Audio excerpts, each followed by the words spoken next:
Are you struggling with sleep? Wide awake in the middle of the night? You're not alone.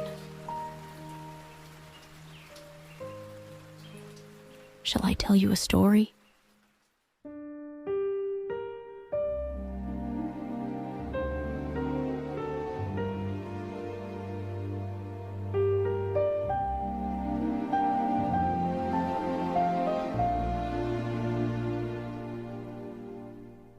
Tonight, let's journey back with Sophie Hatter as we return to Howl's moving castle.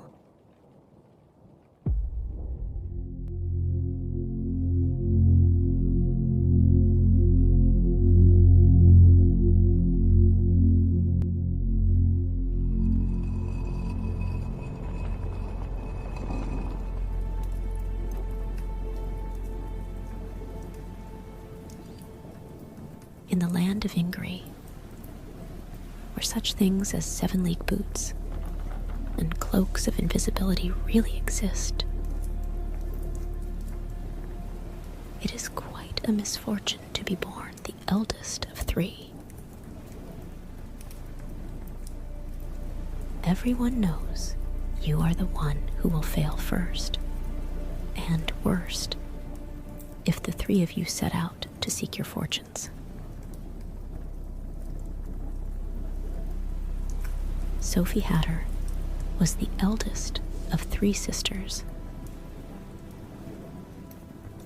She was not even the child of a poor woodcutter, which might have given her some chance of success. Her parents were well-to-do and kept a ladies' hat shop in the prosperous town of Market Chipping. True, her own mother died when Sophie was 2 years old, and their father married his youngest shop assistant, a pretty blonde girl called Fanny. Fanny shortly gave birth to the 3rd sister, Martha. This ought to have made Sophie and Letty into ugly sisters, but in fact, all 3 girls grew up very pretty indeed.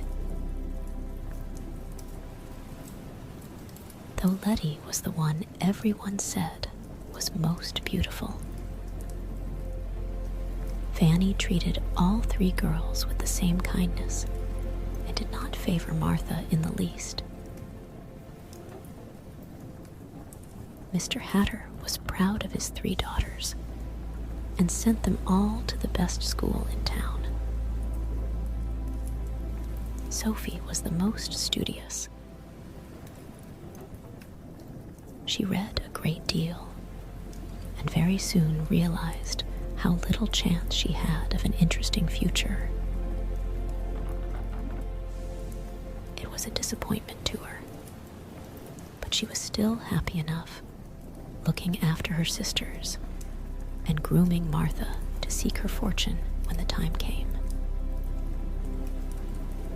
Since Fanny was always busy in the shop, Sophie was the one who looked after the younger 2. There was a certain amount of screaming and hair pulling between those younger 2. Letty was by no means resigned to being the one who, next to Sophie, was bound to be the least successful. "It's not fair," Letty would shout. "Why should Martha have the best of it? Just because she was born the youngest? I shall marry a prince, so there." To which Martha always retorted that she would end up disgustingly rich without having to marry anybody. Then Sophie would have to drag them apart and mend their clothes. She was very deft with her needle. As time went on, she made clothes for her sisters too. There was one deep rose outfit she made for Letty, the May Day before this story really starts, which Fanny said looked as if it had come from the most expensive shop in Kingsbury.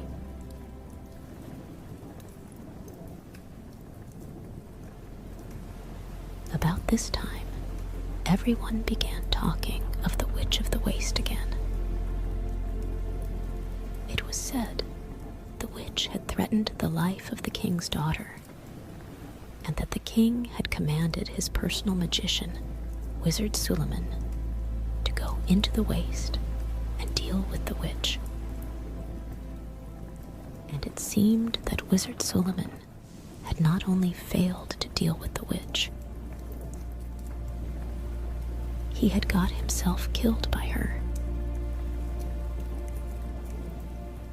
So when, a few months after that, a tall black castle suddenly appeared on the hills above Market Chipping, blowing clouds of black smoke from its 4 tall, thin turrets, everybody was fairly sure that the witch had moved out of the waste again and was about to terrorize the country the way she used to 50 years ago. People got very scared indeed. Nobody went out alone, particularly at night. What made it all the scarier was that the castle did not stay in the same place. Sometimes it was a tall black smudge on the moors to the northwest. Sometimes it reared above the rocks to the east. And sometimes it came right downhill to sit in the heather, only just beyond the last farm to the north. You could see it actually moving sometimes, with smoke pouring out from the turrets in dirty gray gusts.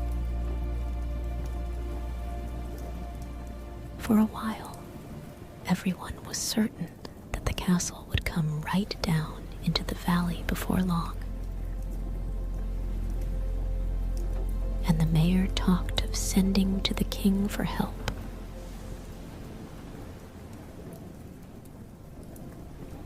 But the castle stayed roving about the hills, and it was learned that it did not belong to the witch, but to Wizard Howl. Wizard Howl was bad enough, though he did not seem to want to leave the hills. He was known to amuse himself by collecting young girls and sucking the souls from them. Or, some people said, he ate their hearts. He was an utterly cold-blooded and heartless wizard, and no young girl was safe from him if he caught her on her own. Sophie, Letty, and Martha, along with all the other girls in Market Chipping, were warned never to go out alone, which was a great annoyance to them. They wondered what use Wizard Howl found for all the souls he collected. They had other things on their minds before long, however. For Mr. Hatter died suddenly, just as Sophie was old enough to leave school for good. It then appeared that Mr. Hatter had been altogether too proud of his daughters. The school fees he had been paying had left the shop with quite heavy debts.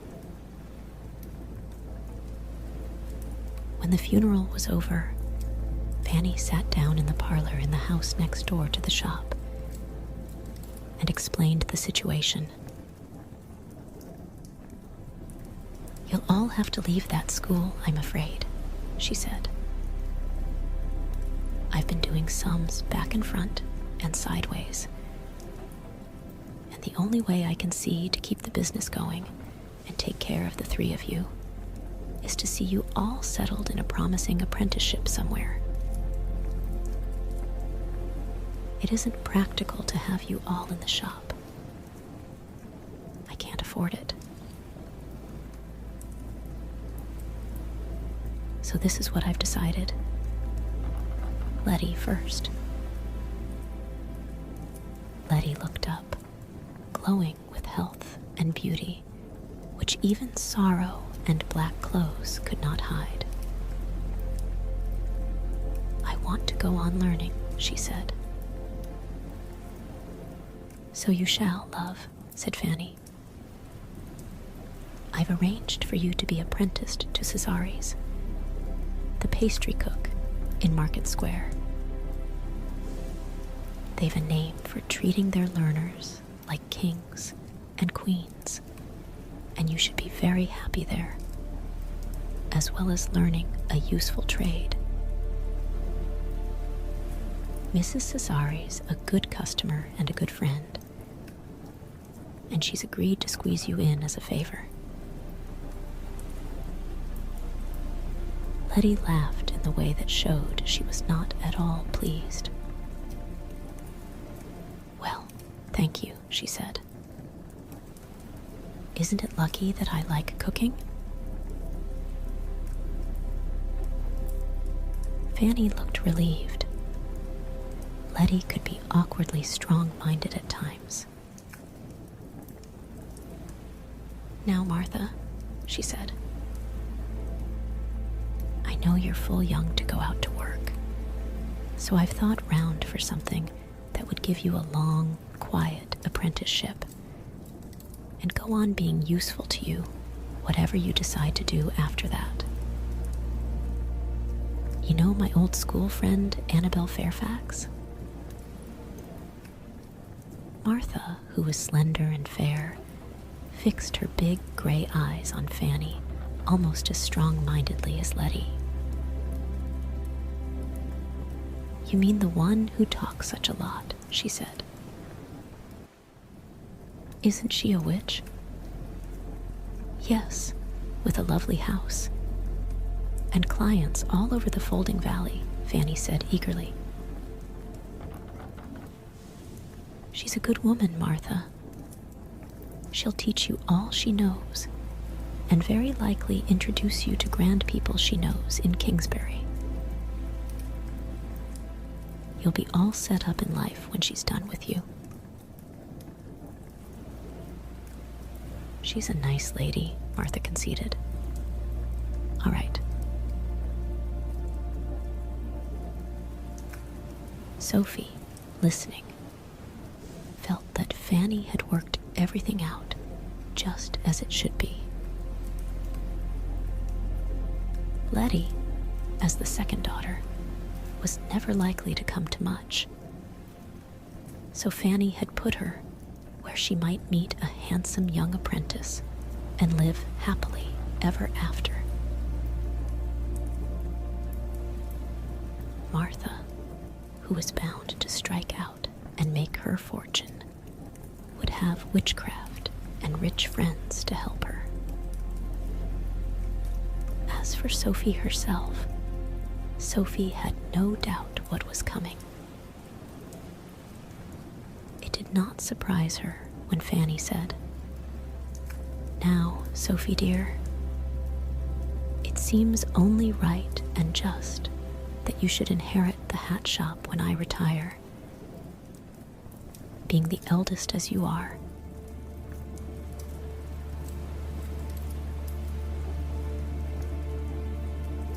so I've decided to take you on as apprentice myself, to give you a chance to learn the trade. How do you feel about that? Sophie could hardly say that she simply felt resigned to the hat trade. She thanked Fanny gratefully. So that's settled then, Fanny said.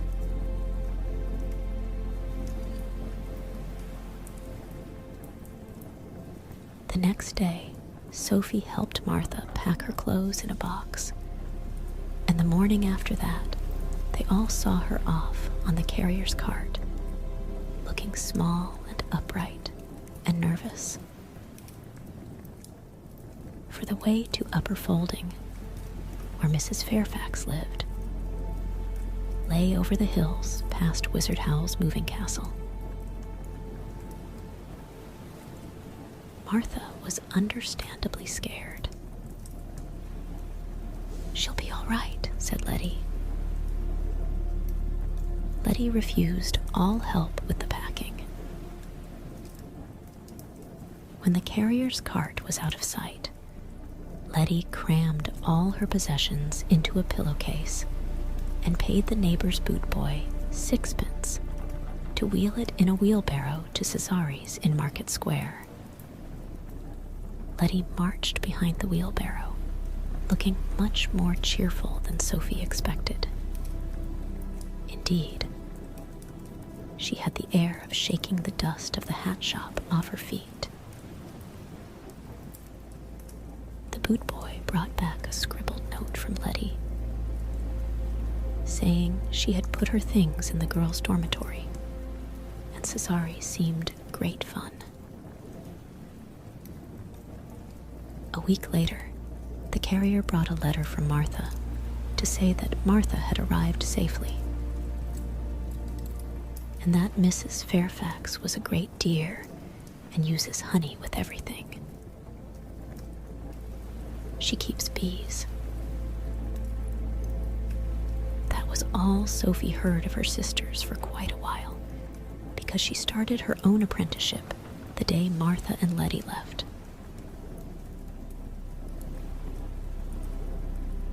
Sophie, of course, knew the hat trade quite well already.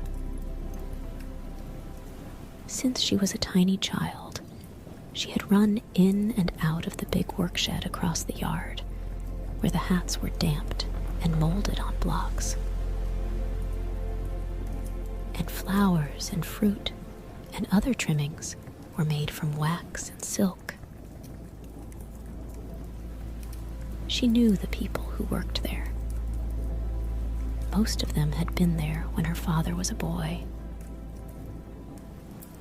She knew Bessie, the only remaining shop assistant. She knew the customers who bought the hats, and the man who drove the cart, which fetched raw straw hats in from the country to be shaped on the blocks in the shed. She knew the other suppliers and how you made felt for winter hats.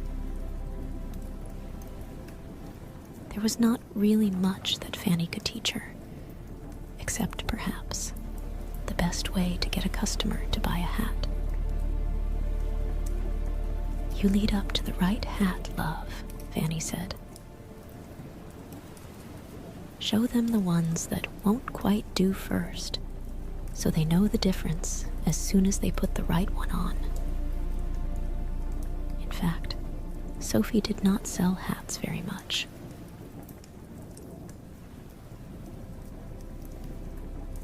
After a day or so observing in the workshed, and another day going round the clothier and the silk merchants with Fanny,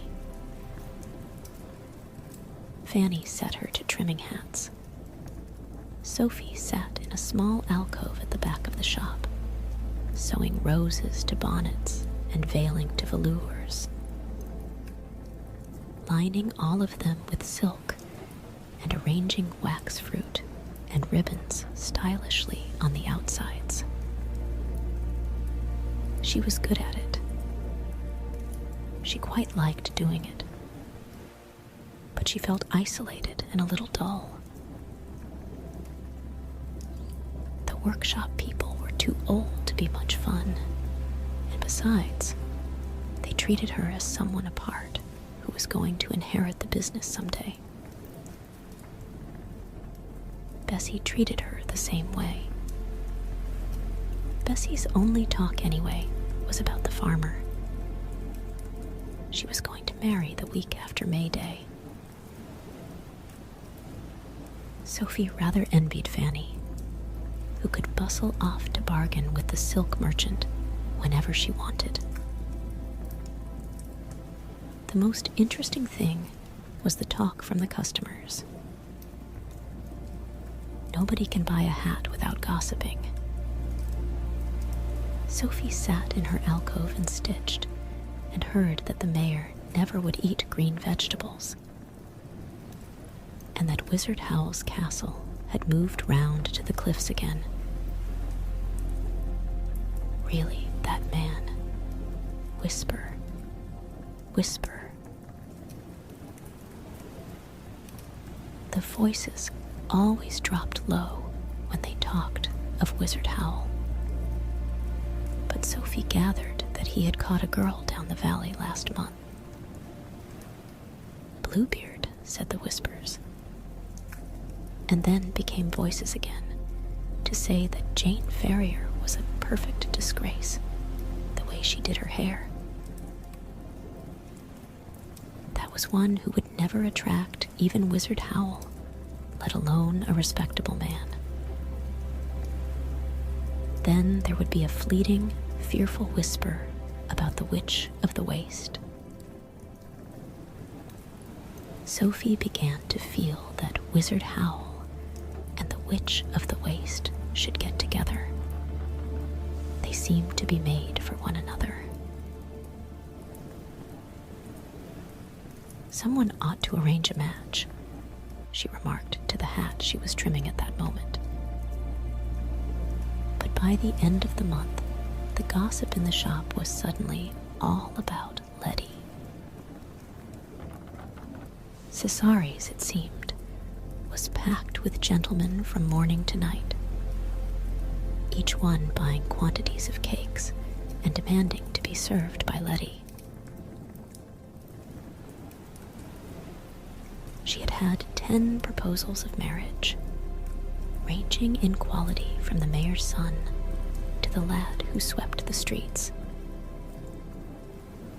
And she had refused them all, saying she was too young to make up her mind yet.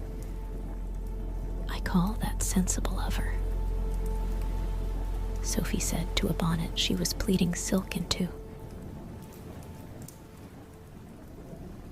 Fanny was pleased with this news.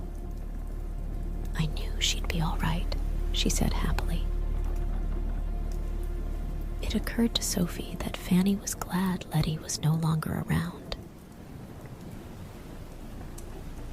Letty's bad for custom, she told the bonnet, pleating away at mushroom-colored silk. She would make even you look glamorous, you dowdy old thing.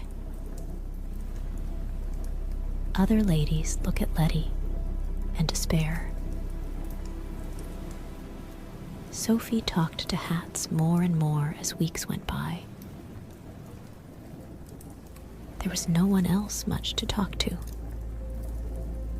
Fanny was out bargaining, or trying to whip up custom, much of the day. And Bessie was busy serving and telling everyone her wedding plans. Sophie got into the habit of putting each hat on its stand as she finished it, where it sat looking almost like a head without a body, and pausing while she told the hat what the body under it ought to be like. She flattered the hats a bit, because you should flatter customers. You have mysterious allure, she told one that was all veiling with hidden twinkles. To a wide, creamy hat with roses under the brim, she said, "You are going to have to marry money." And to a caterpillar green straw with a curly green feather, she said, "You are young as a spring leaf."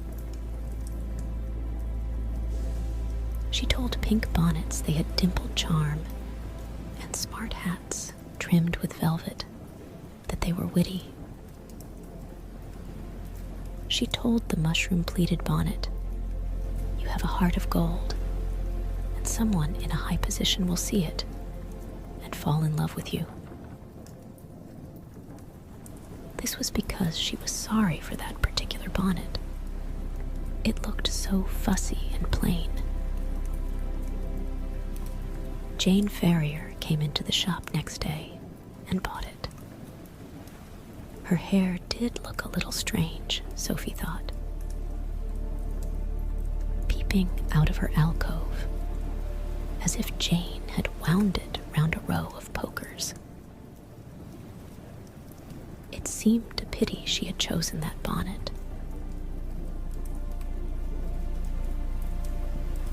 But everyone seemed to be buying hats and bonnets around then. Maybe it was Fanny's sales talk, or maybe it was spring coming on. But the hat trade was definitely picking up.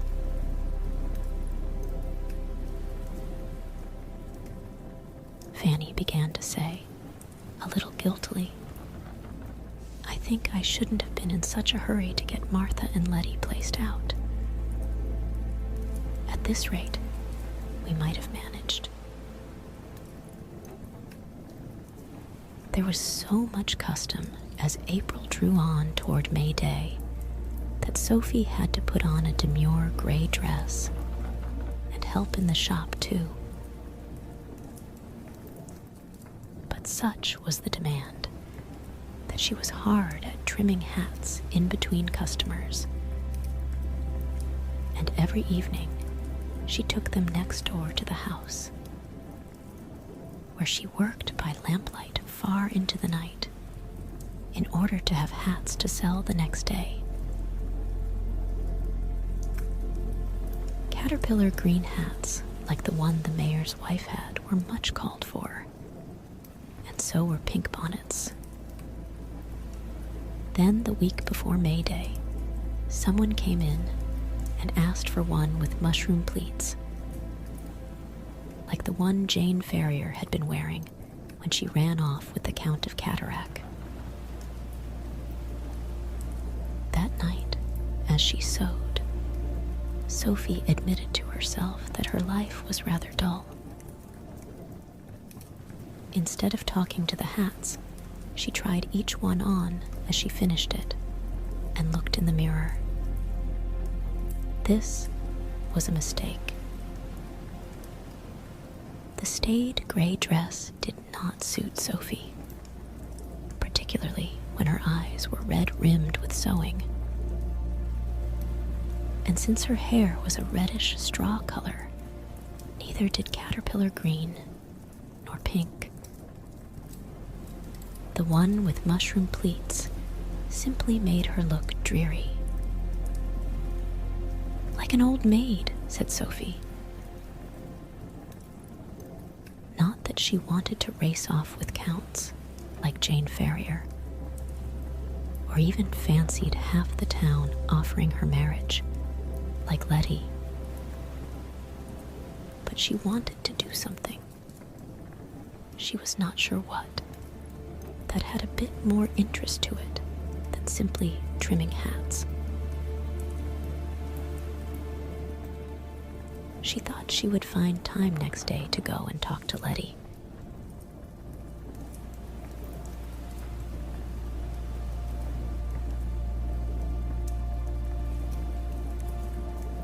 But she did not go.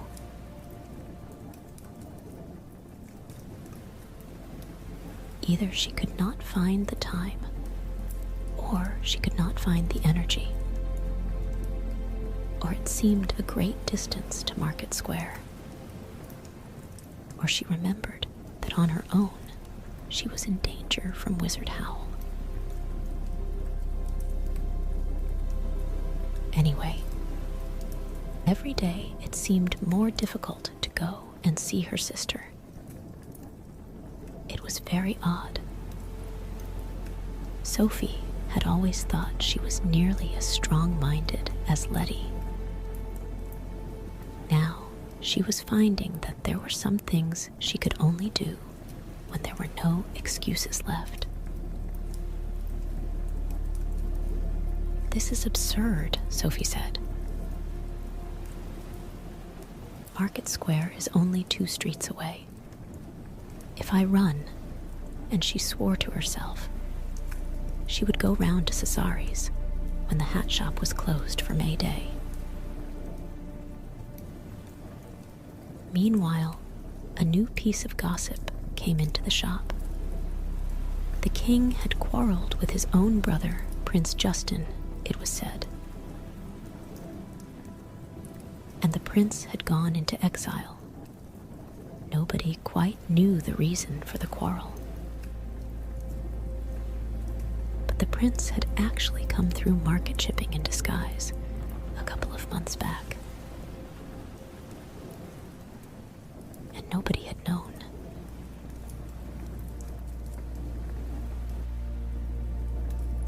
The Count of Cataract had been sent by the king to look for the prince when he happened to meet Jane Ferrier instead.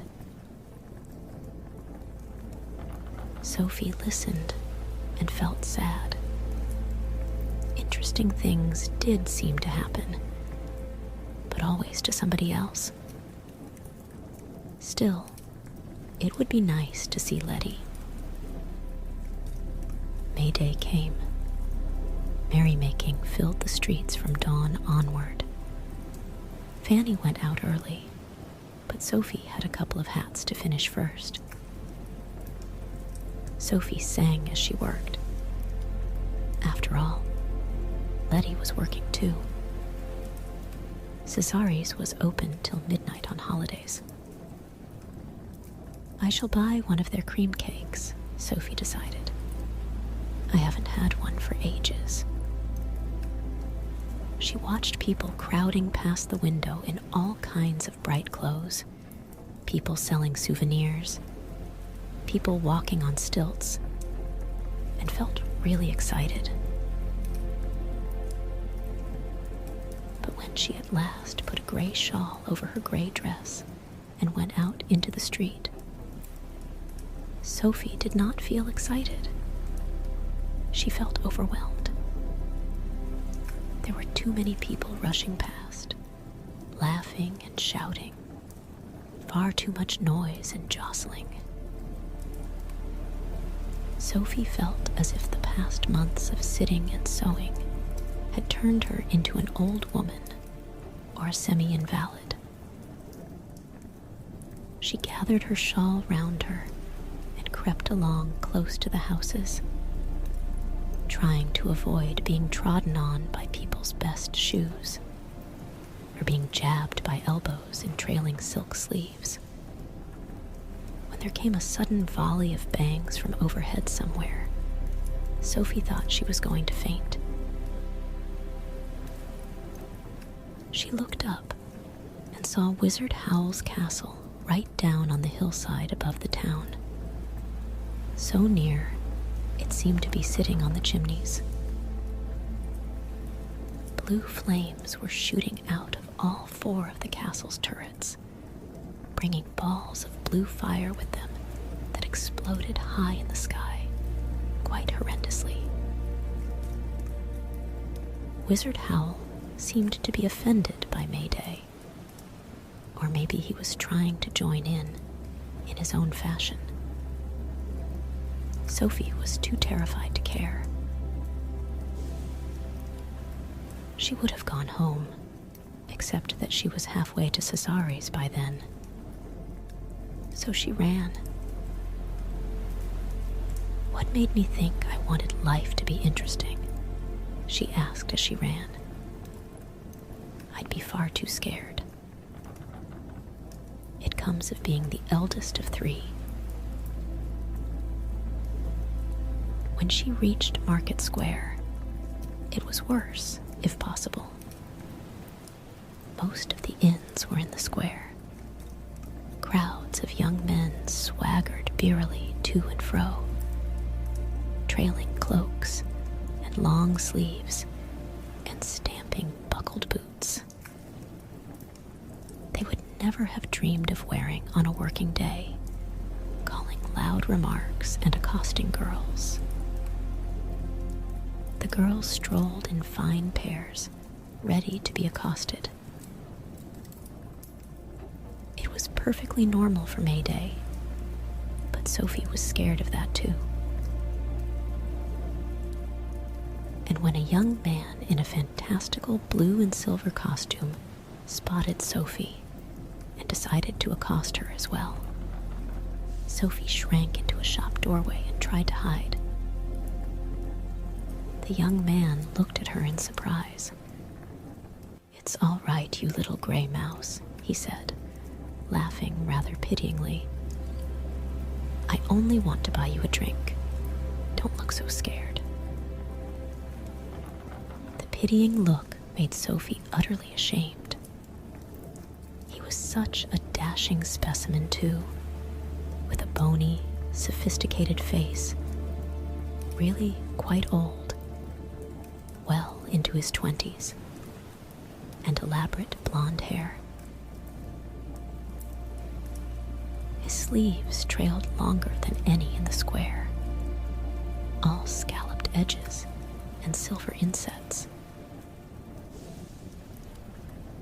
"Oh, no thank you, if you please, sir," Sophie stammered. I'm on my way to see my sister." "Then by all means do so," laughed this advanced young man. "Who am I to keep a pretty lady from her sister? Would you like me to go with you since you seem so scared?" He meant it kindly, which made Sophie more ashamed than ever. No thank you, sir," she gasped and fled away past him. He wore perfume, too. The smell of hyacinths followed her as she ran. What a courtly person, Sophie thought, as she pushed her way between the little tables outside Cesari's. The tables were packed. Inside was packed and as noisy as the square. Sophie located Letty among the line of assistants at the counter because of the group of evident farmers' sons leaning their elbows on it to shout remarks to her.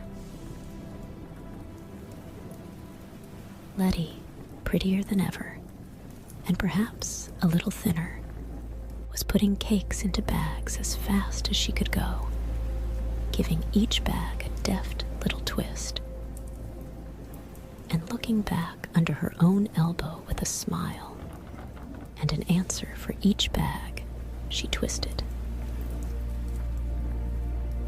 There was a great deal of laughter. Sophie had to fight her way through to the counter. Letty saw her. She looked shaken for a moment. Then her eyes and her smile widened, and she shouted, "Sophie!" "Can I talk to you?" Sophie yelled. "Somewhere," she shouted, a little helplessly, as a large, well-dressed elbow jostled her back from the counter. "Just a moment," Letty screamed back. She turned to the girl next to her and whispered. The girl nodded, grinned, and came to take Letty's place. "You'll have to have me instead," she said to the crowd. "Who's next?" "But I want to talk to you, Letty," one of the farmer's sons yelled. "Talk to Carrie," Letty said. "I want to talk to my sister." Nobody really seemed to mind. They jostled Sophie along to the end of the counter, where Letty held up a flap and beckoned, and told her not to keep Letty all day. When Sophie had edged through the flap, Letty seized her wrist and dragged her into the back of the shop, to a room surrounded by rack upon wooden rack, each one filled with rows of cakes.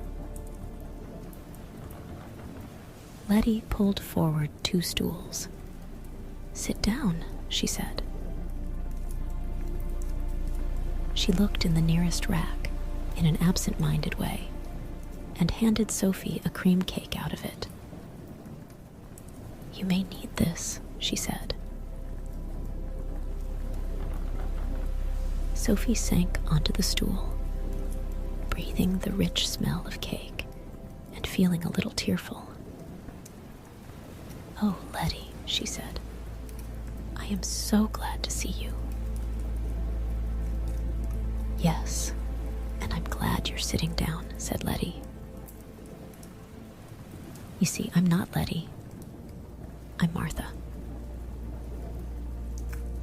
"What?"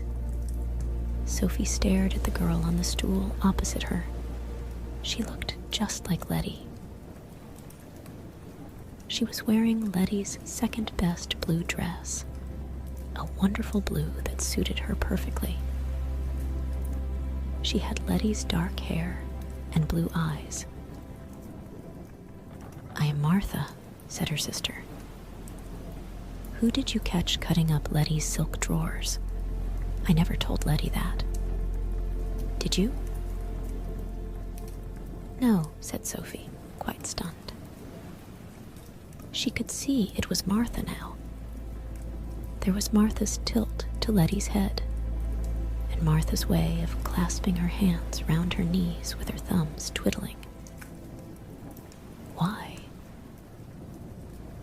"I've been dreading you coming to see me," Martha said, "because I knew I'd have to tell you.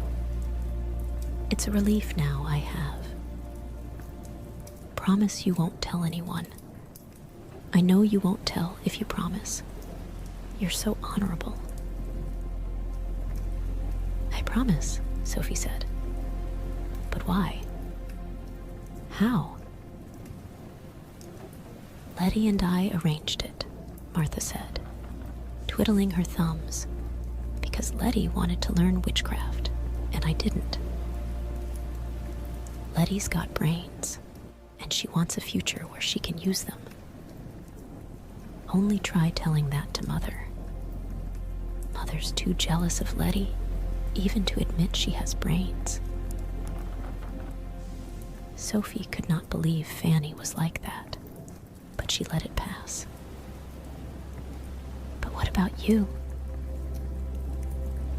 "Eat your cake," said Martha. "It's good."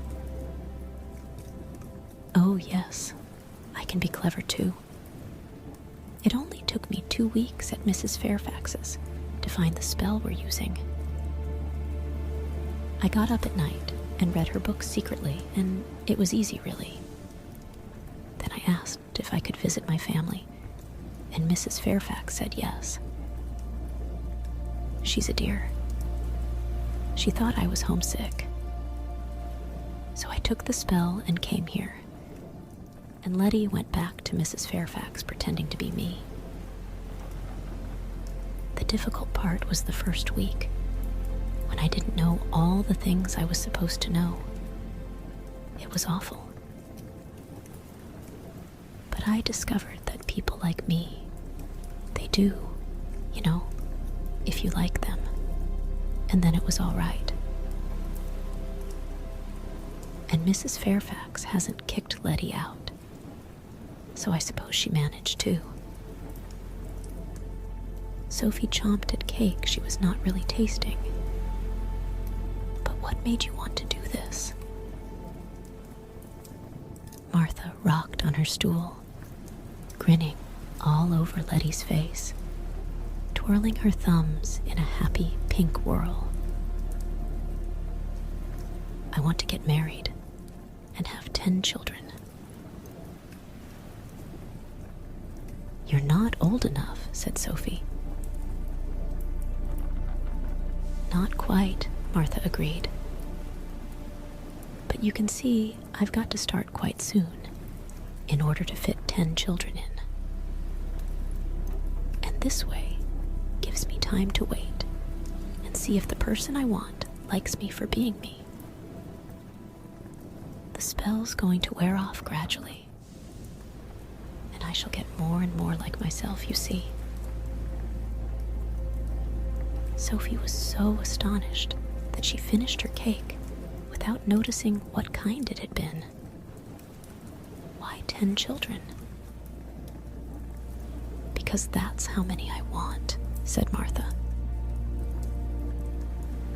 I never knew. Well, it wasn't much good going on about it when you were so busy backing Mother up about me making my fortune, Martha said. You thought Mother meant it. I did too until Father died. And I saw she was just trying to get rid of us, putting Letty where she was bound to meet a lot of men and get married off, and sending me as far away as she could. I was so angry, I thought, why not? And I spoke to Letty, and she was just as angry, and we fixed it up. We're fine now, but we both feel bad about you. You're far too clever and nice to be stuck in that shop for the rest of your life. We talked about it, but we couldn't see what to do. I'm all right, Sophie protested. Just a bit dull. All right? Martha exclaimed. Yes, you prove you're all right by not coming near here for months, and then turning up in a frightful gray dress and shawl, looking as if even I scare you. What's Mother been doing to you? Nothing, Sophie said uncomfortably. We've been rather busy. You shouldn't talk about Fanny that way, Martha. She is your mother. Yes, and I'm enough like her to understand her, Martha retorted. That's why she sent me so far away, or tried to. Mother knows you don't have to be unkind to someone in order to exploit them. She knows how dutiful you are. She knows you have this thing about being a failure because you're only the eldest. She's managed you perfectly and got you slaving away for her. I bet she doesn't pay you. I'm still an apprentice, Sophie protested. So am I, but I get a wage. The Cesaris know I'm worth it, said Martha. That hat shop is making a mint these days, and all because of you. You made that green hat that makes the mayor's wife look like a stunning schoolgirl, didn't you? Caterpillar green. I trimmed it, said Sophie. And the bonnet Jane Ferrier was wearing when she met that nobleman, Martha swept on. You're a genius with hats and clothes, and Mother knows it.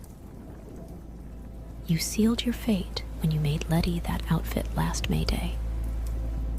Now you earn the money while she goes off gadding. She's out doing the buying, Sophie said. Buying, Martha cried. Her thumbs whirled.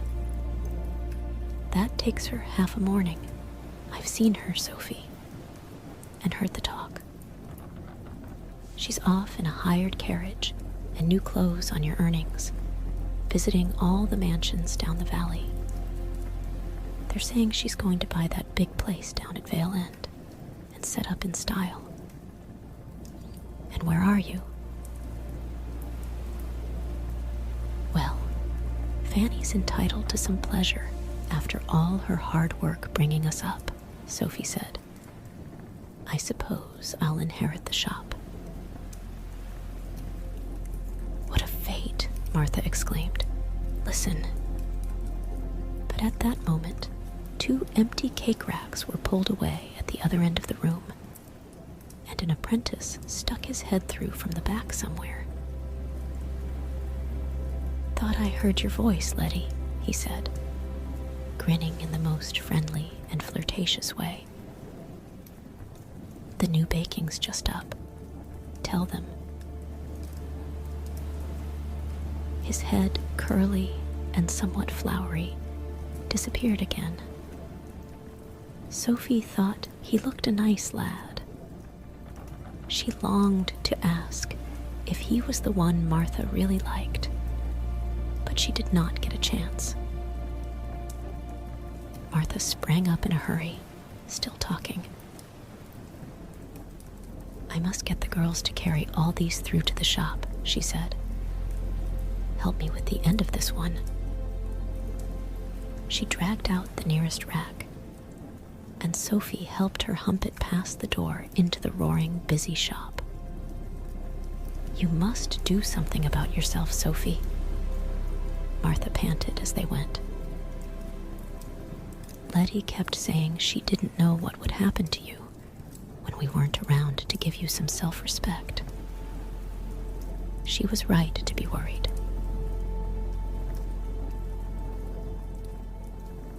In the shop, Mrs. Cesare seized the rack from them in both massive arms, yelling instructions, and a line of people rushed away past Martha to fetch more. Sophie yelled goodbye and slipped away in the bustle. It did not seem right to take up more of Martha's time. Besides, she wanted to be alone to think. She ran home. There were fireworks now, going up from the field by the river where the fair was, competing with the blue bangs from Howl's castle. Sophie felt more like an invalid than ever.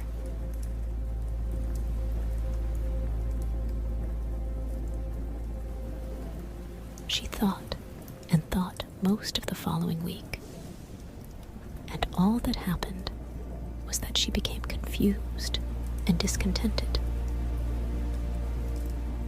Things just did not seem to be the way she thought they were. She was amazed at Letty and Martha. She had misunderstood them for years, but she could not believe Fanny was the kind of woman Martha said.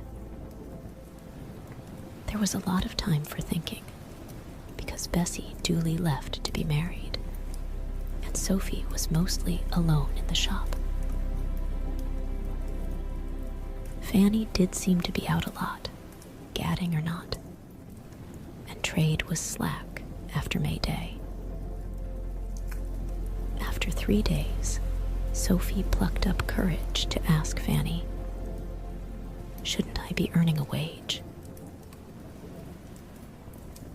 "Of course, my love, with all you do," Fanny answered warmly, fixing on a rose-trimmed hat in front of the shop mirror. "We'll see about it as soon as I've done the accounts this evening."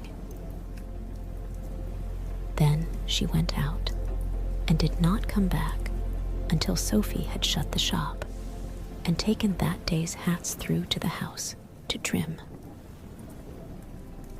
Sophie at first felt mean to have listened to Martha, but when Fanny did not mention a wage, either that evening or any time later that week, Sophie began to think that Martha had been right.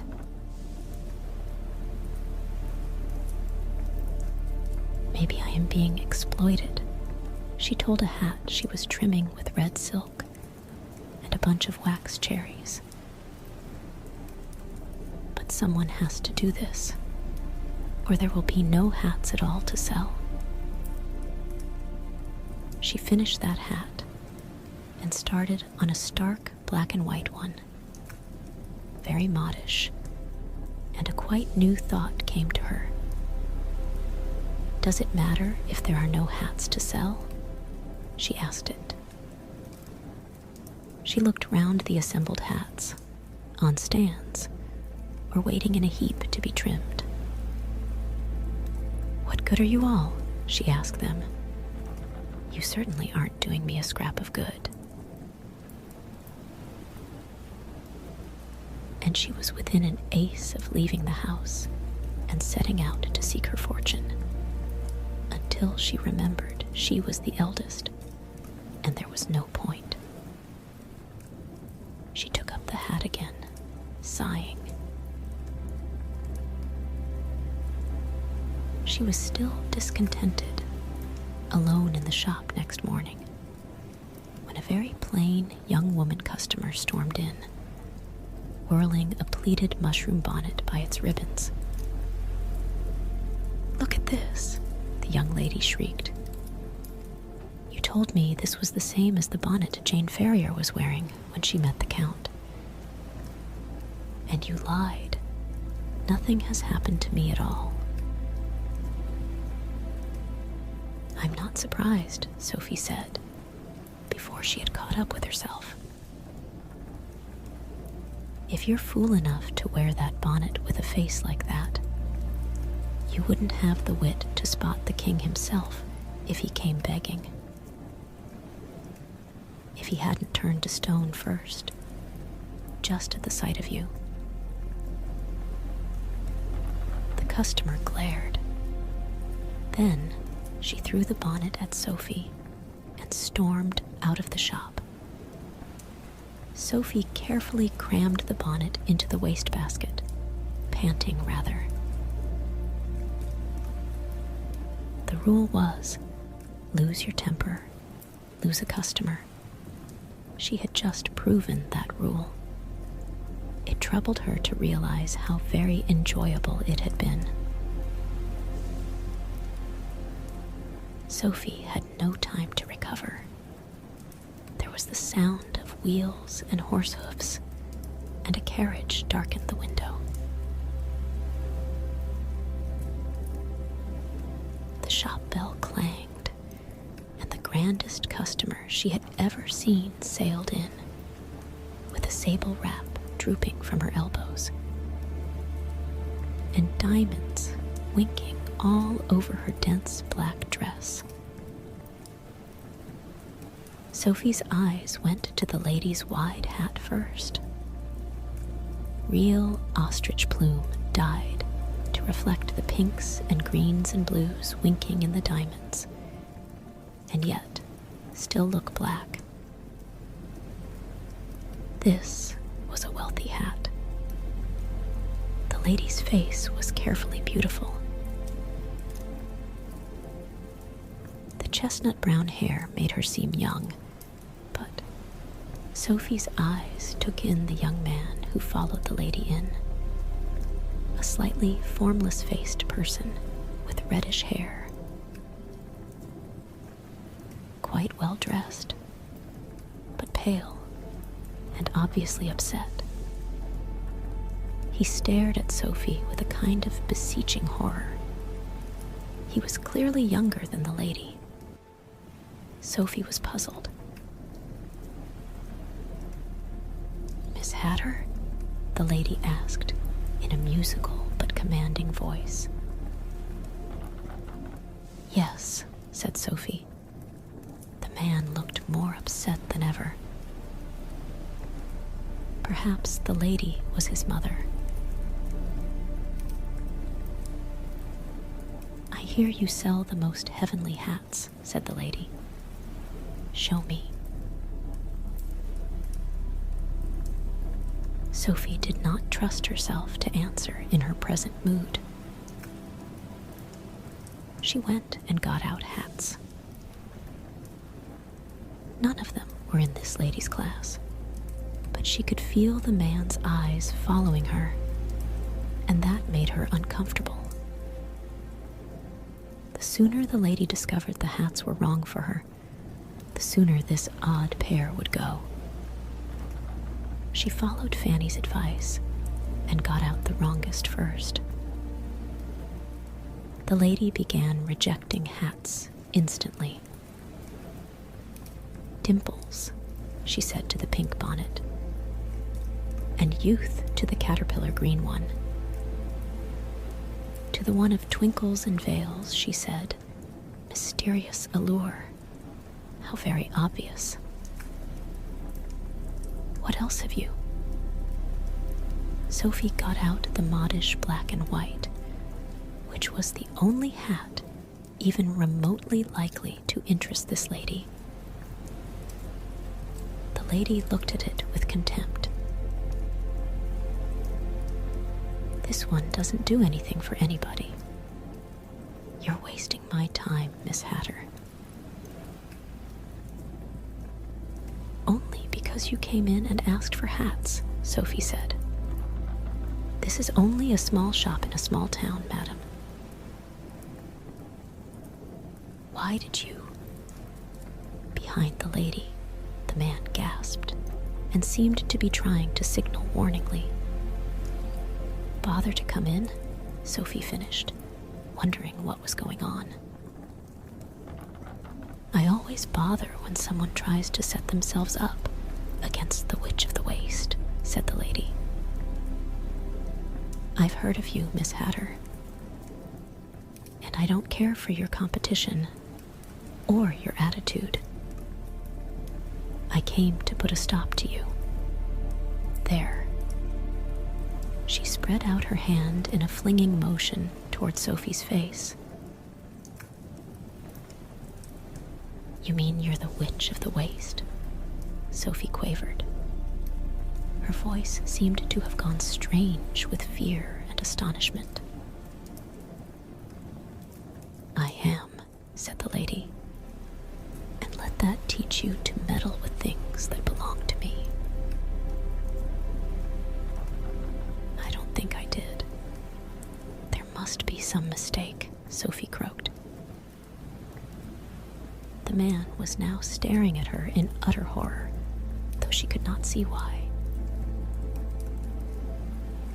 No mistake, Miss Hatter, said the witch.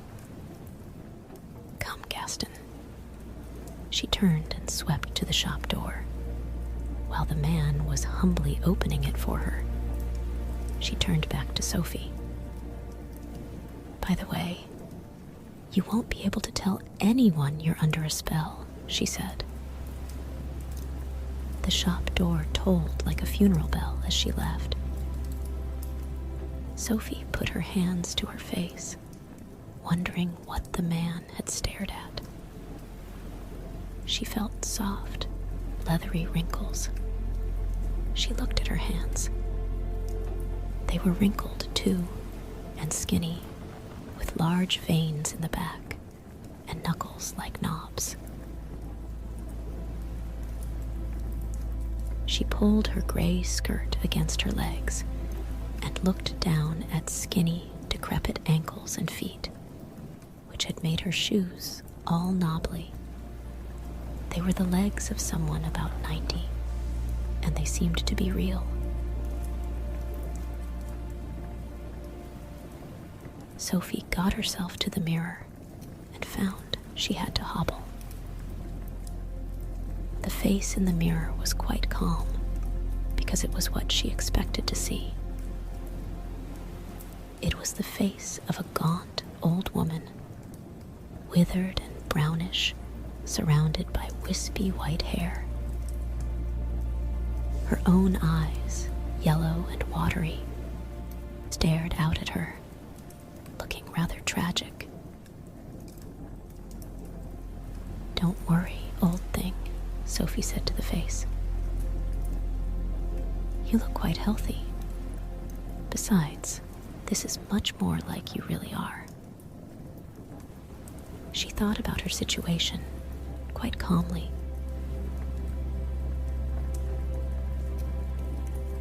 Everything seemed to have gone calm and remote. She was not even particularly angry with the Witch of the Waste. Well, of course I shall have to do for her when I get the chance, she told herself. But meanwhile, if Letty and Martha can stand being one another, I can stand being like this. But I can't stay here. Fanny would have a fit. Let's see. This gray dress is quite suitable, but I shall need my shawl and some food.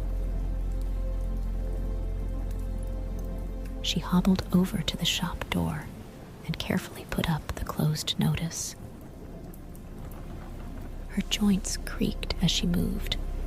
She had to walk bowed and slow.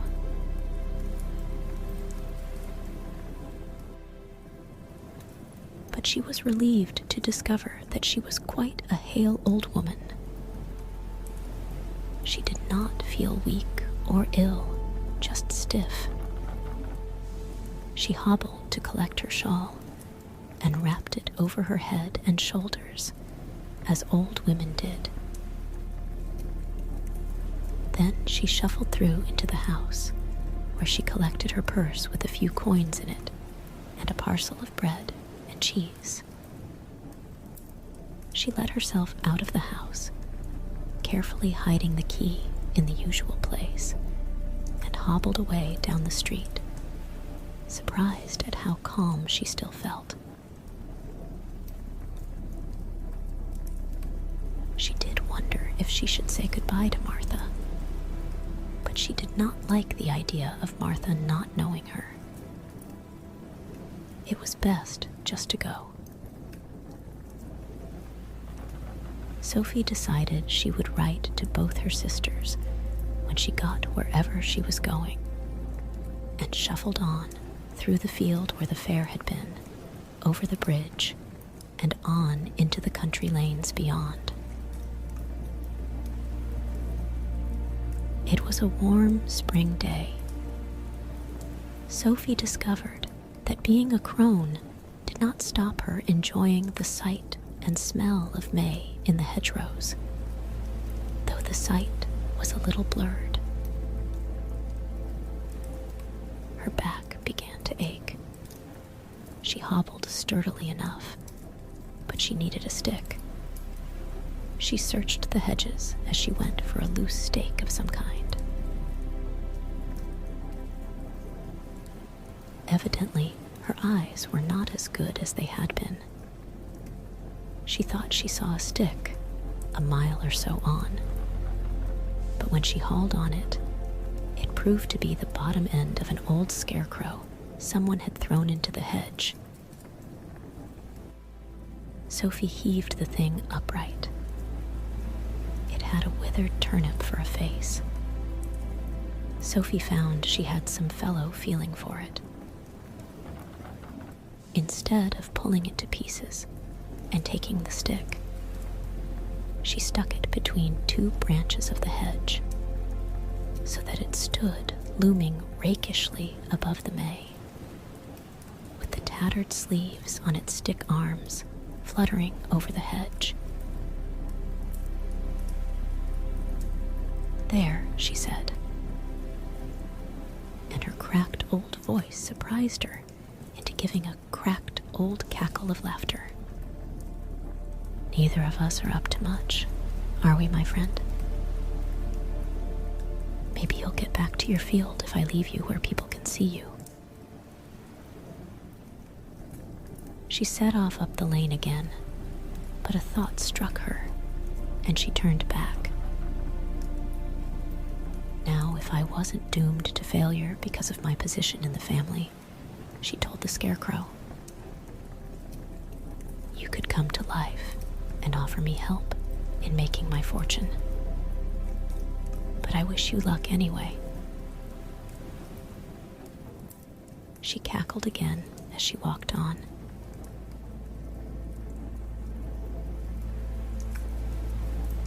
Perhaps she was a little mad, but then old women often were.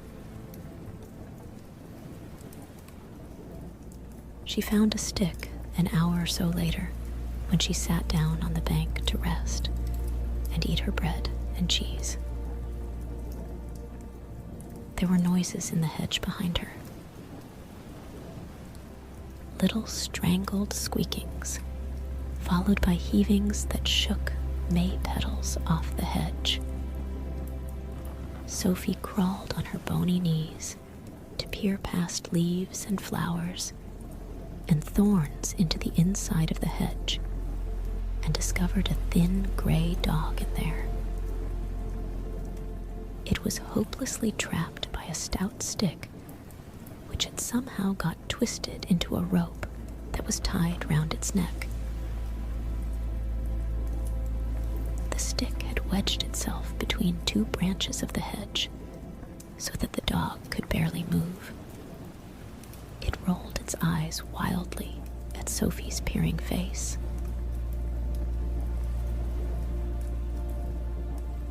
As a girl, Sophie was scared of all dogs. Even as an old woman, she was quite alarmed by the 2 rows of white fangs in the creature's open jaws. But she said to herself, "The way I am now, it's scarcely worth worrying about," and felt in her sewing pocket for her scissors. She reached into the hedge with the scissors and sawed away at the rope round the dog's neck. The dog was very wild. It flinched away from her and growled. But Sophie sawed bravely on. "You'll starve or throttle to death, my friend," she told the dog in her cracked old voice, "unless you let me cut you loose." In fact, I think someone has tried to throttle you already. Maybe that accounts for your wildness.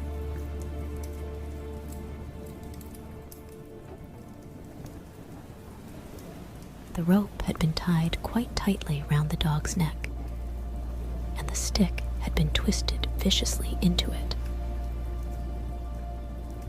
It took a lot of sawing before the rope parted, and the dog was able to drag itself out from under the stick.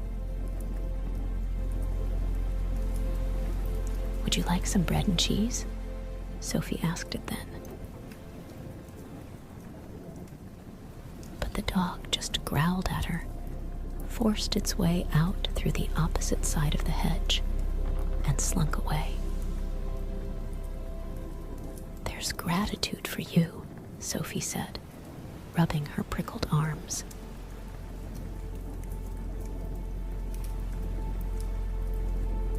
"But you left me a gift, in spite of yourself." She pulled the stick that had trapped the dog out of the hedge and found it was a proper walking stick, well trimmed and tipped with iron.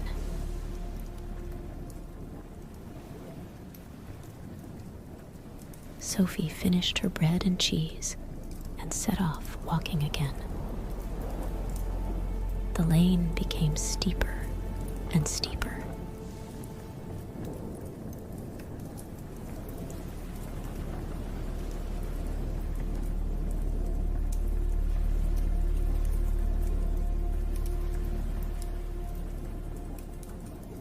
And she found the stick a great help. It was also something to talk to. Sophie thumped along with a will, chatting to her stick. After all, old people often talk to themselves. "There's 2 encounters," she said, "and not a scrap of magical gratitude from ether. Still, you're a good stick. I'm not grumbling, but I'm surely due to have a 3rd encounter, magical or not. In fact, I insist on one. I wonder what it will be." The 3rd encounter came toward the end of the afternoon, when Sophie had worked her way quite high into the hills. A countryman came whistling down the lane toward her. A shepherd, Sophie thought, going home after seeing to his sheep. He was a well-set-up young fellow of 40 or so. "Gracious," Sophie said to herself. "This morning, I'd have seen him as an old man. How one's point of view does alter." When the shepherd saw Sophie mumbling to herself, he moved rather carefully over to the other side of the lane and called out with great heartiness, "Good evening to you, Mother. are you off to?" "Mother," said Sophie. "I'm not your mother, young man." "A manner of speaking," the shepherd said. Edging along against the opposite hedge, "I was only meaning a polite inquiry, seeing you walking into the hills at the end of the day. You won't get down into Upper Folding before nightfall, will you?" Sophie had not considered this. She stood in the road and thought about it. "It doesn't matter, really," she said, half to herself. "You can't be fussy when you're off to seek your fortune."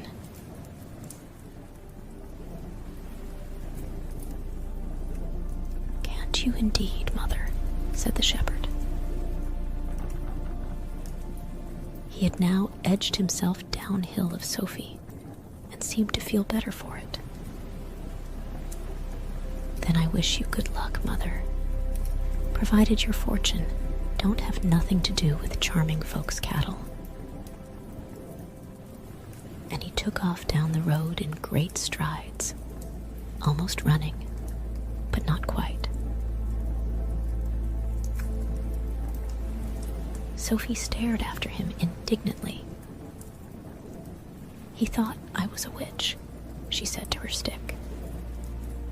She had half a mind to scare the shepherd by shouting nasty things after him, but that seemed a little unkind. She plugged on uphill, mumbling.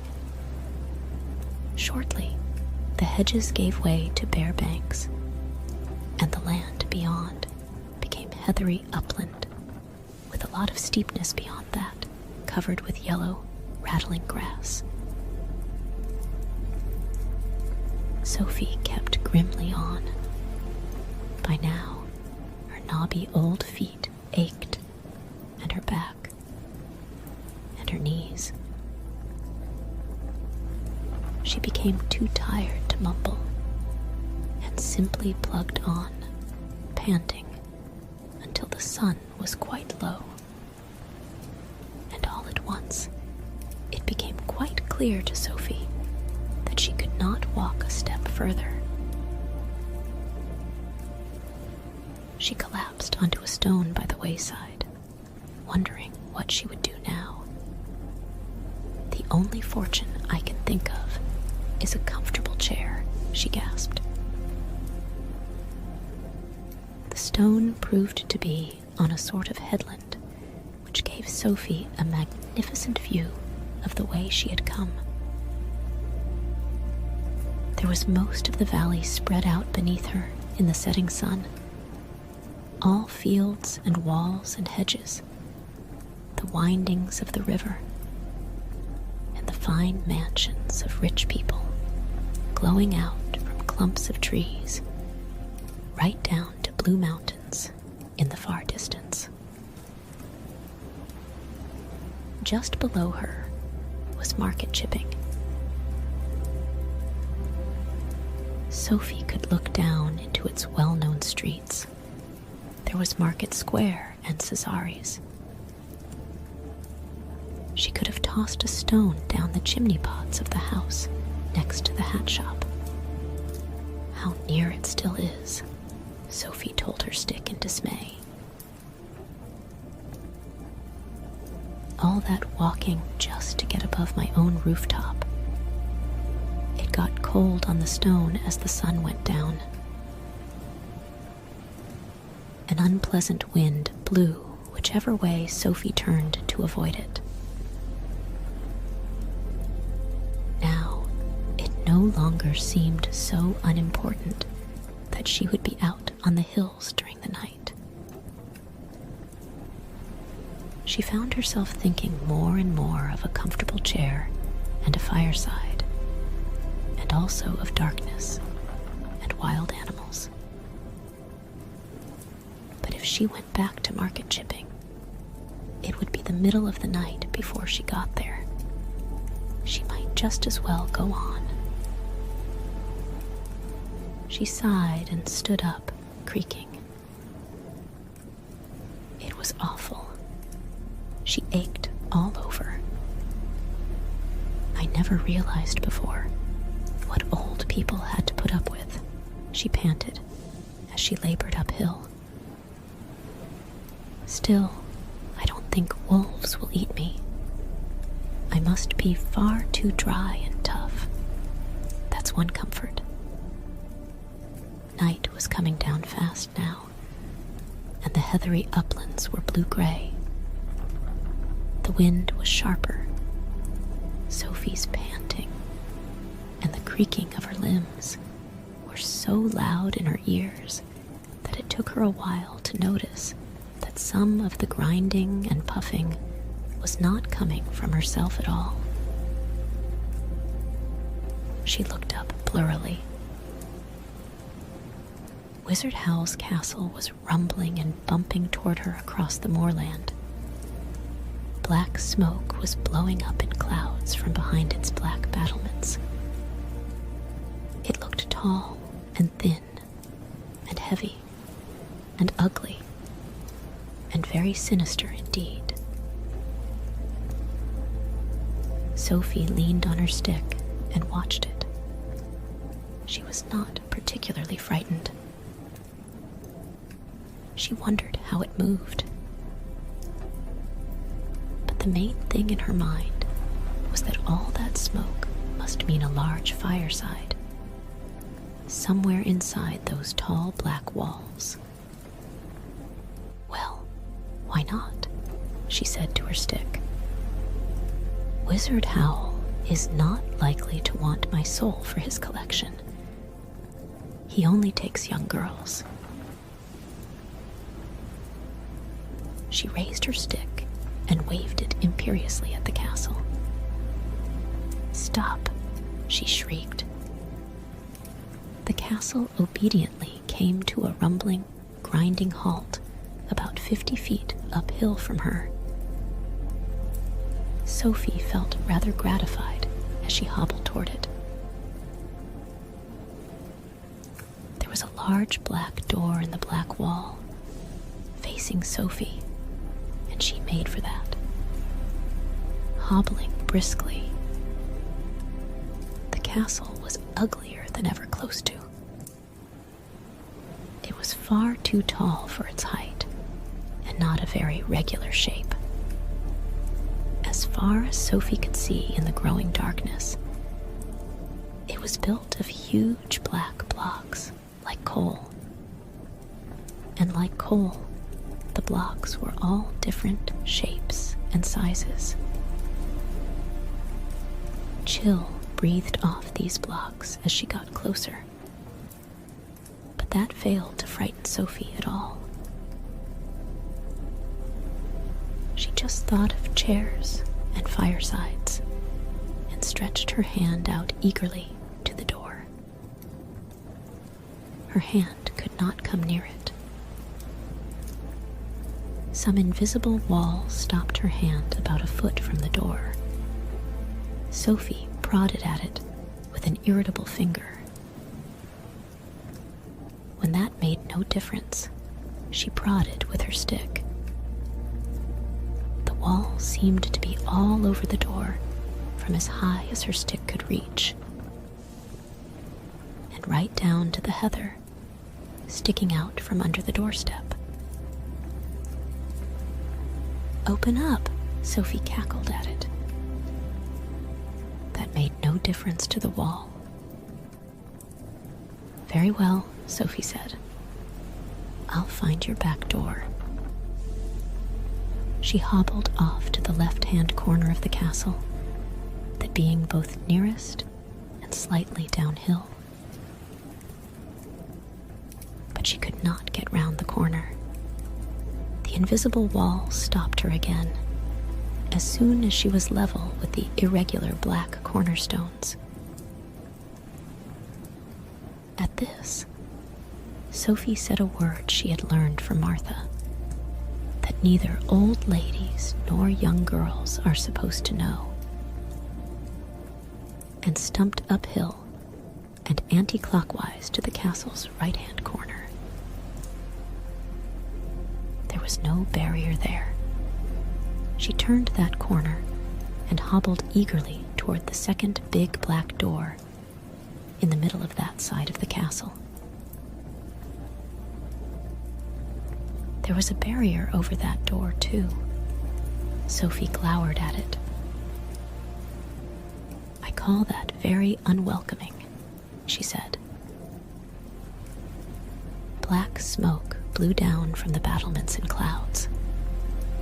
Sophie coughed. Now she was angry. She was old, frail, chilly, and aching all over. Night was coming on, and the castle just sat and blew smoke at her. "I'll speak to Howl about this," she said, and set off fiercely to the next corner. There was no barrier there. Evidently, you had to go round the castle anti-clockwise. But there, a bit sideways in the next wall, was a third door. This one was much smaller and shabbier. "The back door at last," Sophie said. The castle started to move again as Sophie got near the back door. The ground shook, the wall shuddered and creaked, and the door started to travel away sideways from her.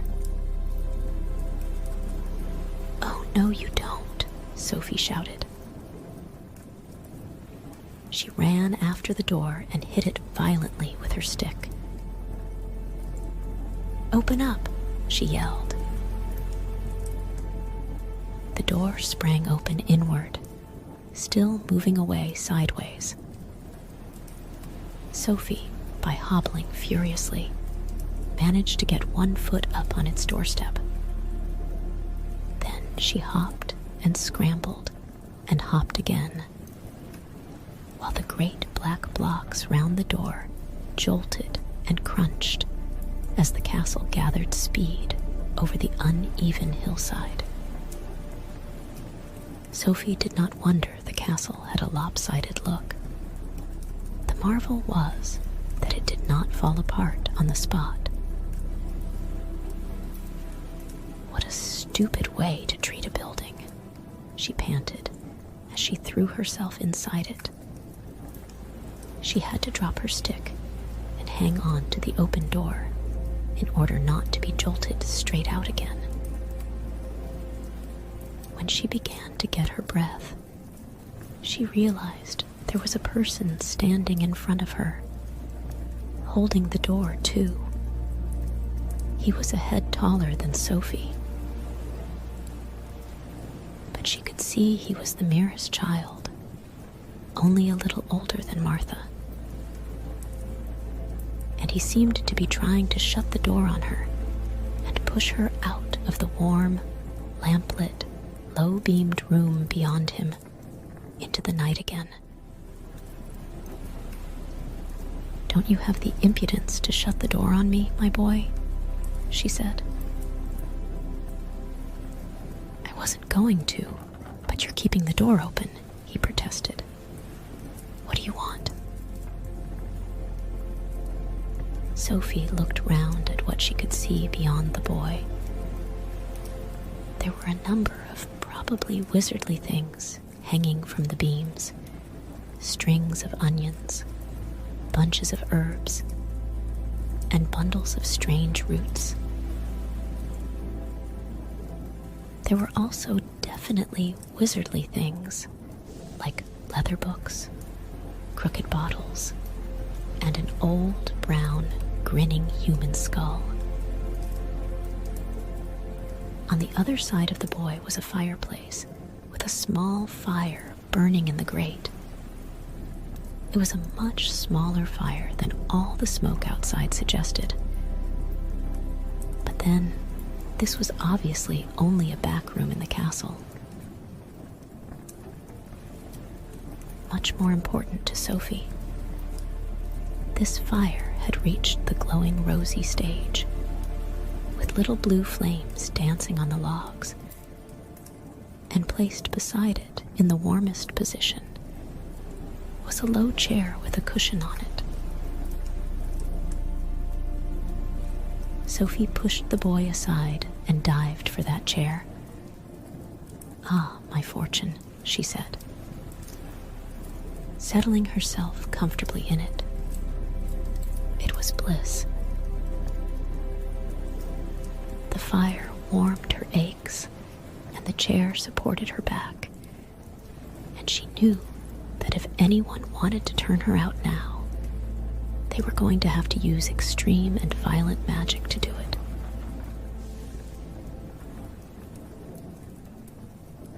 The boy shut the door. Then he picked up Sophie's stick and politely leaned it against the chair for her.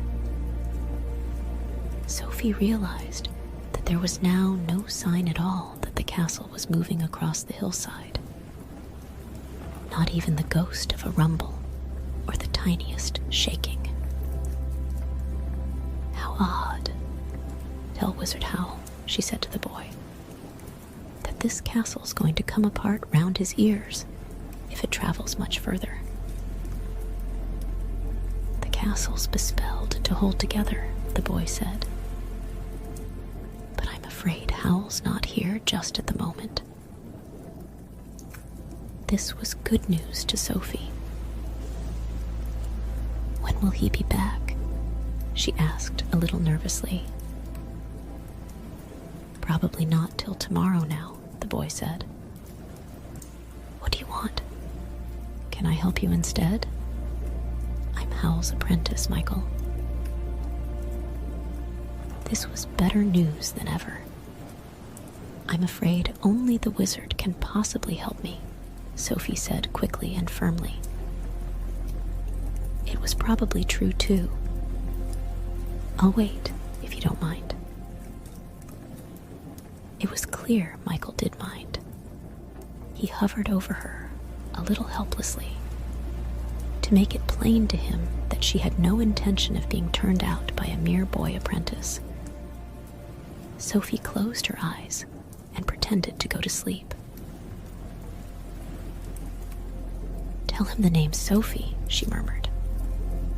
"Old Sophie," she added, "to be on the safe side." "That will probably mean waiting all night," Michael said, since this was exactly what Sophie wanted. She pretended not to hear. In fact, she almost certainly fell into a swift doze. She was so tired from all that walking. After a moment, Michael gave her up and went back to the work he was doing. At the workbench where the lamp stood. So she would have a whole night's shelter, even if it was on slightly false pretenses, Sophie thought drowsily. Since Howl was such a wicked man, it probably served him right to be imposed upon. But she intended to be well away from here by the time Howl came back and raised objections. She looked sleepily and slyly across at the apprentice. It rather surprised her to find him such a nice, polite boy. After all, she had forced her way in quite rudely, and Michael had not complained at all. Perhaps Howl kept him in abject servility, but Michael did not look servile. He was a tall, dark boy with a pleasant, open sort of face, and he was most respectably dressed. In fact, if Sophie had not seen him at that moment, carefully pouring green fluid out of a crooked flask onto black powder in a bent glass jar, she would have taken him for the son of a prosperous farmer. How odd. Still, things were bound to be odd where wizards were concerned, Sophie thought. And this kitchen, or workshop, was beautifully cozy and very peaceful. Sophie went properly to sleep and snored. She did not wake up when there came a flash and a muted bang from the workbench, followed by a hurriedly bitten-off swear word from Michael. She did not wake when Michael, sucking his burned fingers, put the spell aside for the night and fetched bread and cheese out of the closet.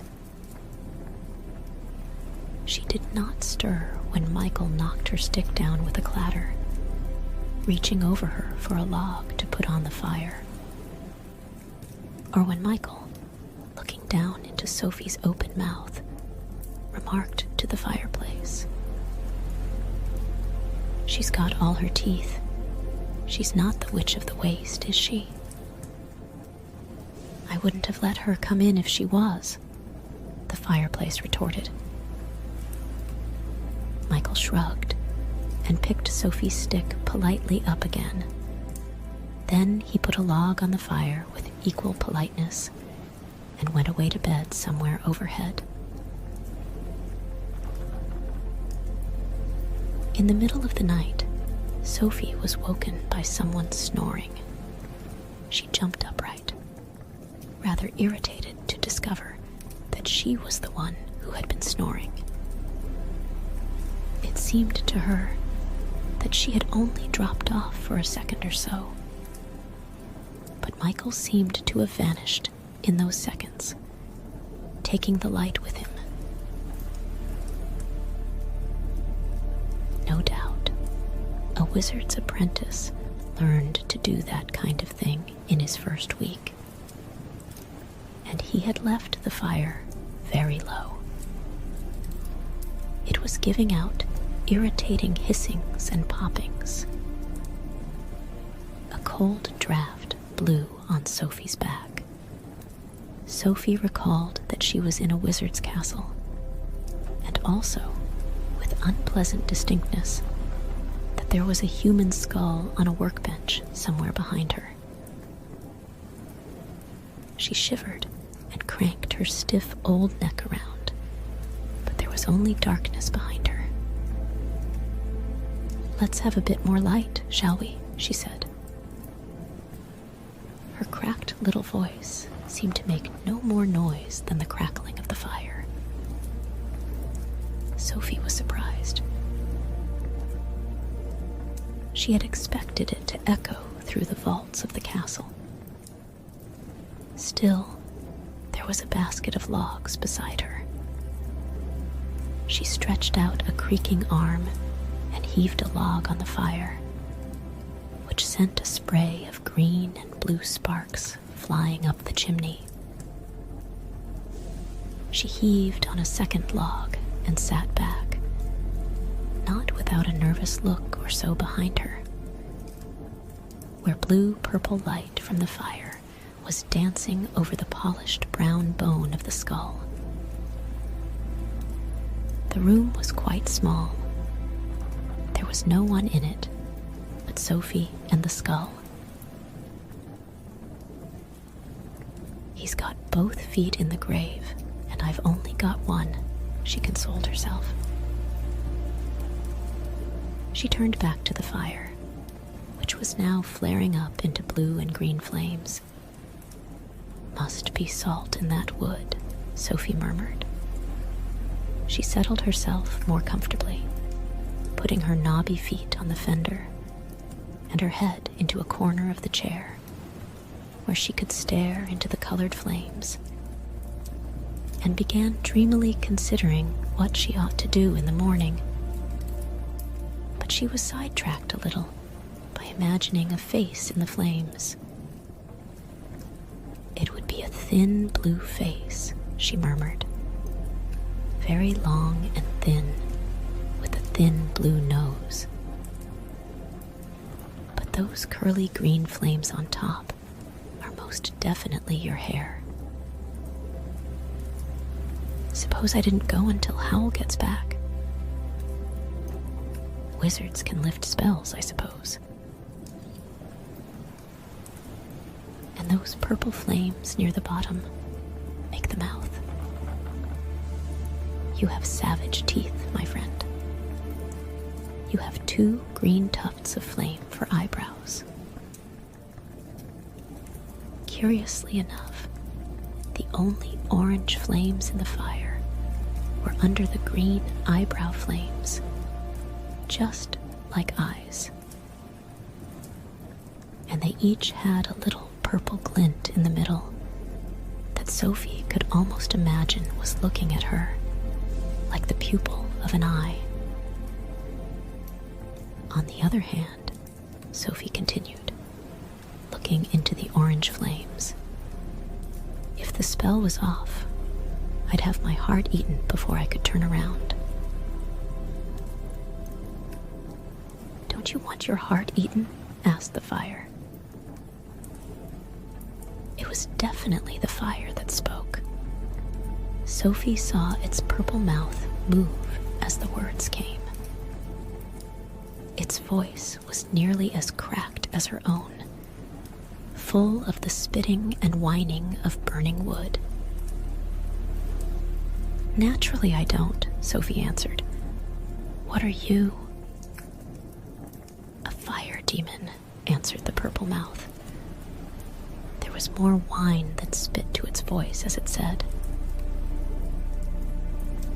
I'm bound to this hearth by contract.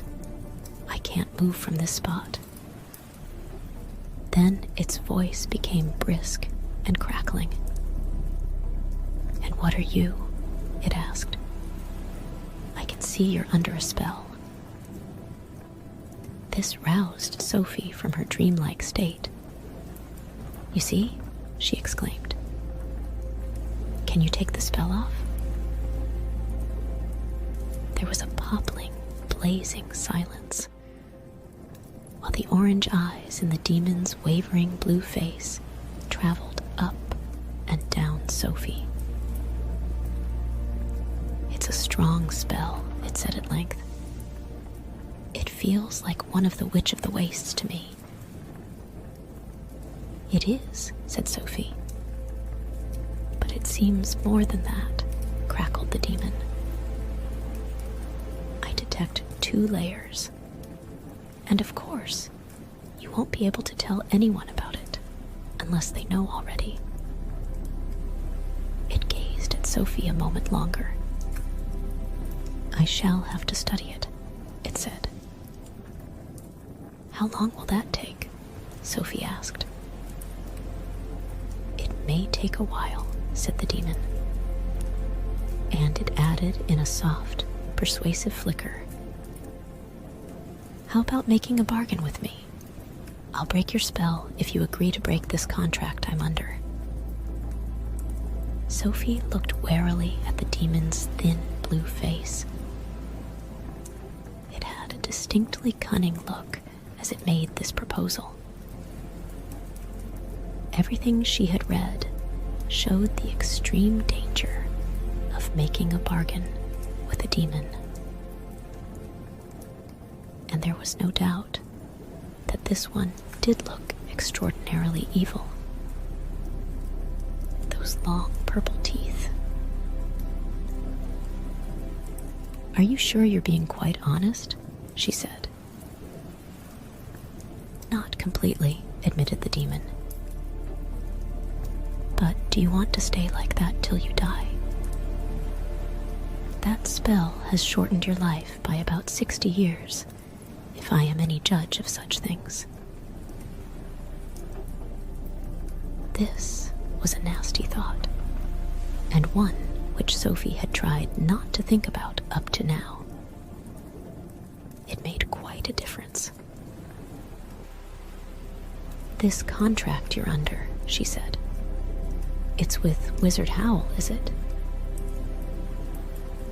Of course, said the demon. Its voice took on a bit of a whine again. I'm fastened to this hearth, and I can't stir so much as a foot away. I'm forced to do most of the magic around here. I have to maintain the castle and keep it moving, and do all the special effects that scare people off, as well as anything else Howl wants. Howl's quite heartless, you know. Sophie did not need telling that Howl was heartless. On the other hand, the demon was probably quite as wicked. "Don't you get anything out of this contract at all?" she said. "I wouldn't have entered into it if I didn't," said the demon, flickering sadly. "But I wouldn't have done if I'd known what it would be like. I'm being exploited." In spite of her caution, Sophie felt a good deal of sympathy for the demon. She thought of herself making hats for Fanny, while Fanny went gadding. "All right," she said. "What are the terms of the contract? How do I break it?" An eager purple grin spread across the demon's blue face. "You agree to a bargain?" "If you agree to break the spell on me," Sophie said, with a brave sense of saying something fatal. "Done," cried the demon, his long face leaping gleefully up the chimney. "I'll break your spell the very instant you break my contract." "Then tell me how I break your contract," Sophie said. Then the orange eyes glinted at her and looked away. "I can't. Part of the contract is that neither the wizard nor I can say what the main clause is." Sophie saw that she had been tricked. She opened her mouth to tell the demon that it could sit in the fireplace until doomsday in that case. The demon realized she was going to. "Don't be hasty," it crackled. "You can find out what it is if you watch and listen carefully. I implore you to try. The contract isn't doing either of us any good in the long run. And I do keep my word. The fact that I'm stuck here shows that I keep it." It was in earnest, leaping about on its logs in an agitated way. Sophie again felt a great deal of sympathy. "But if I'm to watch and listen, that means I have to stay here in Howl's castle," she objected. "Only about a month. Remember, I have to study your spell too," the demon pleaded. "But what possible excuse can I give for doing that?" Sophie asked. "Well, think of one. Howl's pretty useless at most things. In fact," the demon said, venomously hissing, "he's too wrapped up in himself to see beyond his nose half the time. We can deceive him as long as you'll agree to stay." "Very well," Sophie said. "I'll stay. Now find an excuse." She settled herself comfortably in the chair while the demon thought.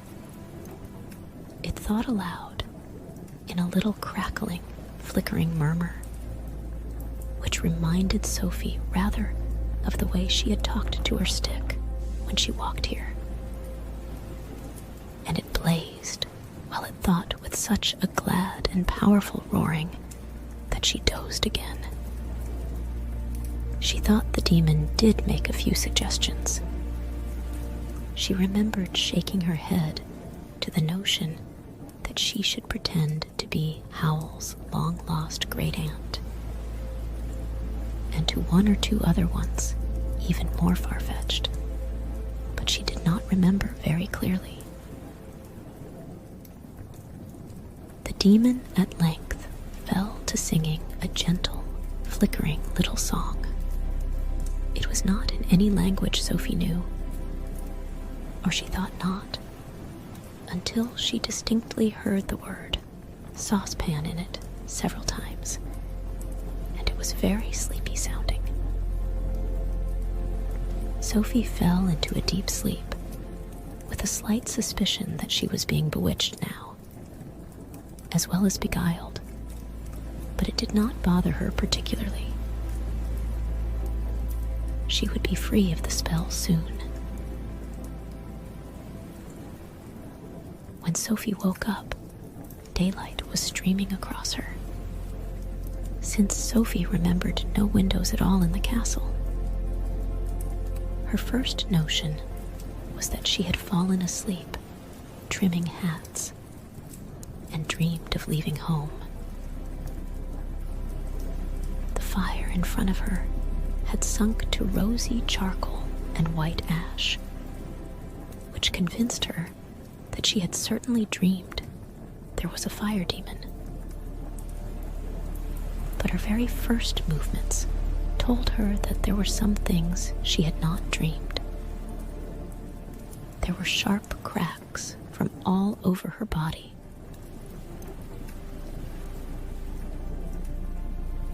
"Ow," she exclaimed. "I ache all over."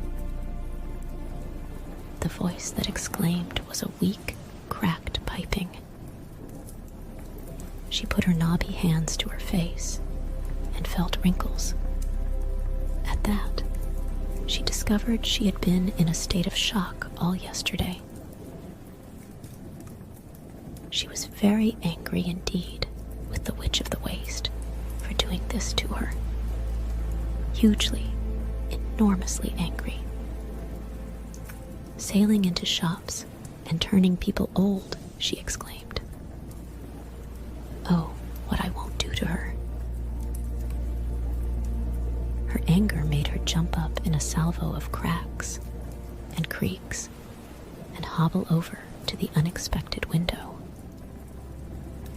It was above the workbench.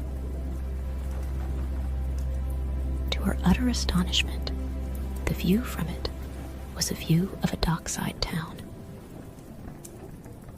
She could see a sloping, unpaved street lined with small, rather poor-looking houses and masts sticking up beyond the roofs. Beyond the masts, she caught a glimmer of the sea, which was something she had never seen in her life before. "Wherever am I?" Sophie asked the skull standing on the bench. "I don't expect you to answer that, my friend," she added hastily, remembering this was a wizard's castle, and she turned round to take a look at the room. It was quite a small room, with heavy black beams in the ceiling. By daylight, it was amazingly dirty. The stones of the floor were stained and greasy. Ash was piled within the fender, and cobwebs hung in dusty droops from the beams. There was a layer of dust on the skull. Sophie absently wiped it off as she went to peer into the sink beside the workbench. She shuddered at the pink and gray slime in it, and the white slime dripping from the pump above it. Howl obviously did not care what squalor his servants lived in. The rest of the castle had to be beyond one or other of the 4 low black doors around the room. Sophie opened the nearest, in the end wall beyond the bench. There was a large bathroom beyond it. In some ways, it was a bathroom you might normally find only in a palace, full of luxuries such as an indoor toilet, a shower stall, an immense bath with clawed feet, and mirrors on every wall. But it was even dirtier than the other room. Sophie winced from the toilet, flinched at the color of the bath, recoiled from green weed growing in the shower, and quite easily avoided looking at her shriveled shape in the mirrors, because the glass was plastered with blobs and runnels of nameless substances. The nameless substances themselves were crowded onto a very large shelf over the bath. They were in jars, boxes, tubes, and hundreds of tattered brown packets and paper bags. The biggest jar had a name. It was called drying power in crooked letters. Sophie was not sure whether there should be a D in that or not. She picked up a packet at random. It had skin scrawled on it, and she put it back hurriedly. Another jar said eyes in the same scrawl. A tube stated for decay. It seems to work too, Sophie murmured, looking into the wash basin with a shiver. Water ran into the basin when she turned a blue-green knob that might have been brass and washed some of the decay away. Sophie rinsed her hands and face in the water without touching the basin. But she did not have the courage to use drying power. She dried the water with her skirt and then set off to the next black door. That one opened onto a flight of rickety wooden stairs. Sophie heard someone move up there and shut the door hurriedly. It seemed only to lead to a sort of loft anyway. She hobbled to the next door. By now, she was moving quite easily. She was a hale old woman, as she had discovered yesterday. The third door opened onto a poky backyard with high brick walls. It contained a big stack of logs and higgledy-piggledy heaps of what seemed to be scrap iron. Wheels, buckets, metal sheeting, wire, mounded almost to the tops of the walls. Sophie shut that door too, rather puzzled, because it did not seem to match the castle at all. There was no castle to be seen above the brick walls. They ended at the sky. Sophie could only think that this part was round the side where the invisible wall had stopped her the night before. She opened the fourth door, and it was just a broom cupboard, with two fine but dusty velvet cloaks hanging on the brooms. Sophie shut it again, slowly. The only other door was in the wall with the window, and that was the door she had come in by last night. She hobbled over and cautiously opened that. She stood for a moment, looking out at a slowly moving view of the hills, watching Heather slide past underneath the door, feeling the wind blow her wispy hair, and listening to the rumble and grind of the big black stones as the castle moved. Then she shut the door and went to the window. And there was the seaport town again. It was no picture. A woman had opened a door opposite and was sweeping dust into the street. Behind that house, a grayish canvas sail was going up a mast in brisk jerks, disturbing a flock of seagulls into flying round and round against the glimmering sea. "I don't understand," Sophie told the human skull. Then, because the fire looked almost out, she went and put on a couple of logs and raked away some of the ash. Green flames climbed between the logs, small and curly, and shot up into a long blue face with flaming green hair. "Good morning," said the fire demon. "Don't forget, we have a bargain."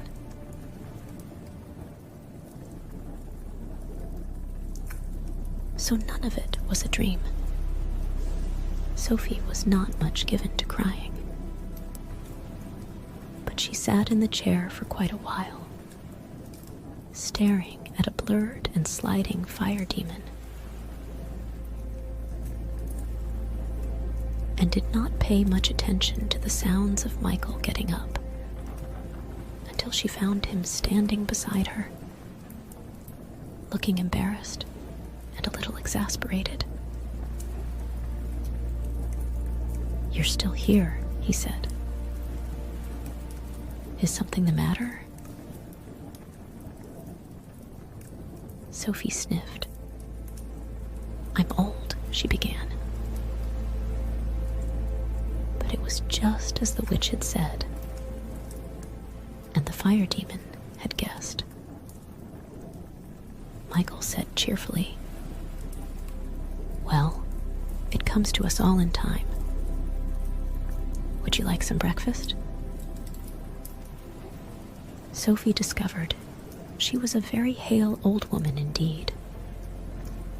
After only bread and cheese at lunchtime yesterday, she was ravenous. "Yes," she said. And when Michael went to the closet in the wall, she sprang up and peered over his shoulder to see what there was to eat.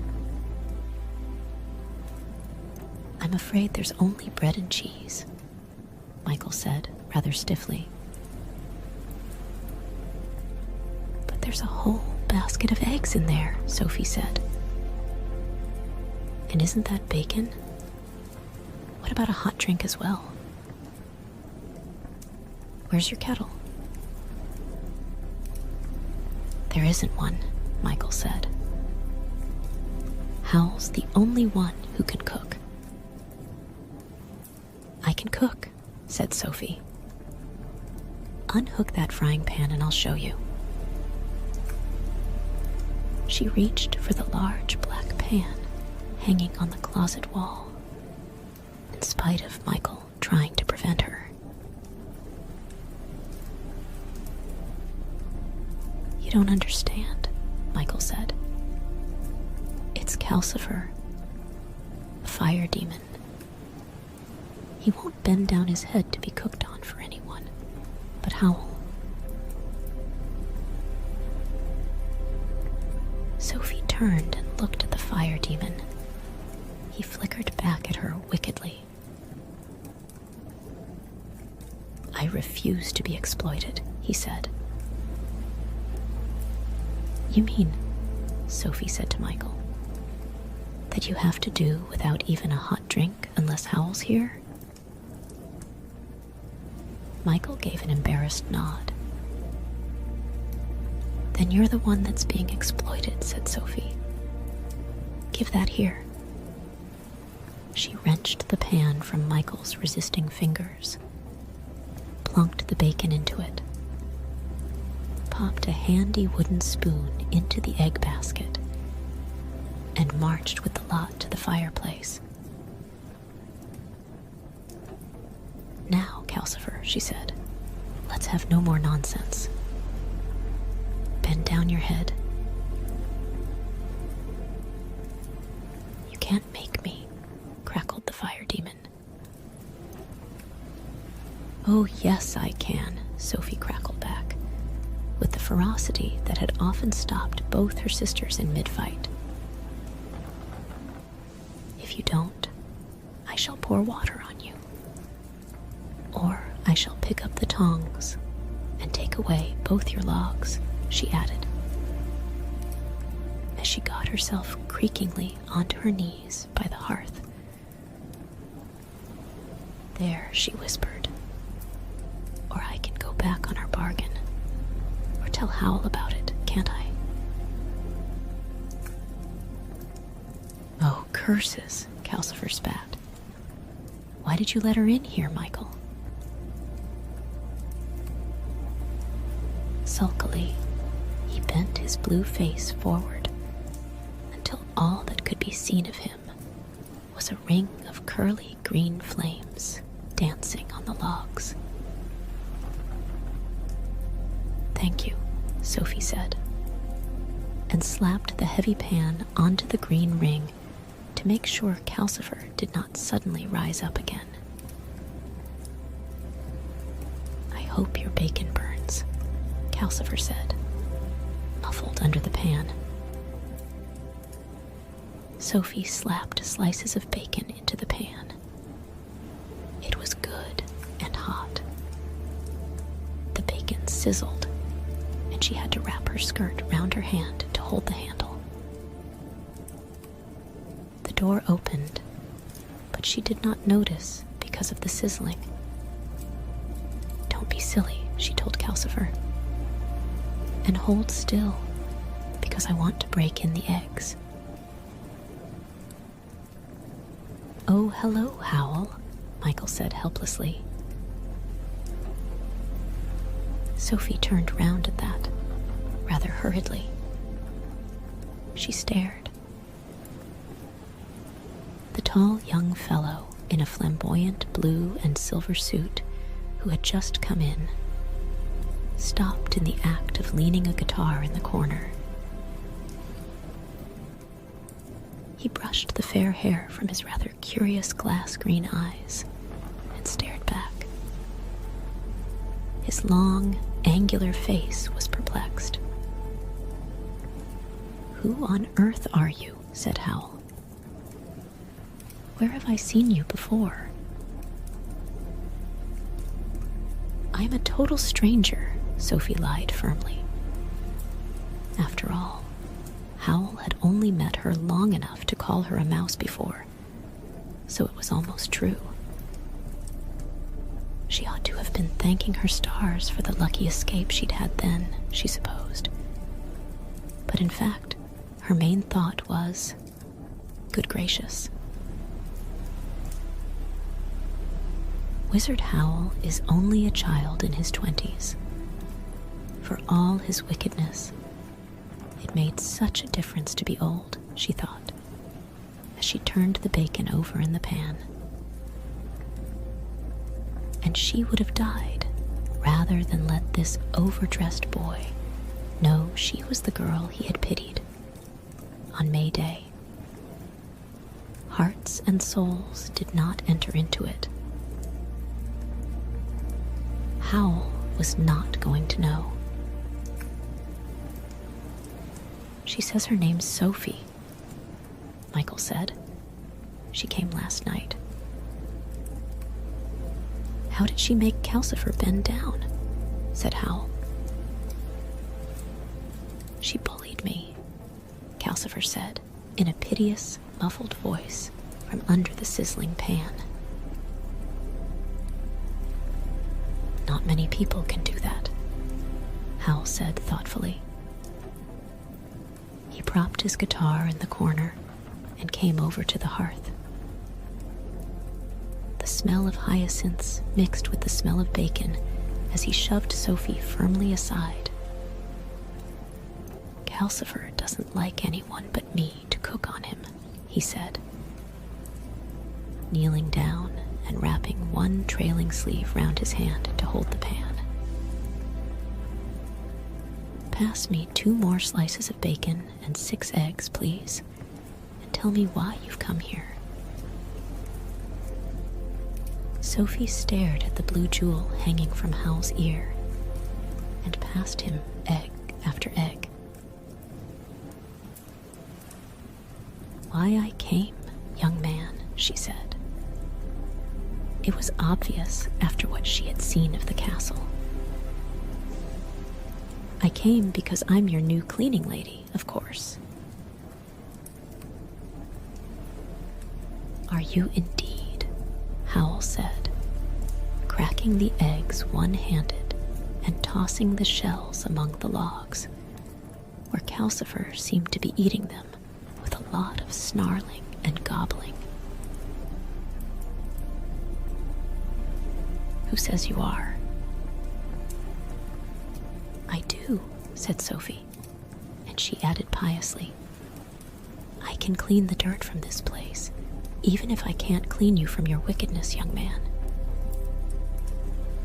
"Howl's not wicked," Michael said. "Yes, I am," Howl contradicted him. "You forget just how wicked I'm being at the moment, Michael." He jerked his chin at Sophie. "If you're so anxious to be of use, my good woman, find some knives and forks and clear the bench." There were tall stools under the workbench. Michael was pulling them out to sit on and pushing aside all the things on top of it to make room for some knives and forks he had taken from a drawer in the side of it. Sophie went to help him. She had not expected Howl to welcome her, of course, but he had not even so far agreed to let her stay beyond breakfast. Since Michael did not seem to need help, Sophie shuffled over to her stick and put it slowly and showily in the broom cupboard. When that did not seem to attract Howl's attention, she said, "You can take me on for a month's trial if you like." Wizard Howl said nothing, but "Plates, please, Michael," and stood up holding the smoking pan. Calcifer sprang up with a roar of relief and blazed high in the chimney. Sophie made another attempt to pin the wizard down.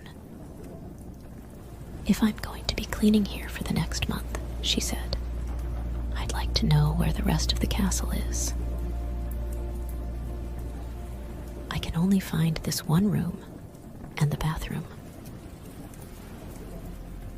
To her surprise, both Michael and the wizard roared with laughter. It was not until they had almost finished breakfast that Sophie discovered what had made them laugh. Howl was not only hard to pin down, he seemed to dislike answering any questions at all. Sophie gave up asking him and asked Michael instead. "Tell her," said Howl. "It will stop her pestering." "There isn't any more of the castle," Michael said, "except what you've seen and 2 bedrooms upstairs." "What?" Sophie exclaimed. Howl and Michael laughed again. "Howl and Calcifer invented the castle," Michael explained, "and Calcifer keeps it going. The inside of it is really just Howl's old house in Port Haven, which is the only real part. But Port Haven's miles down near the sea," Sophie said. "I call that too bad. What do you mean by having this great, ugly castle rushing about the hills and frightening everyone in Market Chipping to death?" Howl shrugged. "What an outspoken old woman you are. I've reached that stage in my career when I need to impress everyone with my power and wickedness. I can't have the king thinking well of me. And last year, I offended someone very powerful, and I need to keep out of their way. It seemed a funny way to avoid someone, but Sophie supposed wizards had different standards from ordinary people. And she shortly discovered that the castle had other peculiarities. They had finished eating, and Michael was piling the plates in the slimy sink beside the bench when there came a loud, hollow knocking at the door. Calcifer blazed up. Kingsbury door. Howl, who was on his way to the bathroom, went to the door instead.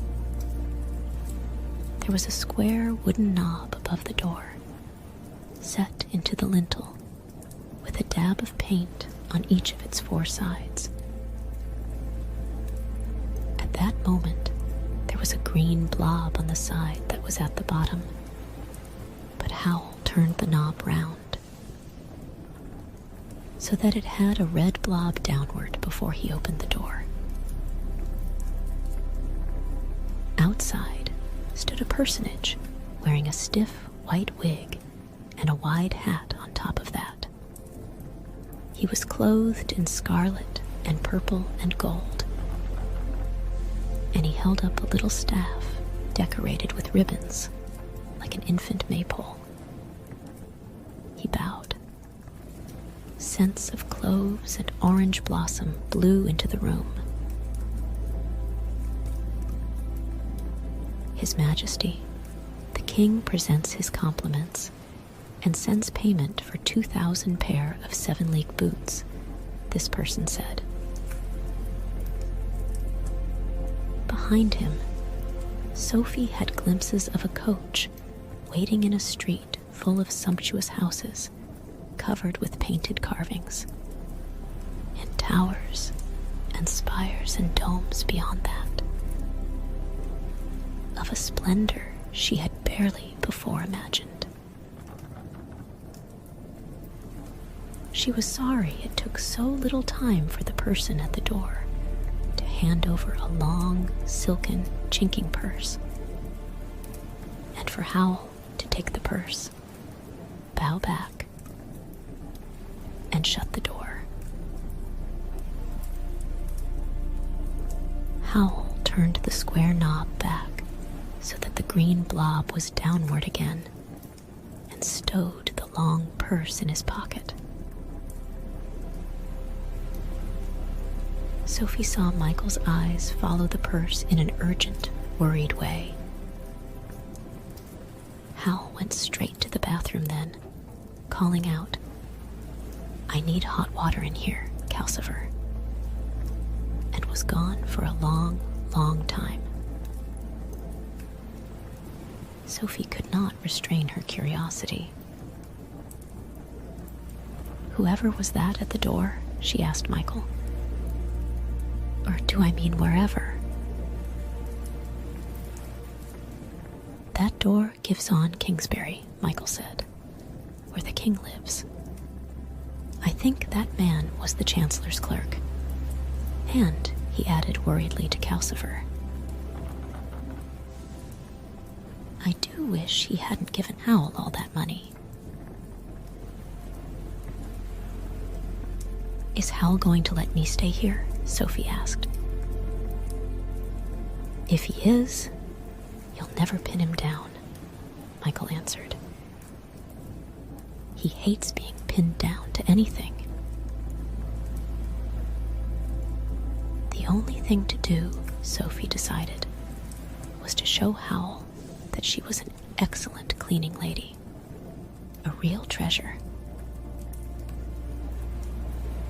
She tied an old rag round her wispy white hair. She rolled the sleeves up her skinny old arms and wrapped an old tablecloth from the broom cupboard round her as an apron. It was rather a relief to think there were only 4 rooms to clean instead of a whole castle. She grabbed up a bucket and besom and got to work. "What are you doing?" cried Michael and Calcifer in a horrified chorus. "Cleaning up," Sophie replied firmly. "The place is a disgrace." Calcifer said, "It doesn't need it." And Michael muttered, "Howl will kick you out." But Sophie ignored them both. Dust flew in clouds. In the midst of it, there came another set of thumps at the door. Calcifer blazed up, calling, "Porthaven door," and gave a great, sizzling sneeze, which shot purple sparks through the dust clouds. Michael left the workbench and went to the door. Sophie peered through the dust she was raising and saw that this time Michael turned the square knob over the door so that the side with a blue blob of paint on it was downward. Then he opened the door on the street you saw out of the window. A small girl stood there. "Please, Mr. Fisher," she said. "I've come for that spell for me, Mum." "Safety spell for your dad's boat, wasn't it?" Michael said. "Won't be a moment." He went back to the bench and measured powder from a jar from the shelves into a square of paper. While he was doing it, the little girl peered in at Sophie as curiously as Sophie peered out at her. Michael twisted the paper round the powder and came back saying, "Tell her to sprinkle it right along the boat. It'll last out and back, even if there's a storm." The girl took the paper and passed over a coin. "Has the sorcerer got a witch working for him too?" she asked. "No," said Michael. "Meaning me?" Sophie called. "Oh, yes, my child. I'm the best and cleanest witch in Ingri." Michael shut the door, looking exasperated. "That will be all round Porthaven now. Howl may not like that." He turned the knob green down again. Sophie cackled to herself a little, quite unrepentant. Probably she had let the besom she was using put ideas into her head. But it might persuade Howl to let her stay if everyone thought she was working for him. It was odd.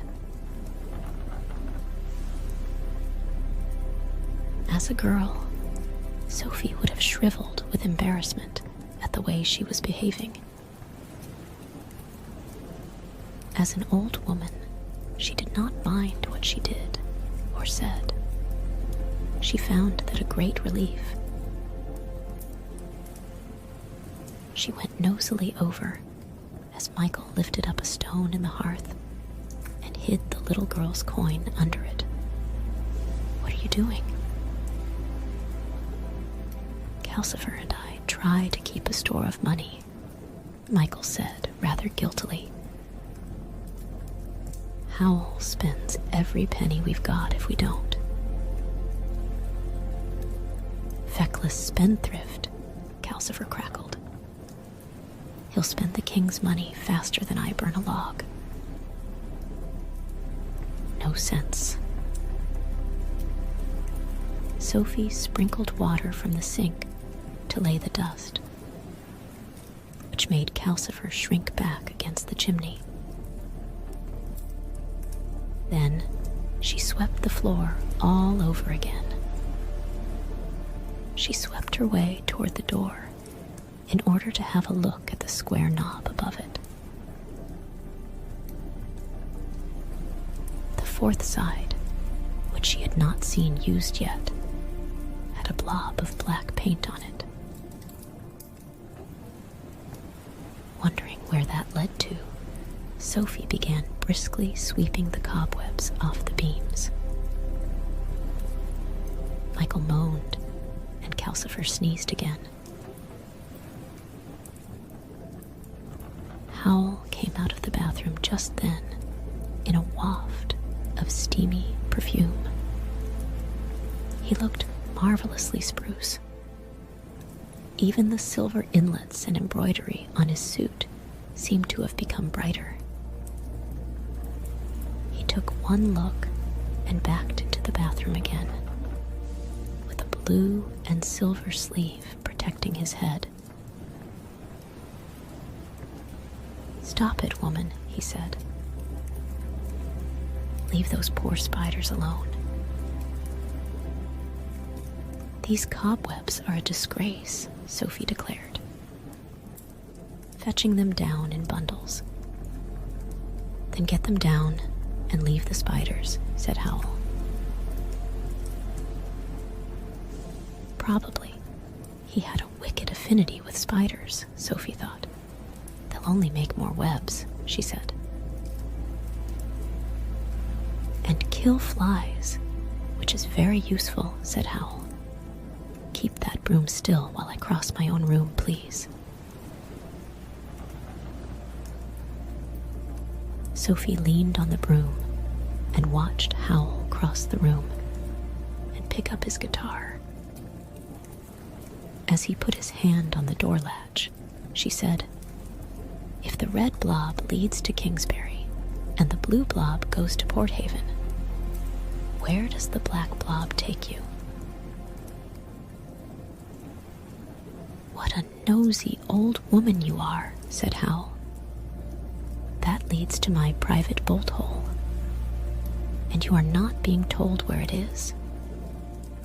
He opened the door onto the wide, moving moorland and the hills. "When will you be back, Howl?" Michael asked a little despairingly. Howl pretended not to hear. He said to Sophie, "You're not to kill a single spider while I'm away." And the door slammed behind him. Michael looked meaningly at Calcifer and sighed. Calcifer crackled with malicious laughter. Since nobody explained where Howl had gone, Sophie concluded he was off to hunt young girls again and got down to work with more righteous vigor than ever. She did not dare harm any spiders after what Howl had said. So she banged at the beams with the broom, screaming, "Out, spiders, out of my way." Spiders scrambled for their lives every which way, and webs fell in swaths. Then, of course, she had to sweep the floor yet again. After that, she got down on her knees and scrubbed it.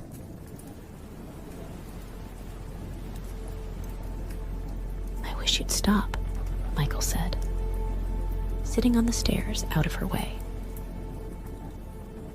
Calcifer, cowering at the back of the grate, muttered, "I wish I'd never made that bargain with you now."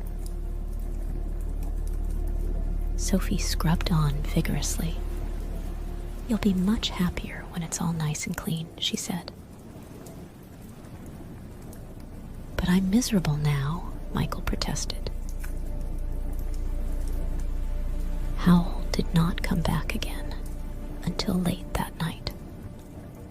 By that time, Sophie had swept and scrubbed herself into a state when she could hardly move. She was sitting hunched up in the chair, aching all over. Michael took hold of Howl by a trailing sleeve and towed him over to the bathroom, where Sophie could hear him pouring out complaints in a passionate mutter. Phrases like terrible old biddy and won't listen to a word were quite easy to hear, even though Calcifer was roaring. Howl, stop her. She's killing us both. But all Howl said when Michael let go of him was, "Did you kill any spiders?" "Of course not," Sophie snapped. Her aches made her irritable. "They look at me and run for their lives. What are they? All the girls whose hearts you ate?" Howl laughed. "No, just simple spiders," he said, and went dreamily away upstairs.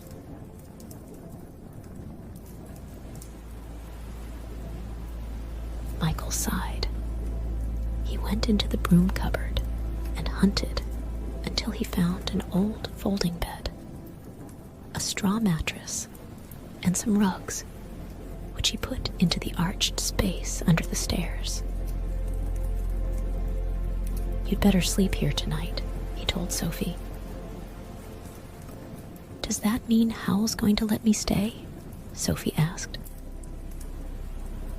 "I don't know," Michael said irritably. "Howl never commits himself to anything.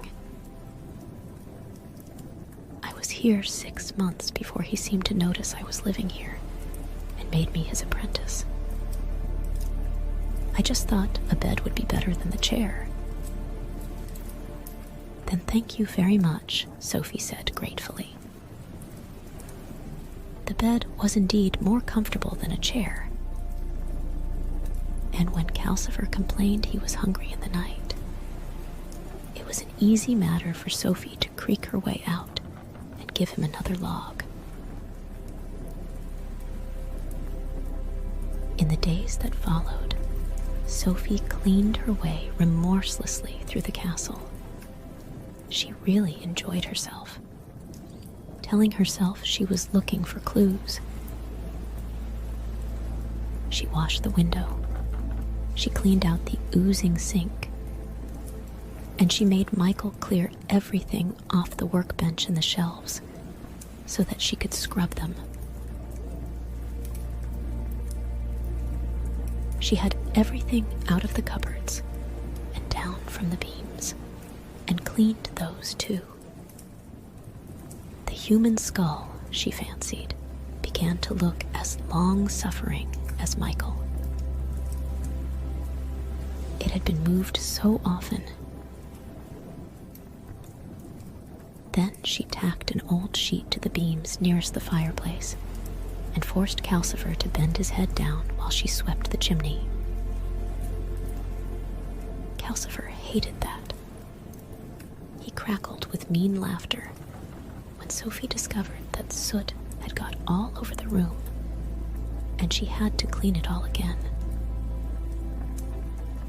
That was Sophie's trouble. She was remorseless, but she lacked method. But there was this method to her remorselessness. She calculated that she could not clean this thoroughly without sooner or later coming across Howl's hidden hoard of girls' souls, or chewed hearts, or else something that explained Calcifer's contract. Up the chimney, guarded by Calcifer, had struck her as a good hiding place. But there was nothing there but quantities of soot, which Sophie stored in bags in the yard. The yard was high on her list of hiding places. Every time Howl came in, Michael and Calcifer complained loudly about Sophie, but Howl did not seem to attend, nor did he seem to notice the cleanliness. did he notice that the food closet became very well stocked with cakes and jam and the occasional lettuce. For, as Michael had prophesied, word had gone round Porthaven. People came to the door to look at Sophie. They called her Mrs. Witch in Porthaven and Madam Sorceress in Kingsbury. Word had gone round the capital too. Though the people who came to the Kingsbury door were better dressed than those in Porthaven, no one in either place liked to call on someone so powerful without an excuse.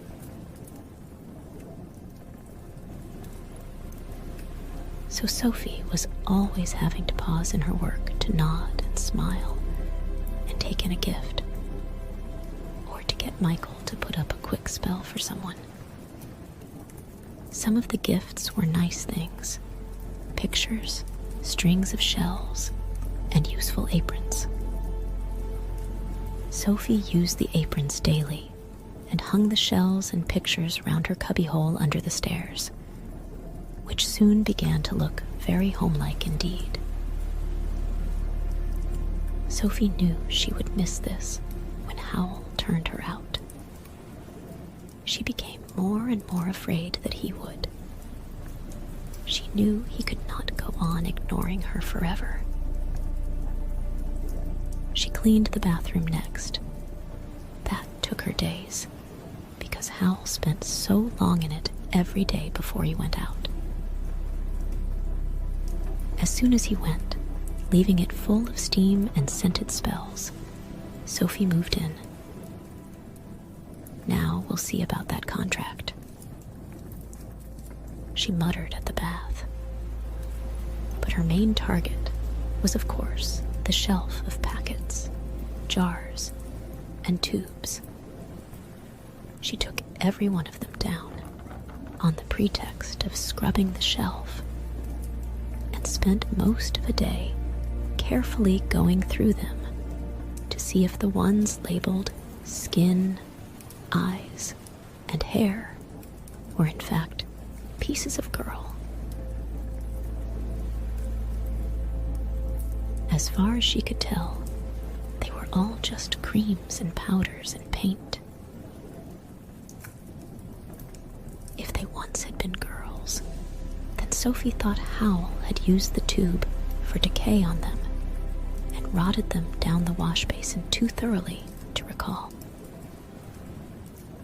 But she hoped they were only cosmetics in the packets. She put the things back on the shelf and scrubbed. That night, as she sat aching in the chair, Calcifer grumbled that he had drained one hot spring dry for her. "Where are the hot springs?" Sophie asked. She was curious about everything these days. "Under the Porthaven marshes, mostly," Calcifer said. "But if you go on like this, I'll have to fetch hot water from the waste. When are you going to stop cleaning and find out how to break my contract?" "In good time," said Sophie. "How can I get the terms out of Howl if he's never in? Is he always away this much?"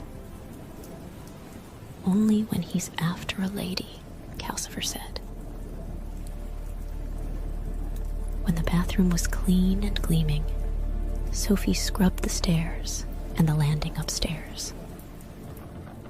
Then she moved on into Michael's small front room.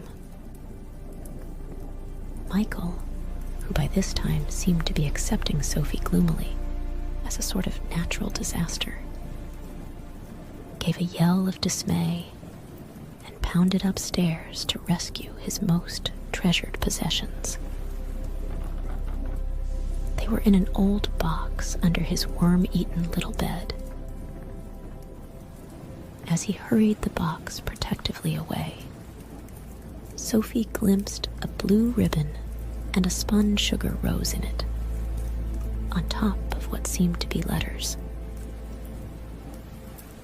So Michael has a sweetheart, she said to herself as she flung the window open. It opened into the street in Port Haven, too, and heaved his bedding across the sill to air. Considering how nosy she had lately become, Sophie was rather surprised at herself for not asking Michael who his girl was and how he kept her safe from Howl. She swept such quantities of dust and rubbish from Michael's room that she nearly swamped Calcifer trying to burn it all. "You'll be the death of me. You're as heartless as Howl," Calcifer choked. Only his green hair and a blue piece of his long forehead showed. Michael put his precious box in the drawer of the workbench and locked the drawer. "I wish Howl would listen to us," he said. "Why is this girl taking him so long?" The next day, Sophie tried to start on the backyard, but it was raining in Port Haven that day. Driving against the window and pattering in the chimney, making Calcifer hiss with annoyance. The yard was part of the Port Haven house, too, so it was pouring out there when Sophie opened the door. She put her apron over her head and rummaged a little. And before she got too wet, she found a bucket of whitewash and a large paintbrush. She took these indoors and set to work on the walls. She found an old stepladder in the broom cupboard, and she whitewashed the ceiling between the beams too. It rained for the next 2 days in Port Haven, though when Howl opened the door with the knob green blob down and stepped out onto the hill, the weather there was sunny, with big cloud shadows racing over the heather faster than the castle could move. Sophie whitewashed her cubbyhole, the stairs, the landing, and Michael's room.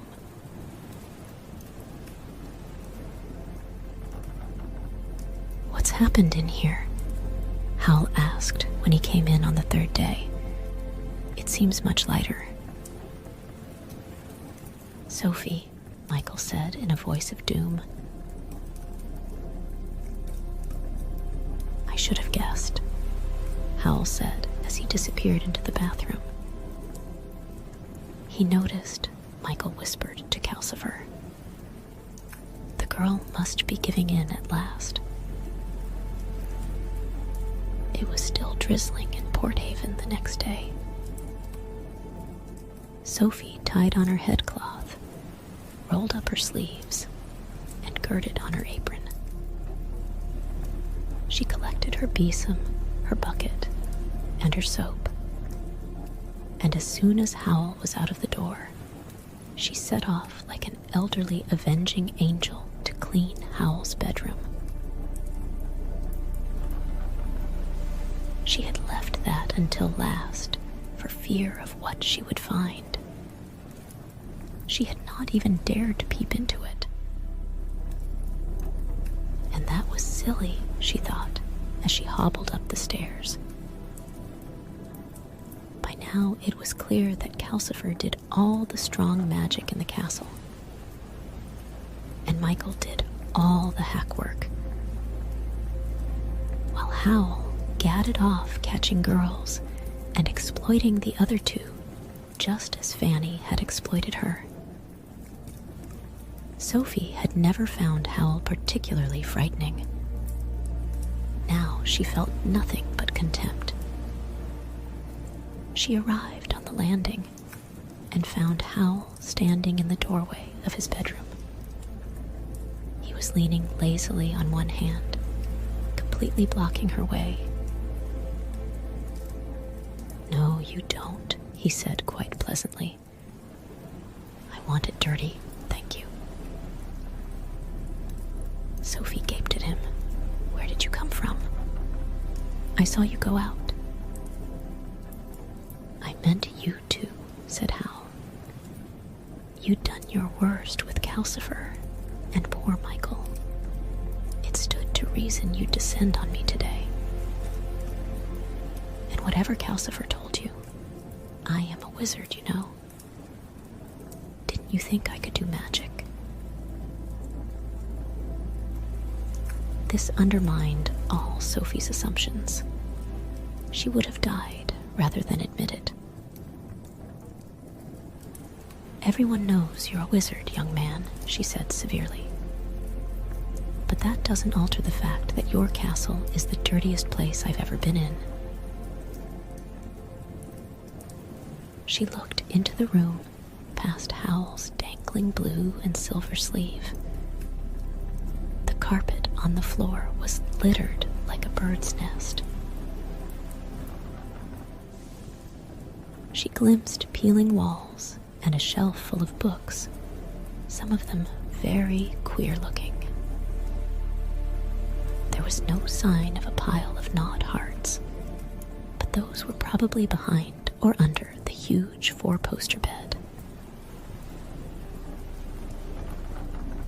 Its hangings were gray-white with dust, and they prevented her from seeing what the window looked out onto. Howl swung his sleeve in front of her face. Don't be nosy. I'm not being nosy, Sophie protested. That room. Yes, you are nosy, said Howl. You're a dreadfully nosy, horribly bossy, appallingly clean old woman. Control yourself. You're victimizing us all. But it's a pigsty, said Sophie. I can't help what I am. Yes, you can, said Howl. And I like my room the way it is.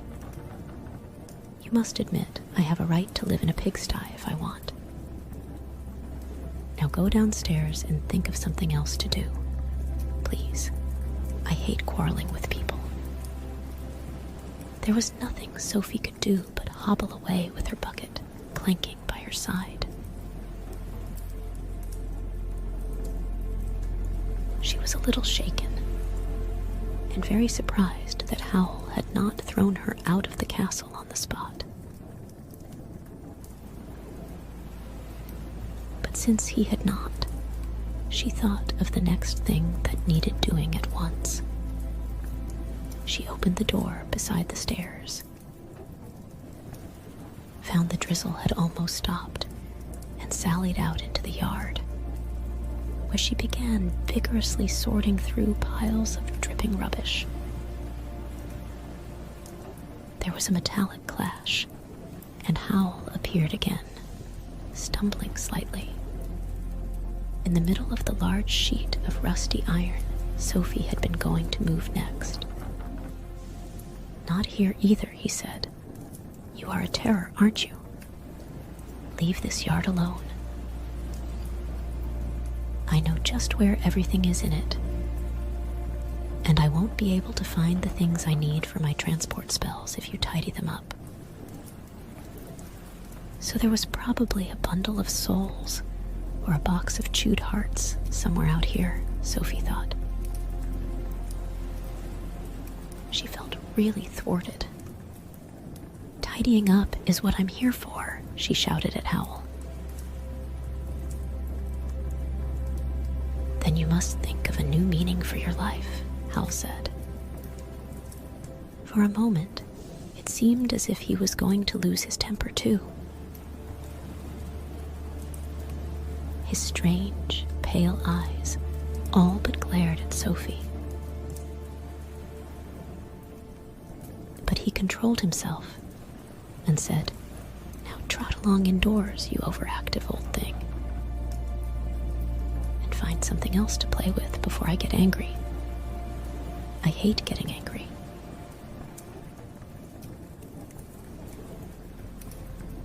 Sophie folded her skinny arms. She did not like being glared at by eyes like glass marbles. Of course you hate getting angry, she retorted. You don't like anything unpleasant, do you? You're a slitherer, Outer. That's what you are. You slither away from anything you don't like. Howl gave a forced sort of smile. Well now, he said. Now we both know each other's faults. Now go back into the house. Go on, back. He advanced on Sophie, waving her toward the door. The sleeve on his waving arm caught the edge of the rusty metal, jerked and tore. Damnation, said Howl, holding up the trailing blue and silver ends. Look what you've made me do. I can mend it, Sophie said. Howl gave her another glassy look. There you go again, he said. How you must love servitude. He took his torn sleeve gently between the fingers of his right hand and pulled it through them. As the blue and silver fabric left his fingers, there was no tear in it at all. There, he said. Understand. Sophie hobbled back indoors, rather chastened. Wizards clearly had no need to work in the ordinary way. Howl had shown her he really was a wizard to be reckoned with. Why didn't he turn me out? She said, half to herself and half to Michael. It beats me, said Michael, but I think he goes by Calcifer. Most people who come in here either don't notice Calcifer or they're scared stiff of him. Howl did not go out that day, nor for the next few days.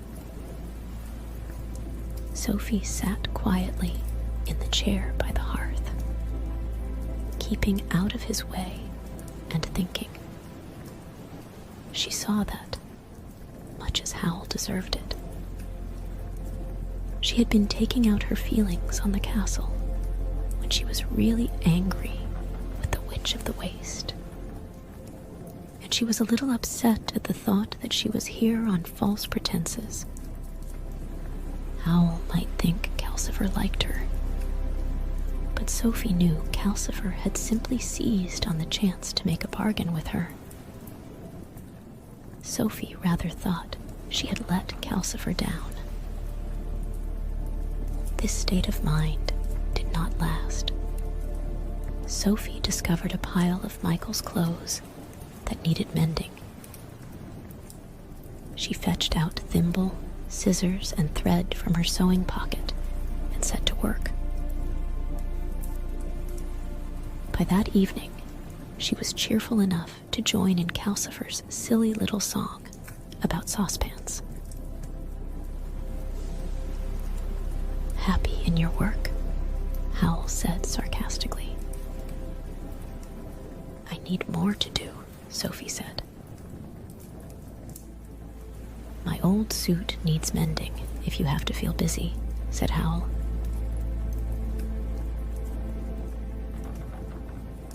This seemed to mean that Howl was no longer annoyed. Sophie was relieved. She had been almost frightened that morning.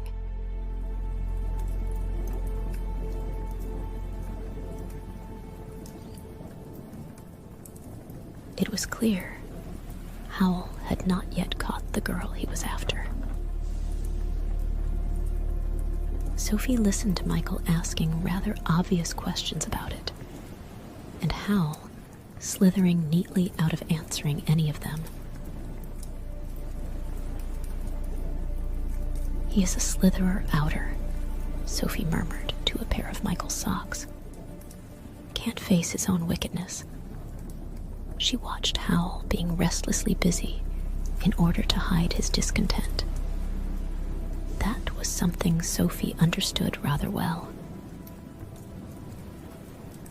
At the bench, Howl worked a good deal harder and faster than Michael, putting spells together in an expert but slapdash way. From the look on Michael's face, most of the spells were both unusual and hard to do. But Howl would leave a spell midway and dash up to his bedroom to look after something hidden and no doubt sinister going on up there, and then shortly race out into the yard to tinker with a large spell out there. Sophie opened the door a crack and was rather amazed to see the elegant wizard kneeling in the mud with his long sleeves tied together behind his neck to keep them out of the way while he carefully heaved a tangle of greasy metal into a special framework of some kind.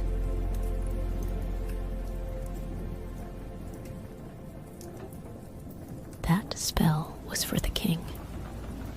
Another overdressed and scented messenger arrived with a letter and a long, long speech in which he wondered if Howl could possibly spare time.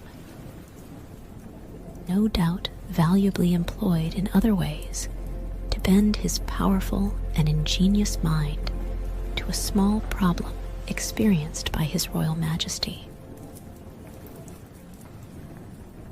To wit, how an army might get its heavy wagons through marsh and rough ground. Howl was wonderfully polite and long-winded in reply. He said no. But the messenger spoke for a further half hour, at the end of which he and Howl bowed to one another, and Howl agreed to do the spell.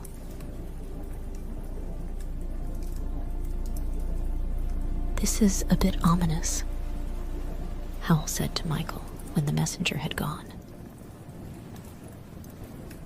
"What did Suleiman have to get himself lost in the waste for? The king seems to think I'll do instead." "He wasn't as inventive as you, by all accounts," Michael said. "I'm too patient and too polite," Howl said gloomily. "I should have overcharged him even more." Howl was equally patient and polite with customers from Port Haven. But, as Michael anxiously pointed out, the trouble was that Howl did not charge these people enough. This was after Howl had listened for an hour to the reasons why a seaman's wife could not pay him a penny yet, and then promised a sea captain a wind spell for almost nothing. Howl eluded Michael's arguments by giving him a magic lesson. Sophie sewed buttons on Michael's shirts and listened to Howl going through a spell with Michael. "I know I'm slapdash," he was saying, "but there's no need for you to copy me. Always read it right through carefully first. The shape of it should tell you a lot, whether it's self-fulfilling or self-discovering, or simple incantation, or mixed action and speech. When you've decided that, go through Aga in and decide which bits mean what they say and which bits are put as a puzzle. You're getting on to the more powerful kinds now. You'll find every spell of power has at least one deliberate mistake or mystery in it to prevent accidents. You have to spot those. Now take this spell. Listening to Michael's halting replies to Howl's questions, and watching Howl scribble remarks on the paper with a strange, everlasting quill pen, Sophie realized that she could learn a lot too. It dawned on her that if Martha could discover the spell to swap herself and Letty about at Mrs. Fairfax's, then she ought to be able to do the same here. With a bit of luck, there might be no need to rely on Calcifer.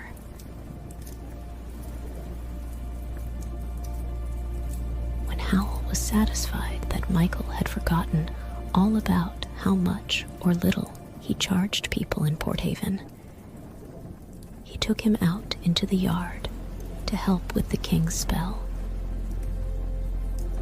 Sophie creaked to her feet and hobbled to the bench. The spell was clear enough, but Howl's scrawled remarks defeated her. "I've never seen such writing," she grumbled to the human skull. "Does he use a pen or a poker?" She sorted eagerly through every scrap of paper on the bench and examined the powders and liquids in the crooked jars. "Yes, let's admit it," she told the skull. "I snoop, and I have my proper reward. I can find out how to cure foul pest and abate whooping cough, raise a wind, and remove hairs from the face. If Martha had found this lot, she'd still be at Mrs. Fairfax's.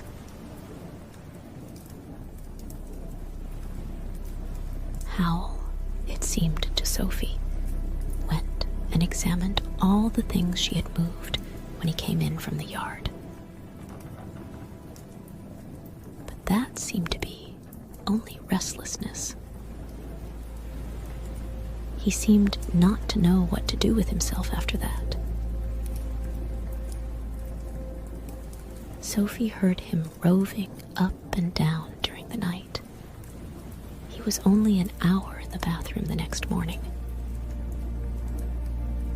He seemed not to be able to contain himself while Michael put on his best plum velvet suit, ready to go to the palace in Kingsbury. And the two of them wrapped the bulky spell up in golden paper. The spell must have been surprisingly light for its size. Michael could carry it on his own easily, with both his arms wrapped round it. Howl turned the knob over the door, read down for him, and sent him out into the street among the painted houses.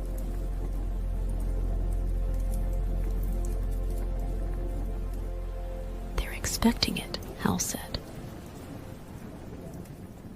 "You should only have to wait most of the morning. Tell them a child could work it. Show them. And when you come back, I'll have a spell of power for you to get to work on. So long." He shut the door and roved round the room again. "My feet itch," he said suddenly. "I'm going for a walk on the hills. Tell Michael the spell I promised him is on the bench, and here's for you to keep busy with." Sophie found a gray and scarlet suit, as fancy as the blue and silver one, dropped into her lap from nowhere. Howl, meanwhile, picked up his guitar from its corner, turned the doorknob green down, and stepped out among the scudding heather above Market Chipping. "His feet itch," grumbled Calcifer. There was a fog down in Port Haven. Calcifer was low among his logs, moving uneasily this way and that to avoid drips in the chimney. How does he think I feel, stuck in a damp grate like this? Then you'll have to give me a hint, at least about how to break your contract, Sophie said, shaking out the gray and scarlet suit. Goodness, you're a fine suit, even if you are a bit worn. Built to pull in the girls, aren't you?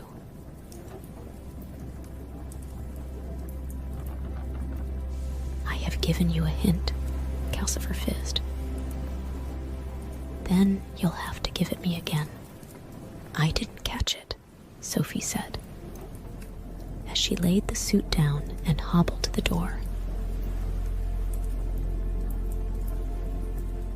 If I give you a hint and tell you it's a hint, it will be information.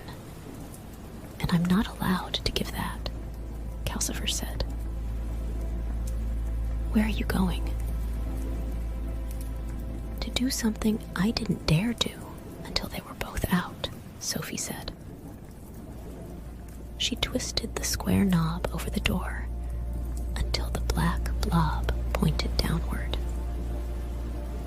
Then she opened the door. There was nothing outside. It was neither black, nor gray, nor white. It was not thick or transparent. It did not move. It had no smell and no feel. When Sophie put a very cautious finger out into it, it was neither hot nor cold. It felt of nothing. It seemed utterly and completely nothing. What is this? She asked Calcifer. Calcifer was as interested as Sophie. His blue face was leaning right out of the grate to see the door. He had forgotten the fog. I don't know, he whispered.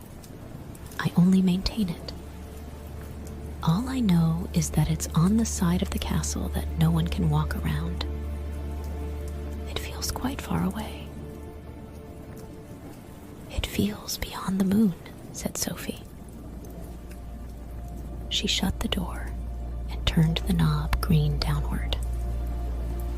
She hesitated a minute and then started to hobble to the stairs. He's locked it, said Calcifer. He told me to tell you if you tried to snoop again. Oh, said Sophie. What has he got up there? I've no idea, said Calcifer. I don't know anything about upstairs. If you only knew how frustrating it is. I can't even really see outside the castle, only enough to see what direction I'm going in. Sophie, feeling equally frustrated, sat down and began mending the gray and scarlet suit. Michael came in quite soon after that. The king saw me at once, he said. He looked round the room. His eyes went to the empty corner where the guitar usually stood. Oh no, he said. Not the lady friend again. I thought she'd fallen in love with him, and it was all over days ago. What's keeping her? Calcifer fizzed wickedly. You got the signs wrong. Heartless Howl is finding this lady rather tough. He decided to leave her alone a few days to see if that would help. That's all. Bother, said Michael. That's bound to mean trouble. And here was I hoping Howl was almost sensible again. Sophie banged the suit down on her knees. Really, she said, How can you both talk like that about such utter wickedness? At least I suppose I can't blame Calcifer since he's an evil demon. But you, Michael. I don't think I'm evil, Calcifer protested. But I'm not calm about it, if that's what you think, Michael said. If you knew the trouble we've had because Howl will keep falling in love like this. We've had lawsuits and suitors with swords, and mothers with rolling pins, and fathers and uncles with cudgels, and aunts. Aunts are terrible. They go for you with hat pins. But the worst is when the girl herself finds out where Howl lives and turns up at the door, crying and miserable. Howl goes out through the back door, and Calcifer and I have to deal with them all. I hate the unhappy ones, Calcifer said. They drip on me. I'd rather have them angry. Now let's get this straight, Sophie said, clenching her fists knobbily in red satin. What does Howl do to these poor females? I was told he ate their hearts and took their souls away. Michael laughed uncomfortably. Then you must come from market chipping. Howl sent me down there to blacken his name when we first set up the castle.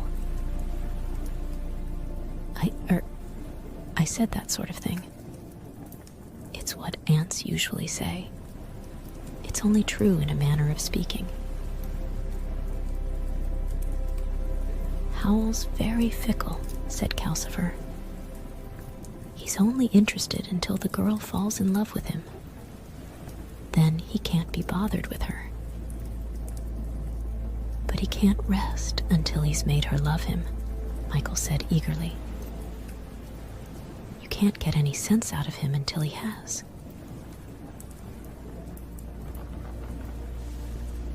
I always look forward to the time when the girl falls for him. Things get better then. Until they track him down, said Calcifer. You'd think he'd have the sense to give them a false name, Sophie said scornfully. The scorn was to hide the fact that she was feeling somewhat foolish. Oh, he always does, Michael said. He loves giving false names and posing as things. He does it even when he's not courting girls. Haven't you noticed that he's Sorcerer Jenkin in Port Haven and Wizard Pendragon in Kingsbury, as well as Horrible Howl in the castle? Sophie had not noticed, which made her feel more foolish still. And feeling foolish made her angry. Well, I still think it's wicked, going round making poor girls unhappy, she said. It's heartless and pointless. He's made that way, said Calcifer. Michael pulled a three-legged stool up to the fire and sat on it while Sophie sewed, telling her of Howl's conquests and some of the trouble that had happened afterward. Sophie muttered at the fine suit. She still felt very foolish. So you ate hearts, did you, Suit? Why do aunts put things so oddly when they talk about their nieces? Probably fancied you themselves, my good Suit. How would you feel with a raging aunt after you? As Michael told her the story of the particular aunt he had in mind, it occurred to Sophie that it was probably just as well the rumors of Howl had come to market chipping in those words. She could imagine a strong-minded girl like Letty otherwise getting very interested in Howl and ending up very unhappy. Michael had just suggested lunch, and Calcifer, as usual, had groaned when Howl flung the door open and came in, more discontented than ever.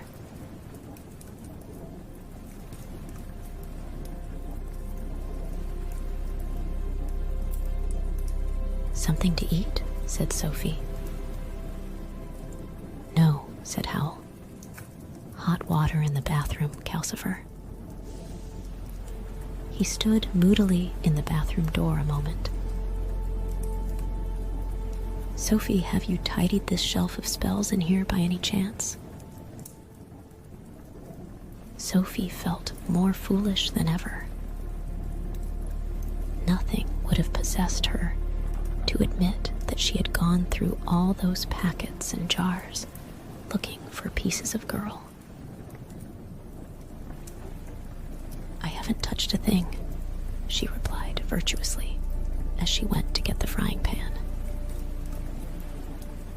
"I hope you didn't," Michael said uneasily as the bathroom door slammed. Rinsings and gushings came from the bathroom while Sophie fried lunch. "He's using a lot of hot water," Calcifer said from under the pan. "I think he's tinting his hair. I hope you left the hair spells alone. For a plain man with mud-colored hair, he's terribly vain about his looks." "Oh, shut up," snapped Sophie. "I put everything back just where I found it." She was so cross that she emptied the pan of eggs and bacon over Calcifer. She and Michael ate them. They were clearing away, and Calcifer was running his blue tongue round his purple lips when the bathroom door crashed open and Howl shot out, wailing with despair. "Look at this," he shouted. "Look at it. What has that one-woman force of chaos done to these spells?" Sophie and Michael whirled round and looked at Howl. His hair was wet, but apart from that, neither of them could see that it looked any different. "If you mean me," Sophie began. "I do mean you. Look," Howl shrieked. He sat down with a thump on the three-legged stool and jabbed at his wet head with his finger. "Look, survey, inspect. My hair is ruined. I look like a pan of bacon and eggs." Michael and Sophie bent nervously over Howl's head. It seemed the usual flaxen color right to the roots. The only difference might have been a slight, very slight, trace of red. Sophie found that agreeable. It reminded her a little of the color her own hair should have been. "I think it's very nice," she said. "Nice?" screamed Howl. "You would. You did it on purpose. You couldn't rest until you made me miserable, too. Look at it. It's ginger.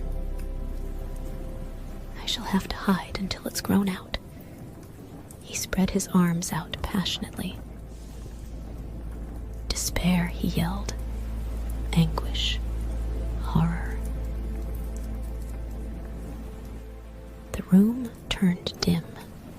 Huge, cloudy, human-looking shapes bellied up in all four corners and advanced on Sophie and Michael, howling as they came. The howls began as moaning horror and went up to despairing brays, and then up again to screams of pain and terror.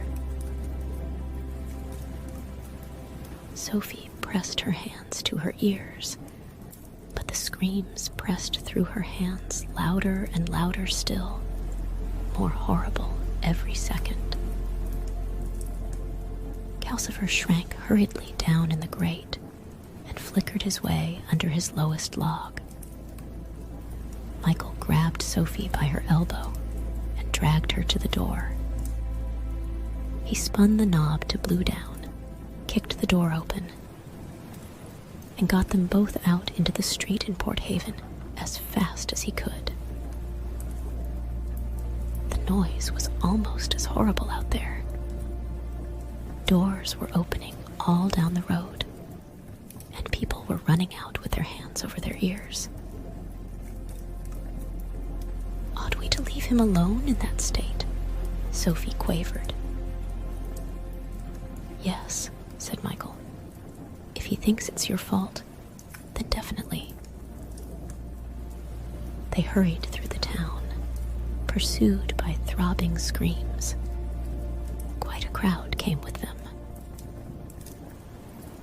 In spite of the fact that the fog had now become a seeping sea drizzle, everyone made for the harbor or the sands, where the noise seemed easier to bear. The gray vastness of the sea soaked it up a little. Everyone stood in damp huddles, looking out at the misty white horizon. And the dripping ropes on the moored ships, while the noise became a gigantic, heartbroken sobbing. Sophie reflected that she was seeing the sea close for the first time in her life. It was a pity that she was not enjoying it more. The sobs died away to vast, miserable sighs, and then to silence. People began cautiously to go back into the town. Some of them came timidly up to Sophie.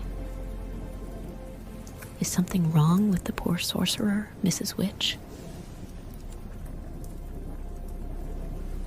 He's a little unhappy today, Michael said. Come on. I think we can risk going back now. As they went along the stone quayside, several sailors called out anxiously from the moored ships, wanting to know if the noise meant storms or bad luck. Not at all, Sophie called back. It's all over now. But it was not. They came back to the wizard's house, which was an ordinary crooked little building from the outside that Sophie would not have recognized if Michael had not been with her. Michael opened the shabby little door rather cautiously. Inside, Howl was still sitting on the stool. He sat in an attitude of utter despair, and he was covered all over in thick green slime. There were horrendous, dramatic, violent quantities of green slime, oodles of it. It covered Howl completely. It draped his head and shoulders in sticky dollops, heaping on his knees and hands, trickling in globs down his legs, and dripping off the stool in sticky strands. It was in oozing ponds and crawling pools over most of the floor. Long fingers of it had crept into the hearth. It smelled vile. Save me, Calcifer cried in a hoarse whisper. He was down to 2 desperately flickering small flames. This stuff is going to put me out. Sophie held up her skirt and marched as near Howl as she could get, which was not very near. she said. "Stop it at once. You are behaving just like a baby." Howl did not move or answer. His face stared from behind the slime, white and tragic and wide-eyed. "What shall we do? Is he dead?" Michael asked, jittering beside the door. Michael was a nice boy, Sophie thought, but a bit helpless in a crisis. "No, of course he isn't," she said. "And if it wasn't for Calcifer, he could behave like a jellied eel all day for all I care. Open the bathroom door."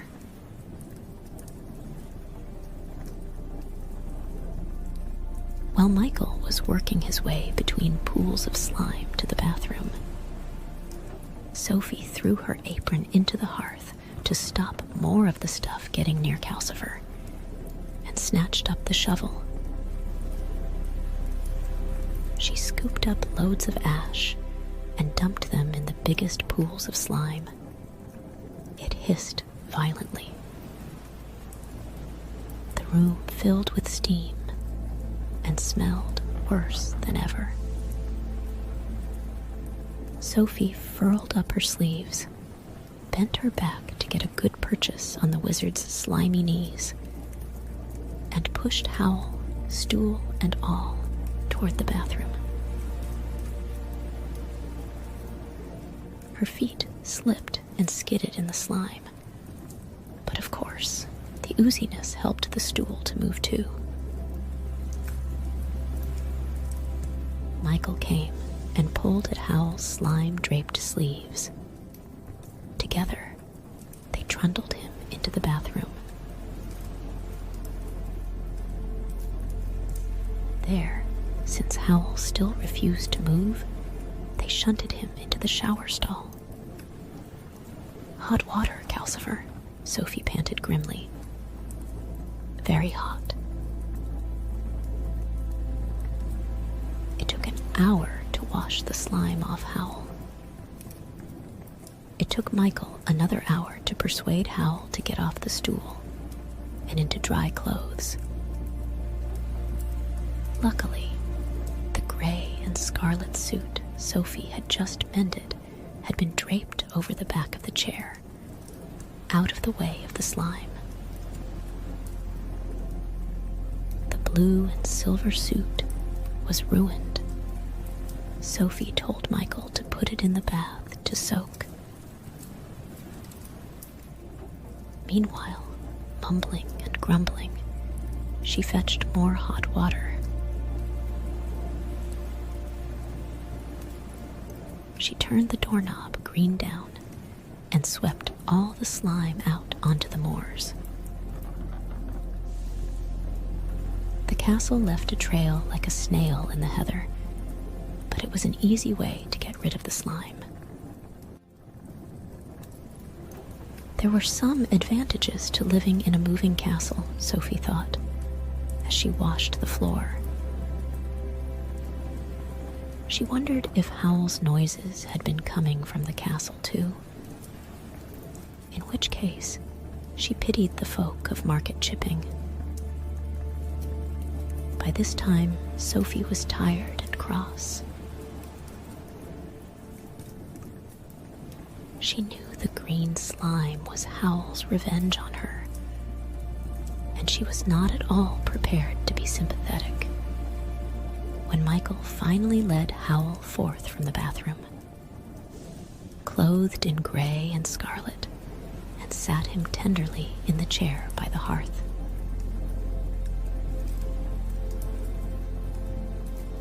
"That was plain stupid," Calcifer sputtered. "Were you trying to get rid of the best part of your magic or something?"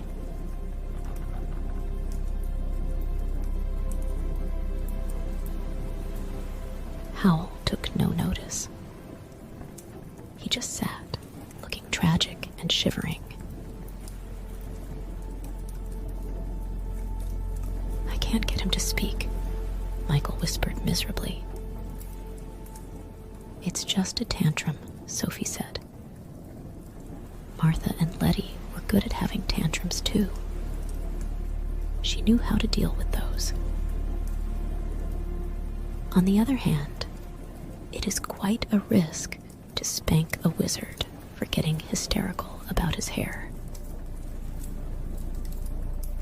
Anyway, Sophie's experience told her that tantrums are seldom about the thing they appear to be about. She made Calcifer move over so that she could balance a pan of milk on the logs. When it was warm, she thrust a mugful into Howl's hands. "Drink it," she said. "Now, what was all this fuss about? Is it this young lady you keep going to see?" Howl sipped the milk dolefully. "Yes," he said. "I left her alone to see if that would make her remember me fondly, and it hasn't." She wasn't sure, even when I last saw her. Now, she tells me there's another fellow. He sounded so miserable that Sophie felt quite sorry for him.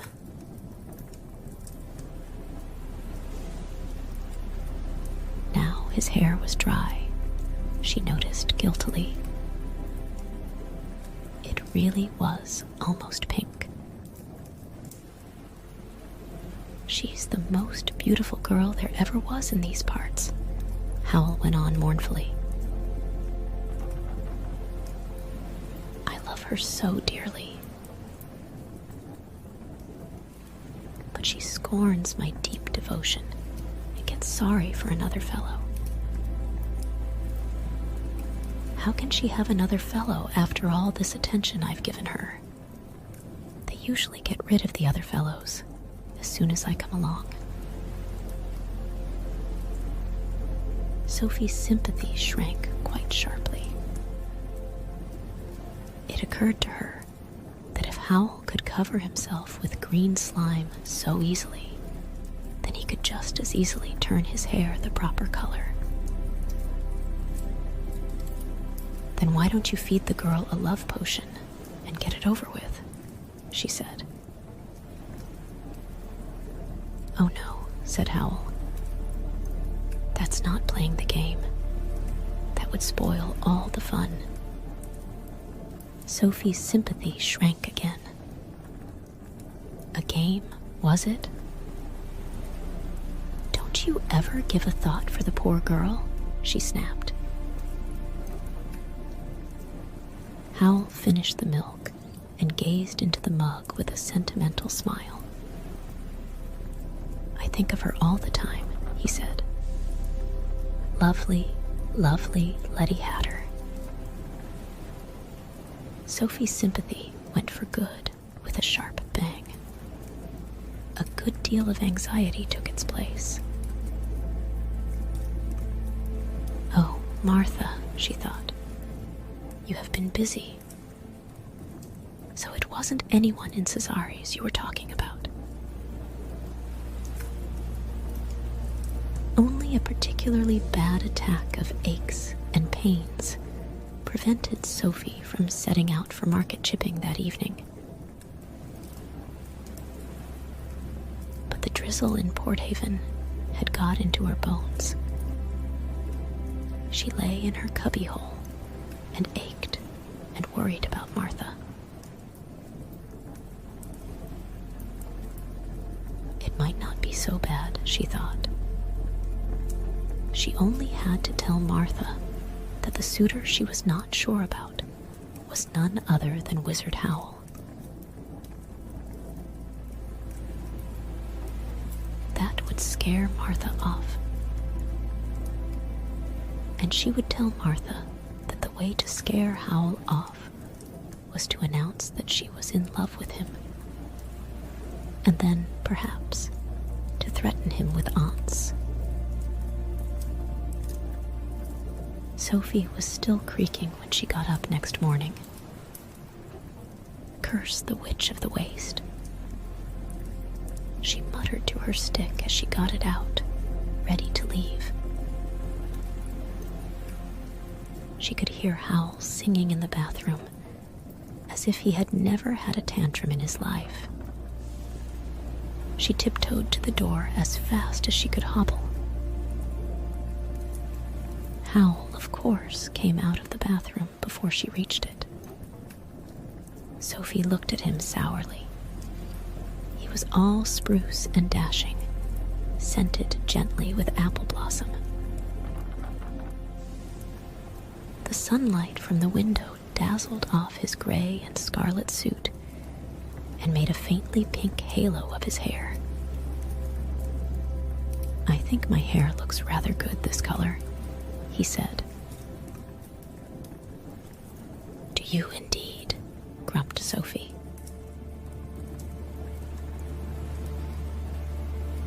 "It goes with this suit," said Howl. "You have quite a touch with your needle, don't you? You've given the suit more style somehow." "Huh?" said Sophie. Howl stopped with his hand on the knob above the door. "Aches and pains troubling you?" he said. "Or has something annoyed you?" "Annoyed?" said Sophie.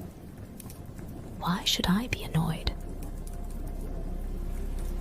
Someone only filled the castle with rotten aspic and deafened everyone in Port Haven and scared Calcifer to a cinder and broke a few hundred hearts. Why should that annoy me?" Howl laughed. "I apologize," he said, turning the knob to red down. "The king wants to see me today. I shall probably be kicking my heels in the palace until evening, but I can do something for your rheumatism when I get back. Don't forget to tell Michael I left that spell for him on the bench." He smiled sunnily at Sophie and stepped out among the spires of Kingsbury. "And you think that makes it all right?" Sophie growled as the door shut. But the smile had mollified her. "If that smile works on me, then it's no wonder poor Martha doesn't know her own mind," she muttered.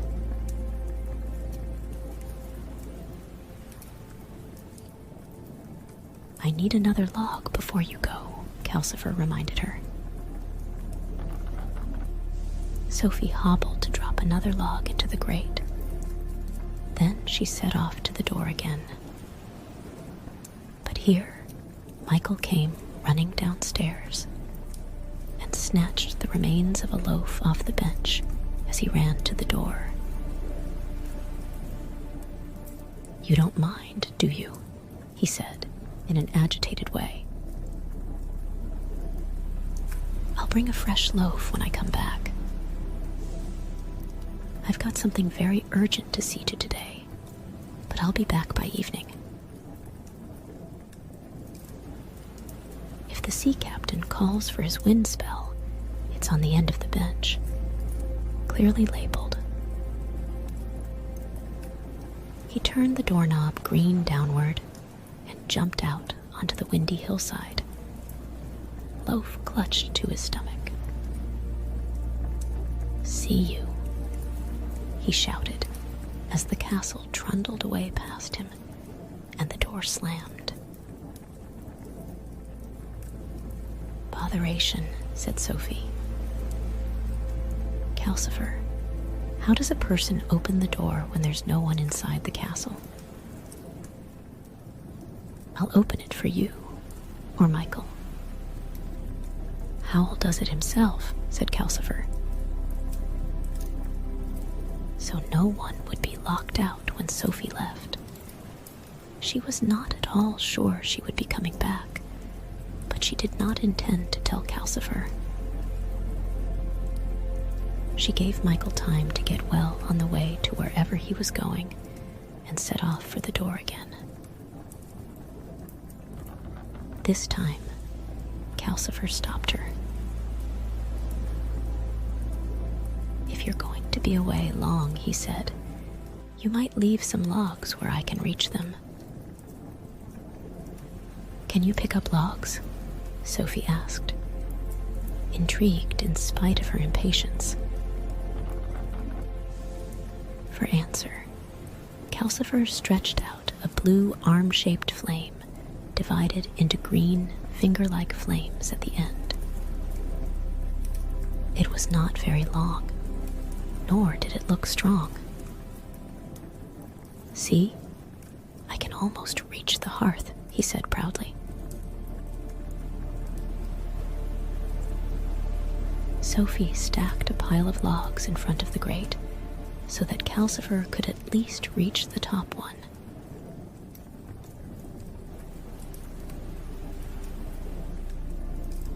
"You're not to burn them until you've got them in the grate," she warned him, and she set off for the door yet again.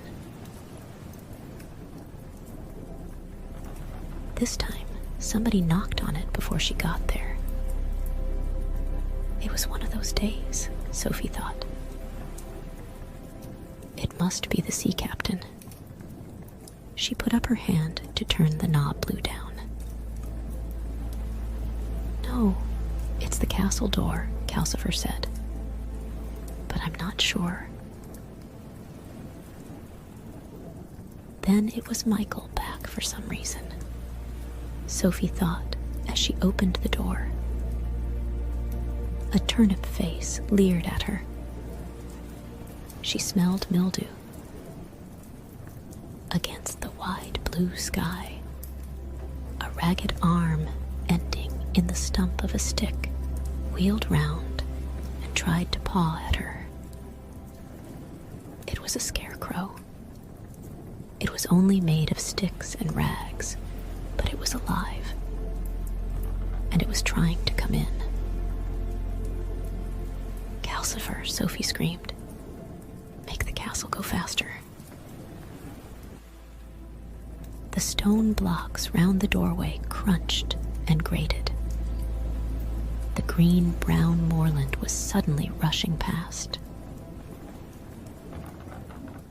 The scarecrow's stick arm thumped on the door and then went scraping along the wall of the castle as the castle left it behind. It wheeled its other arm round and seemed to try to clutch at the stonework. It meant to get into the castle if it could. Sophie slammed the door shut. This, she thought, just showed how stupid it was for an eldest child to try to seek her fortune. That was the scarecrow she had propped in the hedge on her way to the castle. She had made jokes to it. Now, as if her jokes had brought it to evil life, it had followed her all the way here and tried to paw at her face. She ran to the window to see if the thing was still trying to get into the castle. Of course, all she could see was a sunny day in Port Haven, with a dozen sails going up a dozen masts beyond the roofs opposite, and a cloud of seagulls circling in the blue sky. That's the difficulty of being in several places at once, Sophie said to the human skull on the bench. Then, all at once, she discovered the real drawback to being an old woman. Her heart gave a leap and a little stutter, and then seemed to be trying to bang its way out of her chest. It hurt. She shook all over, and her knees trembled. She rather thought she might be dying. It was all she could do to get to the chair by the hearth. She sat there panting, clutching her chest.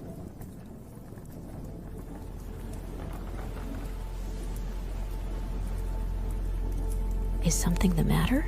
Calcifer asked. "Yes, my heart.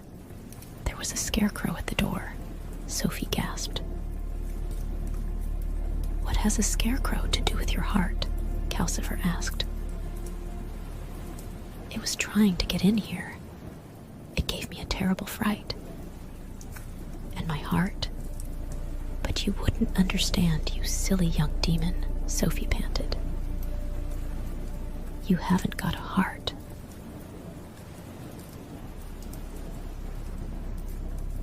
"Yes, I have," Calcifer said, as proudly as he had revealed his arm.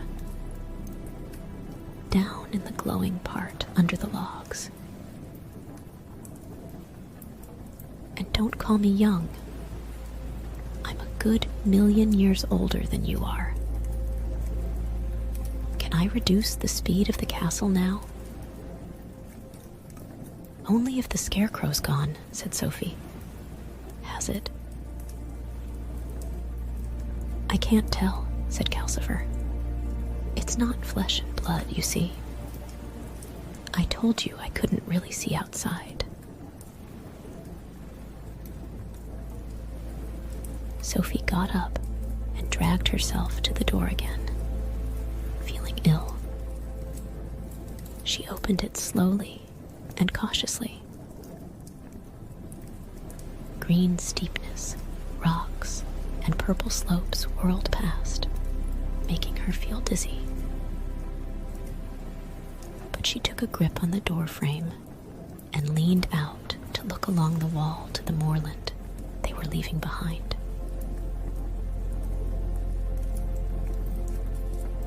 The scarecrow was about 50 yards to the rear. It was hopping from clump to heather clump with a sinister sort of valiance, holding its fluttering stick arms at an angle to balance it on the hillside. As Sophie watched, the castle left it further behind. It was slow, but it was still following. She shut the door.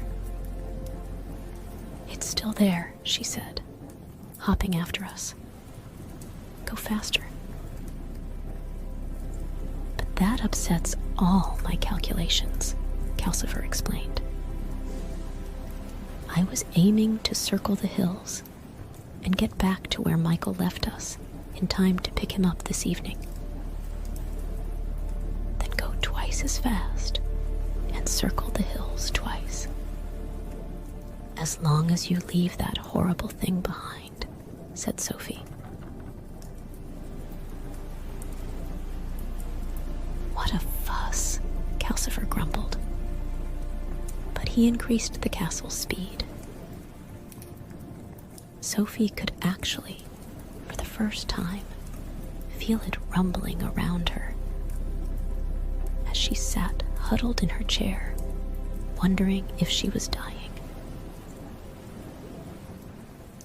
She did not want to die yet, before she had talked to Martha.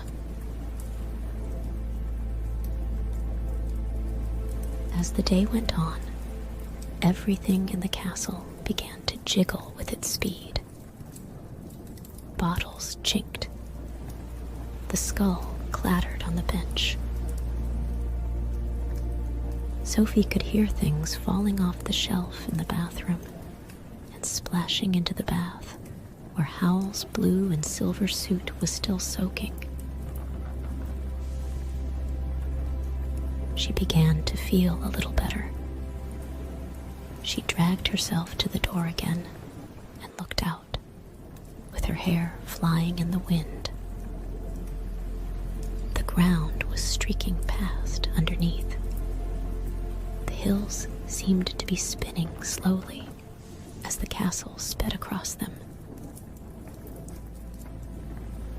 The grinding and rumbling nearly deafened her, and smoke was puffing out behind in blasts. But the scarecrow was a tiny black dot on a distant slope by then. next time she looked, it was out of sight entirely. Good. Then I shall stop for the night, said Calcifer. That was quite a strain. The rumbling died away. Things stopped jiggling. Calcifer went to sleep in the way fires do, sinking among the logs, until they were rosy cylinders plated with white ash, with only a hint of blue and green deep underneath. Sophie felt quite spry again by then. She went and fished 6 packets and a bottle out of the slimy water in the bath. The packets were soaked. She did not dare leave them that way after yesterday, so she laid them on the floor and very cautiously sprinkled them with the stuff labeled drying power. They were dry almost instantly. This was encouraging.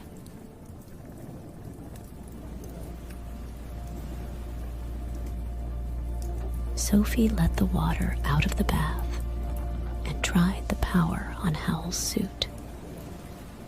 That dried too. It was still stained green and rather smaller than it had been, but it cheered Sophie up to find she could put at least something right. She felt cheerful enough to busy herself getting supper. She bundled everything on the bench into a heap round the skull at one end and began chopping onions. At least your eyes don't water, my friend, she told the skull. Count your blessings. The door sprang open. Sophie nearly cut herself in her fright, thinking it was the scarecrow again. But it was Michael. He burst jubilantly in. He dumped a loaf, a pie, and a pink and white striped box on top of the onions. Then he seized Sophie round her skinny waist and danced her round the room. It's all right. It's all right, he shouted joyfully. Sophie hopped and stumbled to keep out of the way of Michael's boots. Steady, steady, she gasped, giddily trying to hold the knife where it would not cut either of them. What is all right? Letty loves me, Michael shouted, dancing her almost into the bathroom and then almost into the hearth. She's never even seen Howl. It was all a mistake.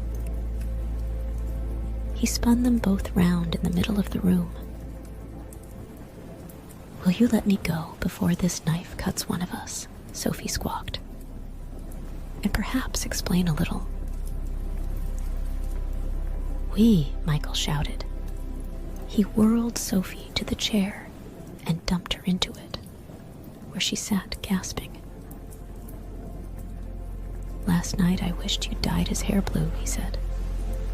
I don't mind now. When Howl said Letty had her, I even thought of dyeing him blue myself. You can see the way he talks. I knew he was going to drop this girl. Just like all the others, as soon as he'd got her to love him. And when I thought it was my Letty, Anyway, you know, he said there was another fellow. And I thought that was me. So I tore down to market chipping today. And it was all right. Howl must be after some other girl with the same name. Letty's never even seen him. Let's get this straight, Sophie said dizzily. We are talking about the Letty Hatter who works in Cesari's pastry shop, are we?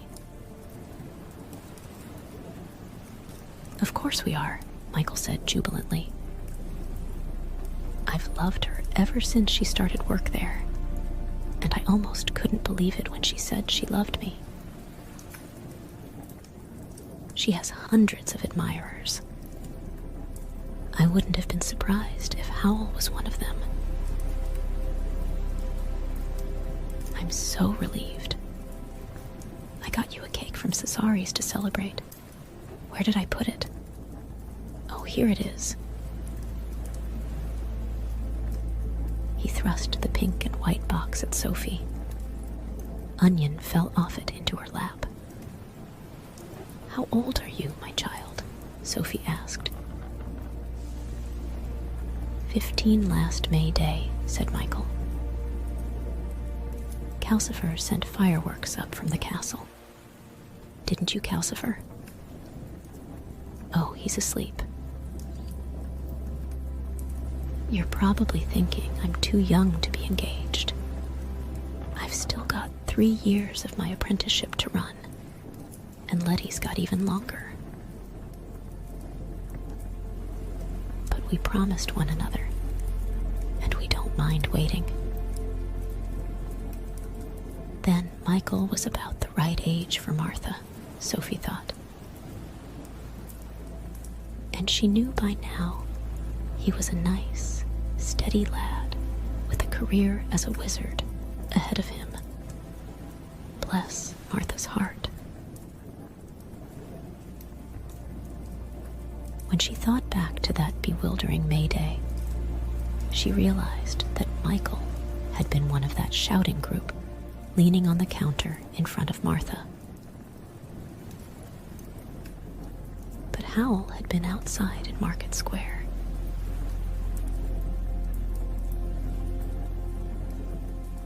Are you sure your Letty was telling the truth about Howl? She asked anxiously. Positive, said Michael. I know when she's lying. She stops twiddling her thumbs. She does too, said Sophie, chuckling. How do you know? Michael asked in surprise. Because she's my sister's granddaughter, said Sophie. And as a small girl, she was not always terribly truthful. But she's quite young, and suppose she changes as she grows. Her, may not look quite the same in a year or so. Neither will I, said Michael. People our age change all the time. It won't worry us. She'll still be Letty. In a manner of speaking, Sophie thought. But suppose she was telling the truth? She went on anxiously. And she just knew Howl under a false name. Don't worry, I thought of that, said Michael. I described Howl. You must admit he's pretty recognizable. And she really hadn't seen him or his wretched guitar. I didn't even have to tell her. He doesn't know how to play the thing. She never set eyes on him. And she twiddled her thumbs all the time she said she hadn't. That's a relief, Sophie said, lying stiffly back in her chair. And it certainly was a relief about Martha.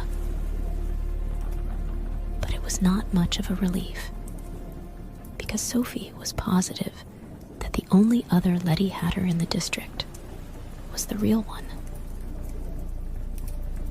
If there had been another, someone would have come into the hat shop and gossiped about it. It sounded like strong-minded Letty, not giving in to Howl. What worried Sophie was that Letty had told Howl her real name. She might not be sure about him, but she liked him enough to trust him with an important secret like that. "Don't look so anxious," Michael laughed, leaning on the back of the chair. "Have a look at the cake I brought you."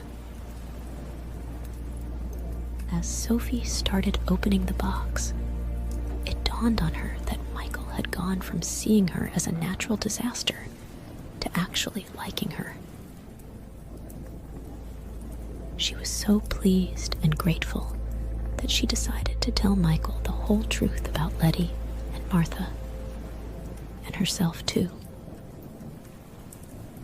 It was only fair to let him know the sort of family he meant to marry into. The box came open.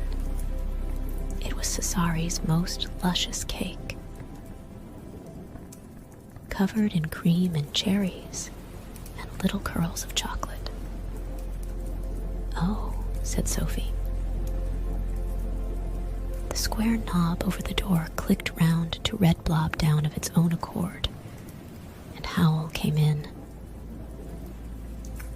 "What a marvelous cake, my favorite kind," he said.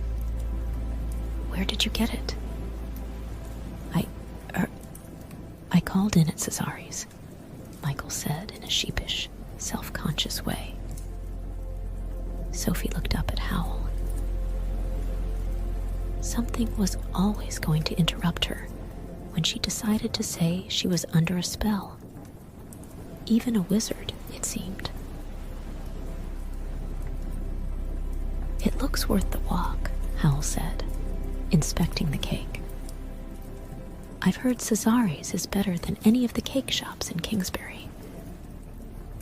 Stupid of me never to have been in the place.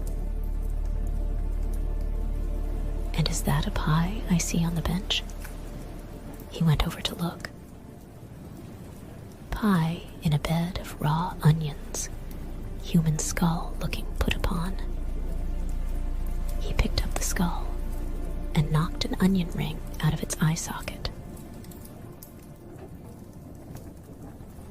"I see Sophie has been busy again. Couldn't you have restrained her, my friend?"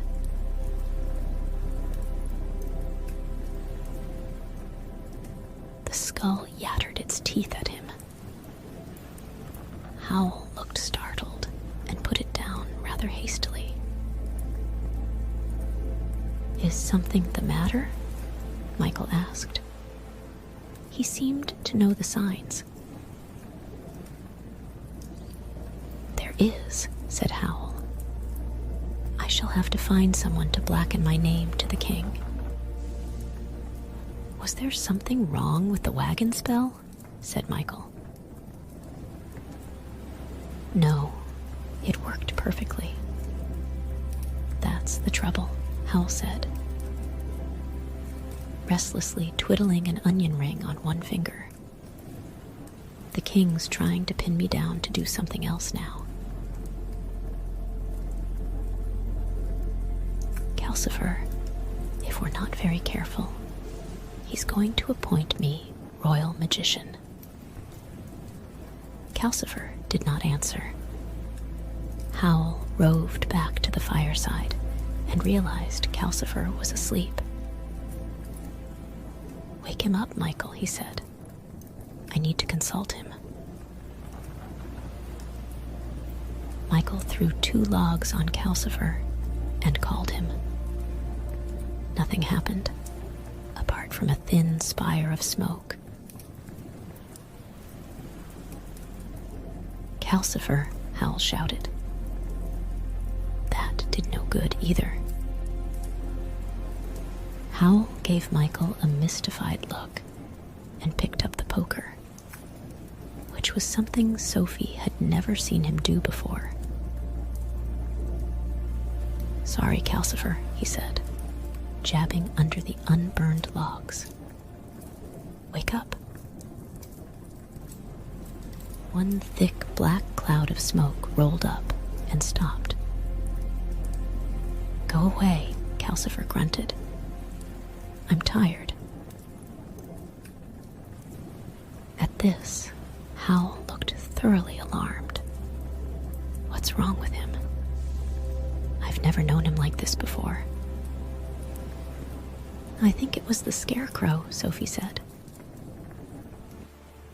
Howl swiveled round on his knees and leveled his glass marble eyes at her.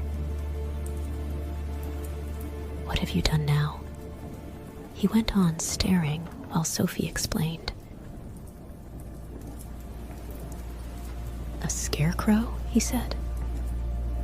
Calcifer agreed to speed up the castle because of a scarecrow. Dear Sophie, do please tell me how you bully a fire demon into being that obliging. I dearly love to know. I didn't bully him, said Sophie. It gave me a turn, and he was sorry for me. It gave her a turn, and Calcifer was sorry for her, Howl repeated. My good Sophie, Calcifer is never sorry for anyone. Anyway, I hope you enjoy raw onions and cold pie for your supper, because you've almost put Calcifer out. There's the cake, Michael said, trying to make peace. The food did seem to improve Howl's temper, although he kept casting anxious looks at the unburning logs in the hearth all the time they were eating. The pie was good cold, and the onions were quite tasty when Sophie had soaked them in vinegar. The cake was superb. While they were eating it, Michael risked asking Howl what the king had wanted. Nothing definite yet, Howl said gloomily. But he was sounding me out about his brother, quite ominously. Apparently, they had a good old argument before Prince Justin stormed off, and people are talking. The king obviously wanted me to volunteer to look for his brother, and like a fool, I went and said I didn't think Wizard Suleiman was dead, and that made matters worse. Why do you want to slither out of looking for the prince? Sophie demanded. Don't you think you can find him? Rude as well as a bully, aren't you? Howl said. He had still not forgiven her about Calcifer. I want to get out of it because I know I can find him, if you must know. Justin was great buddies with Suleiman, and the argument was because he told the king he was going to look for him. He didn't think the king should have sent Suleiman to the waste in the first place. Now, even you must know there is a certain lady in the waste who is very bad news. She promised to fry me alive last year, and she sent a curse out after me that I've only avoided so far, because I had the sense to give her a false name. Sophie was almost awed. You mean you jilted the Witch of the Waste? Howl cut himself another lump of cake, looking sad and honorable. That is not the way to put it. I admit I thought I was fond of her for a time. She is in some ways a very sad lady, very unloved. Every man in Ingri is scared stiff of her. You ought to know how that feels, Sophie dear. Sophie's mouth opened in utter indignation. Michael said quickly, Do you think we should move the castle? That's why you invented it, wasn't it? That depends on Calcifer. Howl looked over his shoulder at the barely smoking logs again. I must say, if I think of the king and the witch both after me, I get a craving for planting the castle on a nice, frowning rock 1,000 miles away. Michael obviously wished he had not spoken. Sophie could see he was thinking that 1,000 miles was a terribly long way from Martha. But what happens to your Letty Hatter, she said to Howl, if you up and move? I expect that will be all over by then, Howl said absently. But if I could only think of a way to get the king off my back. I know. He lifted his fork with a melting hunk of cream and cake on it and pointed it at Sophie. You can blacken my name to the king. You can pretend to be my old mother and plead for your blue-eyed boy. He gave Sophie the smile, which had no doubt charmed the Witch of the Waste, and possibly Letty too. Firing it along the fork, across the cream, straight into Sophie's eyes, dazzlingly. If you can bully Calcifer, the king should give you no trouble at all. Sophie stared through the dazzle and said nothing. This, she thought, was where she slithered out. She was leaving. It was too bad about Calcifer's contract. She had had enough of Howl. First green slime, then glaring at her for something Calcifer had done quite freely. And now this. Tomorrow, she would slip off to upper folding and tell Letty all about it.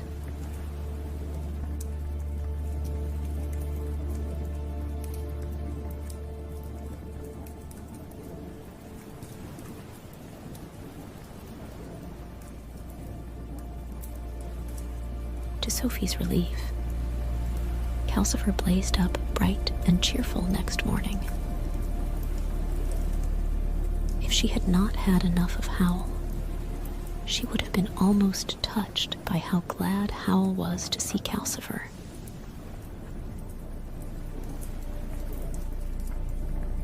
I thought she'd done for you, you old ball of gas, Howl said, kneeling at the hearth with his sleeves trailing in the ash. I was only tired, Calcifer said. There was some kind of drag on the castle. I'd never taken it that fast before. Well, don't let her make you do it again, said Howl.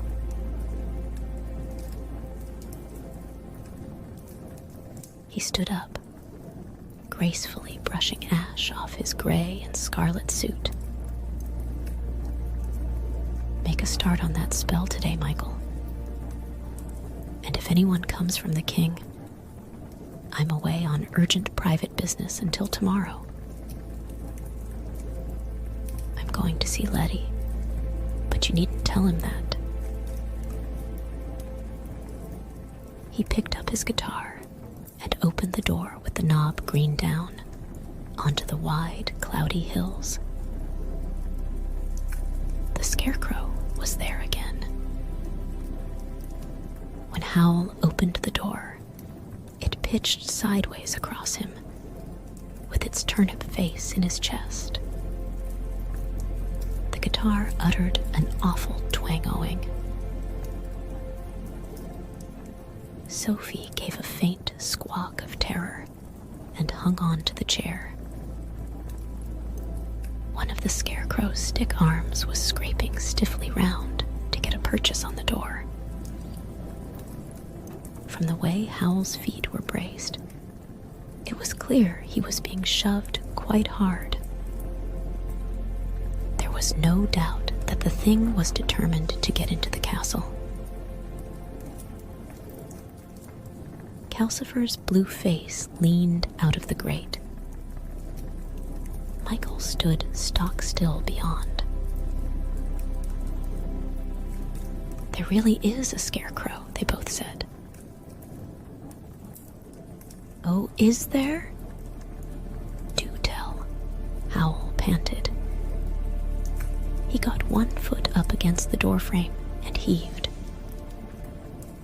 The scarecrow flew lumpishly away backward, to land with a light rustle in the heather some yards off. It sprang up instantly and came hopping toward the castle again. Howl hurriedly laid the guitar on the doorstep and jumped down to meet it. No, you don't, my friend, he said with one hand out. Go back where you came from. He walked forward slowly, still with his hand out. The scarecrow retreated a little, hopping slowly and warily backward. When Howl stopped, the scarecrow stopped too, with its one leg planted in the heather and its ragged arms tilting this way and that, like a person sparring for an opening. The rags fluttering on its arms seemed a mad imitation of Howl's sleeves. So you won't go? Howl said. And the turnip head slowly moved from side to side. No. I'm afraid you'll have to, Howl said. You scare Sophie, and there's no knowing what she'll do when she's scared. Come to think of it, you scare me too. Howl's arms moved heavily, as if he was lifting a large weight, until they were raised high above his head. He shouted out a strange word, which was half hidden in a crack of sudden thunder. And the scarecrow went soaring away. Up and backward it went, rags fluttering, arms wheeling in protest, up and out, and on, until it was a soaring speck in the sky, then a vanishing point in the clouds, and then not to be seen at all.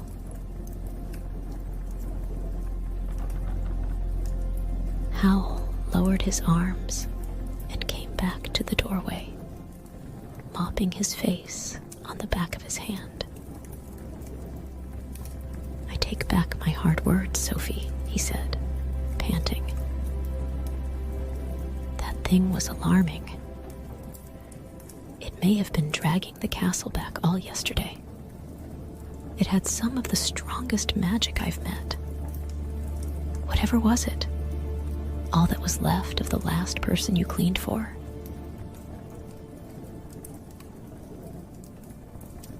Sophie gave a weak little cackle of laughter. Her heart was behaving badly again.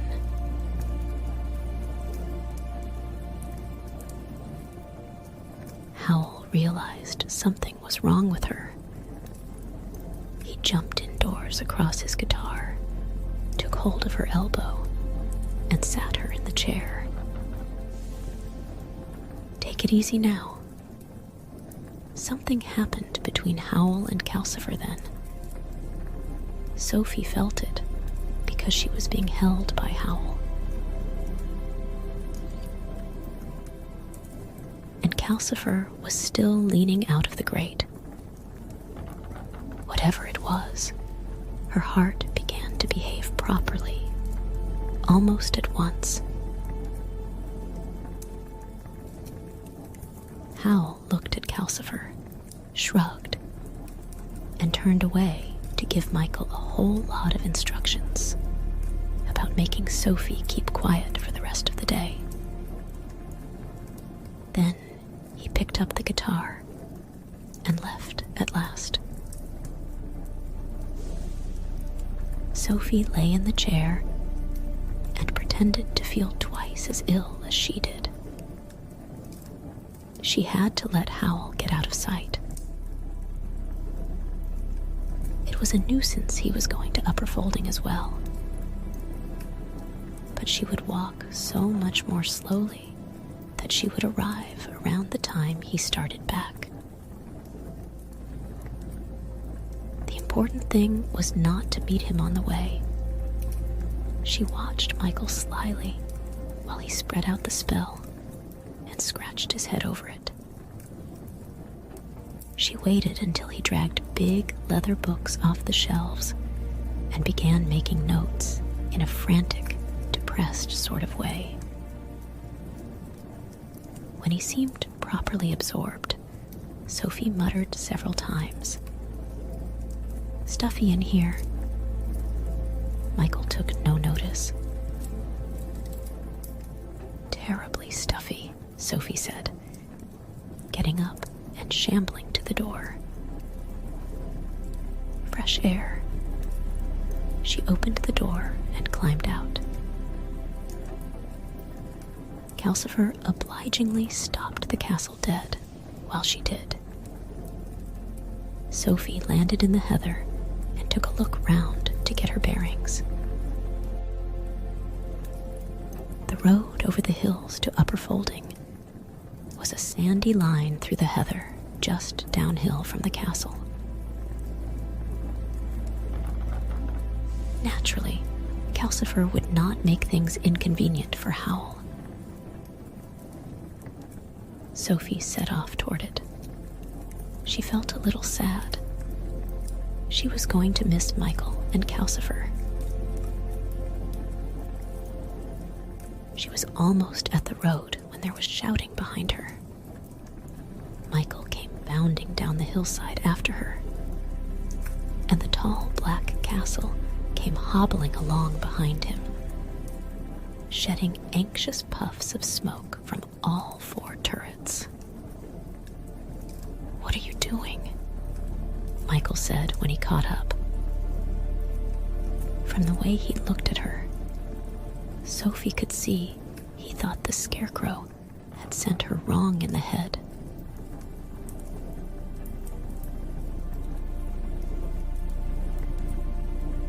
"I'm perfectly all right," Sophie said indignantly. "I'm simply going to see my other sister's granddaughter. She's called Letty Hatter, too. Now do you understand?" "Where does she live?" Michael demanded, as if he thought Sophie might not know. "Upper Folding," said Sophie. "But that's over 10 miles away," Michael said. "I promised Howl I'd make you rest. I can't let you go. I told him I wouldn't let you out of my sight." Sophie did not look very kindly on this. Howl thought she was useful now because he wanted her to see the king. Of course, he did not want her to leave the castle. "Huh," she said. "Besides," said Michael, slowly grasping the situation, "Howl must have gone to Upper Folding too." "I'm quite sure he has," said Sophie. "Then you're anxious about this girl, if she's your great niece," Michael said, arriving at the point at last. "I see, but I can't let you go." "I'm going," said Sophie. "But if Howl sees you there, he'll be furious," Michael went on, working things out. "Because I promised him, he'll be mad with both of us. You ought to rest." Then, when Sophie was almost ready to hit him, he exclaimed, "Wait, there's a pair of 7-league boots in the broom cupboard."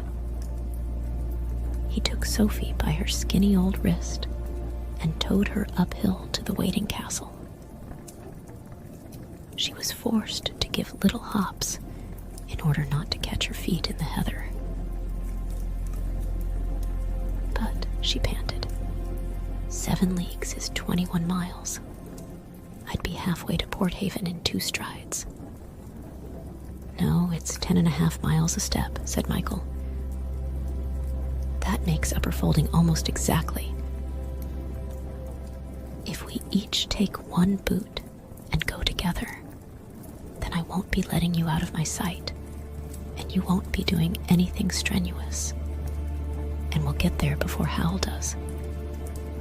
So he won't even know we've been.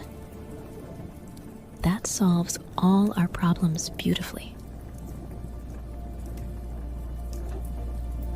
Michael was so pleased with himself that Sophie did not have the heart to protest.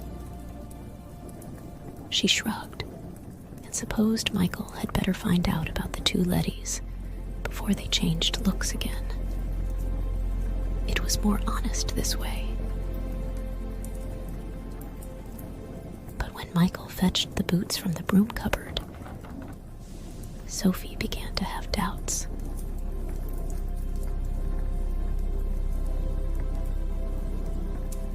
Up to now, she had thought they were 2 leather buckets that had somehow lost their handles and then got a little squashed. You're supposed to put your foot in them, shoe and all, Michael explained as he carried the 2 heavy bucket-shaped things to the door. These are the prototypes of the boots Howl made for the king's army. We managed to get the later ones a bit lighter and more boot-shaped. He and Sophie sat on the doorstep and each put 1 foot in a boot. Point yourself toward upper folding before you put the boot down, Michael warned her. He and Sophie stood up on the foot, which was in an ordinary shoe, and carefully swung themselves round to face upper folding. Now tread, said Michael. Zip. The landscape instantly rushed past them, so fast it was only a blur. A gray-green blur for the land, and a blue-gray blur for the sky. The wind of their going tore at Sophie's hair and dragged every wrinkle in her face backward until she thought she would arrive with half her face behind each ear. The rushing stopped as suddenly as it had begun. Everything was calm and sunny.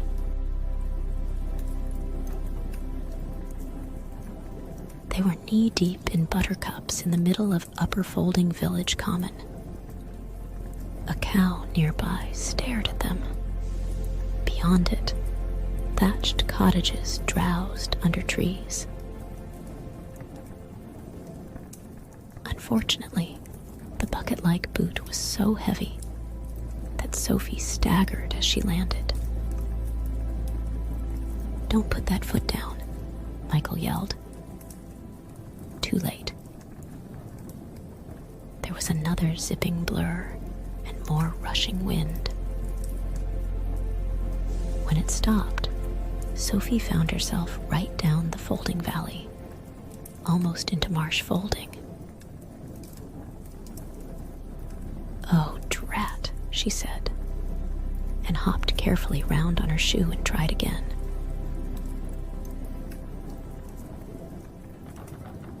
Zip, blur, and she was back on Upper Folding Green again, staggering forward with the weight of the boot. she had a glimpse of Michael diving to catch her.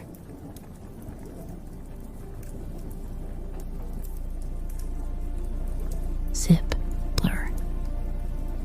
"Oh, bother," wailed Sophie.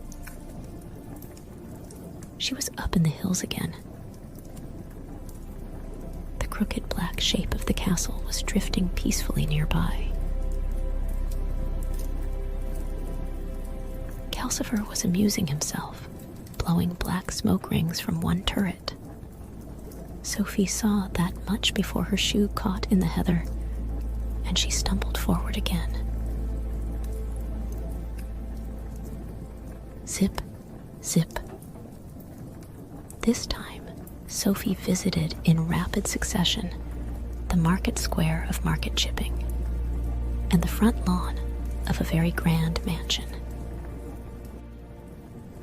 "Blow," she cried. Drat, one word for each place. And she was off again with her own momentum, and another zip, right down at the end of that valley in a field somewhere. A large red bull raised its ringed nose from the grass and thoughtfully lowered its horns. "I'm just leaving, my good beast," Sophie cried, hopping herself round frantically. Zip back to the mansion. Zip to Market Square. Zip, and there was the castle yet again. She was getting the hang of it. Zip here was upper folding. But how did you stop? Zip. "Oh, confound it," Sophie cried, almost in marsh folding again. This time she hopped round very carefully and trod with great deliberation. Zip. And fortunately, the boot landed in a cowpad, and she sat down with a thump. Michael sprinted up before Sophie could move and dragged the boot off her foot. "Thank you," Sophie cried breathlessly. There seemed no reason why I should ever stop. Sophie's heart pounded a bit as they walked across the common to Mrs. Fairfax's house. But only in the way hearts do when you have done a lot rather quickly. She felt very grateful for whatever Howl and Calcifer had done. "Nice place," Michael remarked, as he hid the boots in Mrs. Fairfax's hedge. Sophie agreed. The house was the biggest in the village.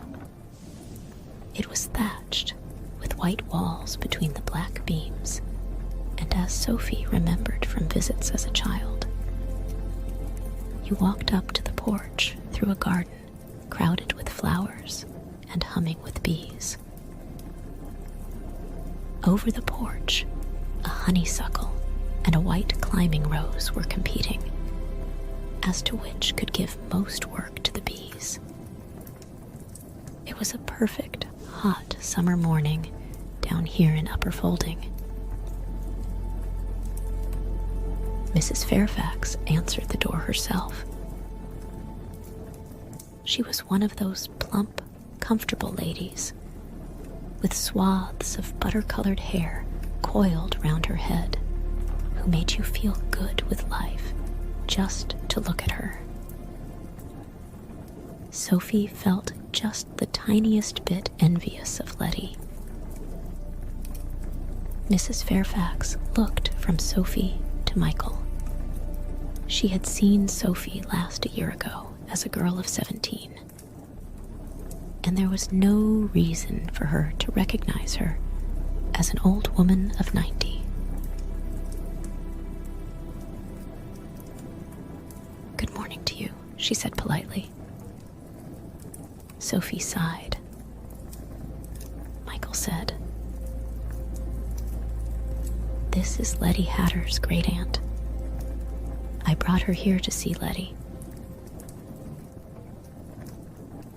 "Oh, I thought the face looked familiar," Mrs. Fairfax exclaimed. "There's quite a family likeness. Do come in." "Letty's a little bit busy just now, but have some scones and honey while you wait." She opened her front door wider. Instantly, a large collie dog squeezed past Mrs. Fairfax's skirts, barged between Sophie and Michael, and ran across the nearest flower bed, snapping off flowers right and left. "Oh, stop him," Mrs. Fairfax gasped, flying off in pursuit. "I don't want him out just now." There was a minute or so of helter-skelter chase, in which the dog ran hither and thither, whining in a disturbed way. And Mrs. Fairfax and Sophie ran after the dog, jumping flower beds and getting in one another's way. And Michael ran after Sophie, crying, "Stop, you'll make yourself ill." Then the dog set off, loping round one corner of the house. Michael realized that the way to stop Sophie was to stop the dog. He made a crosswise dash through the flower beds, plunged round the house after the dog, and seized it by 2 handfuls of its thick coat, just as it reached the orchard at the back.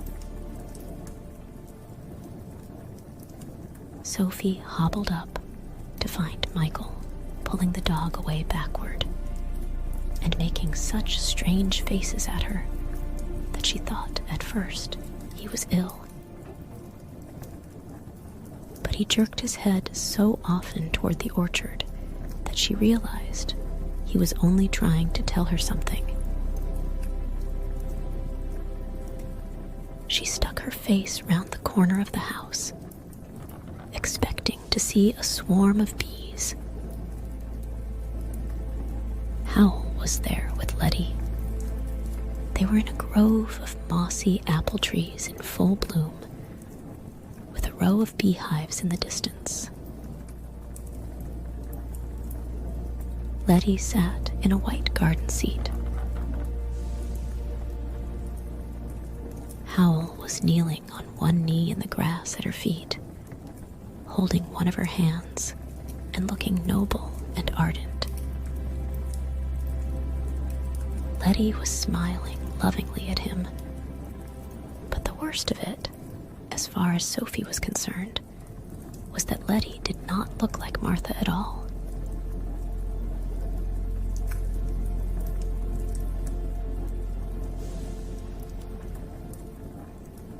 She was her own extremely beautiful self. She was wearing a dress of the same kind of pinks and white as the crowded apple blossom overhead. Her dark hair trailed in glossy curls over one shoulder, and her eyes shone with devotion for Howl. Sophie brought her head back round the corner and looked with dismay at Michael, holding the whining collie dog. "He must have had a speed spell with him," Michael whispered, equally dismayed. Mrs. Fairfax caught them up, panting and trying to pin back a loose coil of her buttery hair. "Bad dog," she said in a fierce whisper to the collie.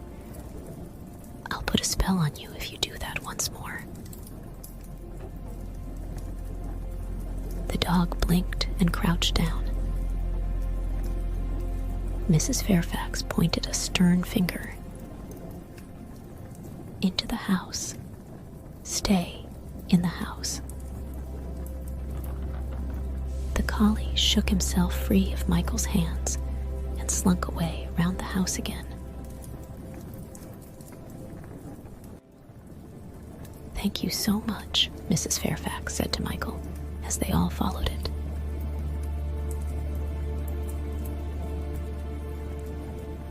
"He will keep trying to bite Letty's visitor.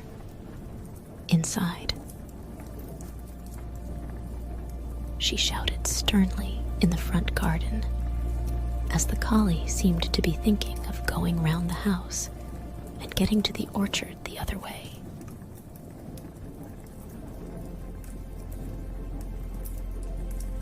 The dog gave her a woeful look over its shoulder and crawled dismally indoors through the porch.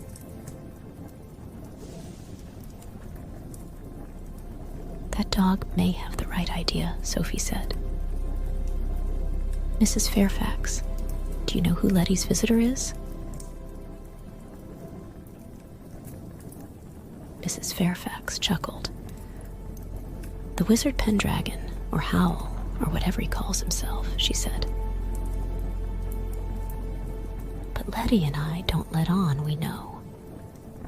It amused me when he first turned up, calling himself Sylvester Oak, because I could see he'd forgotten me, though I hadn't forgotten him, even though his hair used to be black in his student days."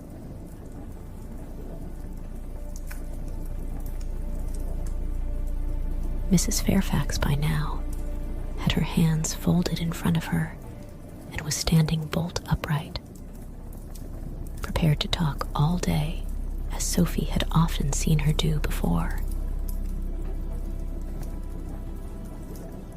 "He was my old tutor's very last pupil, you know, before she retired. When Mr. Fairfax was alive, he used to like me to transport us both to Kingsbury to see a show from time to time. I can manage two very nicely if I take it slowly, and I always used to drop in on old Mrs. Penstamen while I was there.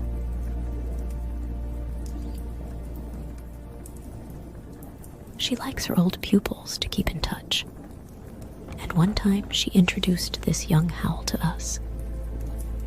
Oh, she was proud of him.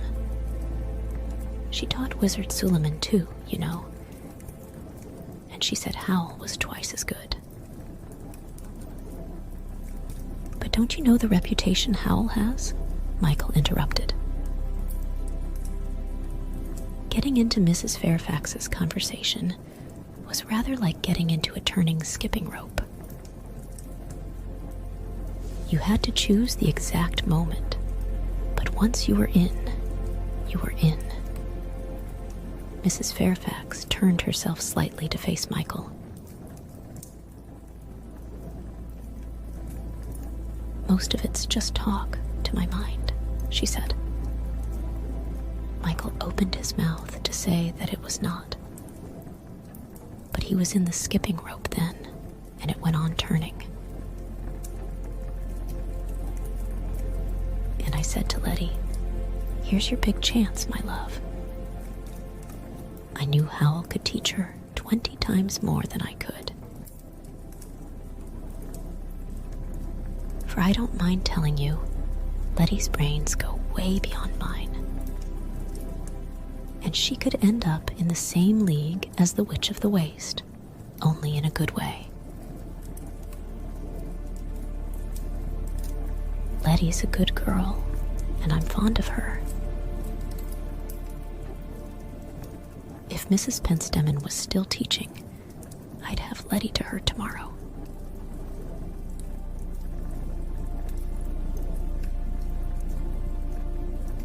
But she isn't. So I said, "Letty, here's Wizard Howl courting you, and you could do worse than fall in love with him yourself and let him be your teacher. The pair of you will go far." I don't think Letty was too keen on the idea at first, but she's been softening lately, and today it seems to be going beautifully. Here, Mrs. Fairfax paused to beam benevolently at Michael, and Sophie dashed into the skipping rope for her turn. But someone told me Letty was fond of someone else, she said. Sorry for him, you mean, said Mrs. Fairfax. She lowered her voice. There's a terrible disability there, she whispered suggestively. And it's asking too much of any girl. I told him so. I'm sorry for him myself.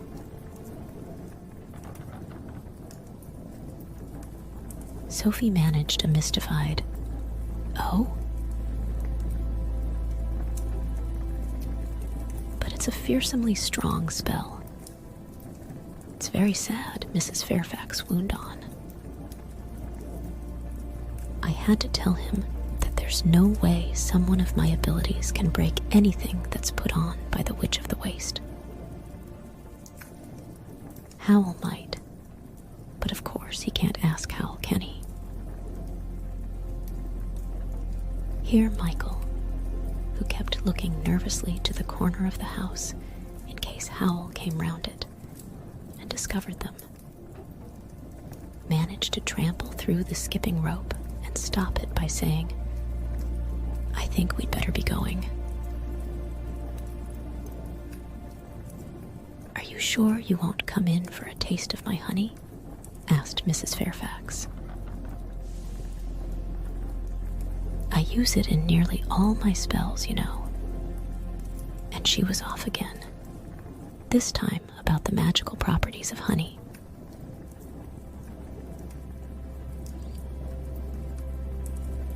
Michael and Sophie walked purposefully down the path to the gate, and Mrs. Fairfax drifted behind them, talking away and sorrowfully straightening plants that the dog had bent as she talked.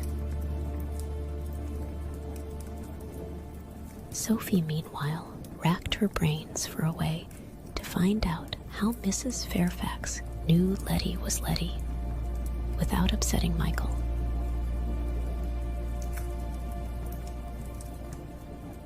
Mrs. Fairfax paused to gasp a bit as she heaved a large lupine upright. Sophie took the plunge. Mrs. Fairfax, wasn't it my niece Martha who was supposed to come to you? Naughty girls, Mrs. Fairfax said, smiling and shaking her head as she emerged from the lupine. As if I wouldn't recognize one of my own honey-based spells. But as I said to her at the time, I'm not one to keep anyone against their will, and I'd always rather teach someone who wants to learn. Only, I said to her, I'll have no pretense here. You stay as your own self, or not at all. And it's worked out very happily, as you see. Are you sure you won't stay and ask her for yourself? I think we'd better go, Sophie said. We have to get back, Michael added, with another nervous look toward the orchard. He collected the 7-league boots from the hedge and set one down outside the gate for Sophie. And I'm going to hold on to you this time, he said. Mrs. Fairfax leaned over her gate while Sophie inserted her foot in the boot. 7 leaguers, she said. Would you believe I've not seen any of those for years? Very useful things for someone your age, Mrs. Eyre. I wouldn't mind a pair myself these days. So it's you Letty inherits her witchcraft from, is it? Not that it necessarily runs in families, but as often as not. Michael took hold of Sophie's arm and pulled. Both boots came down, and the rest of Mrs. Fairfax's talk vanished in the zip and rush of air. Next moment, Michael had to brace his feet in order not to collide with the castle. The door was open. Inside, Calcifer was roaring, "Porthaven door. Someone's been banging on it ever since you left." It was the sea captain at the door, come for his wind spell at last, and not at all pleased at having to wait. "If I miss my tide, boy," he said to Michael, "I shall have a word with the sorcerer about you. I don't like lazy boys."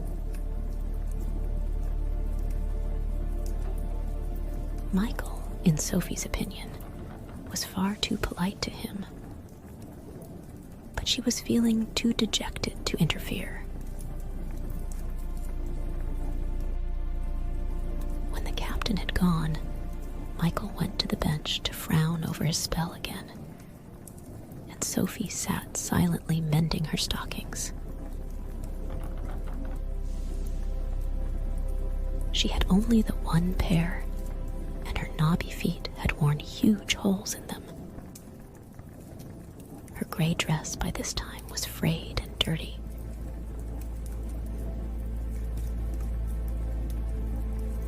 She wondered whether she dared cut the least stained bits out of Howl's ruined blue and silver suit to make herself a new skirt with. But she did not quite dare.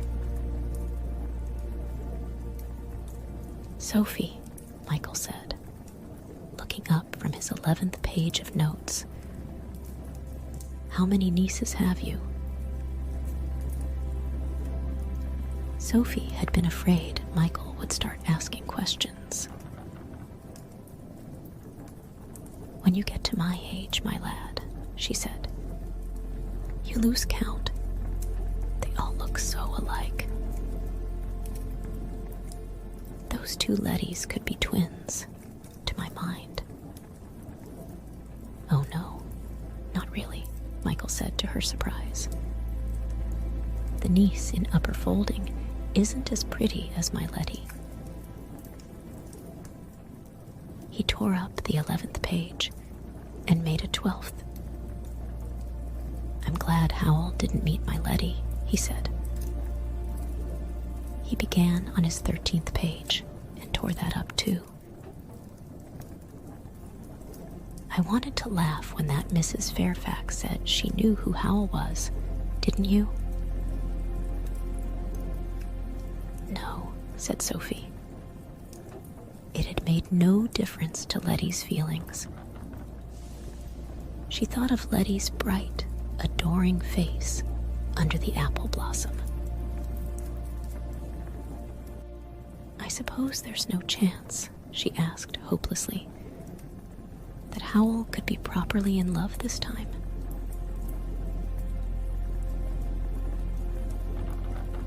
Calcifer snorted green sparks up the chimney. "I was afraid you'd start thinking that," Michael said. "But you'd be deceiving yourself, just like Mrs. Fairfax." "How do you know?" said Sophie. Calcifer and Michael exchanged glances. "Did he forget to spend at least an hour in the bathroom this morning?" Michael asked. "He was in there 2 hours," said Calcifer, putting spells on his face. "Vain fool." "There you are then," said Michael.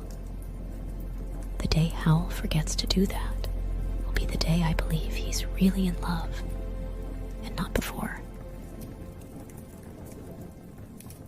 Sophie thought of Howl on one knee in the orchard, posing to look as handsome as possible, and she knew they were right. She thought of going to the bathroom and tipping all Howl's beauty spells down the toilet. But she did not quite dare. Instead, she hobbled up and fetched the blue and silver suit, which she spent the rest of the day cutting little blue triangles out of in order to make a patchwork sort of skirt. Michael patted her shoulder kindly as he came to throw all 17 pages of his notes onto Calcifer. "Everyone gets over things in the end, you know," he said. By this time, it was clear Michael was having trouble with his spell. He gave up the notes and scraped some soot off the chimney. Calcifer craned round to watch him in a mystified way. Michael took a withered root from one of the bags hanging on the beams and put it in the soot. Then, after much thought, he turned the doorknob blue down and vanished for 20 minutes into Port Haven. He came back with a large whorled seashell and put that with the root and the soot. After that, he tore up pages and pages of paper and put those in too.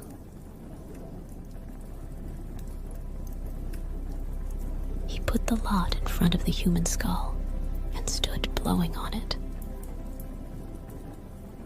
so that soot and bits of paper whirled all over the bench.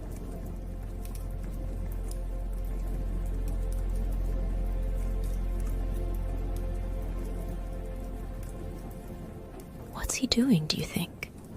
Calcifer asked Sophie. Michael gave up blowing and started mashing everything, paper and all, with a pestle and mortar, looking at the skull expectantly from time to time. Nothing happened, so he tried different ingredients from bags and jars. "I feel bad about spying on Howl," he announced as he pounded a third set of ingredients to death in a bowl.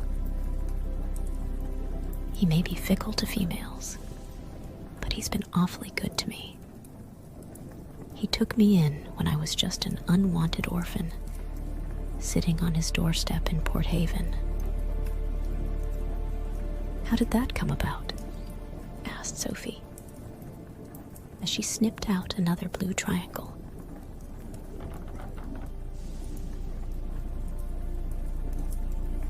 "My mother died, and my father got drowned in a storm," Michael said.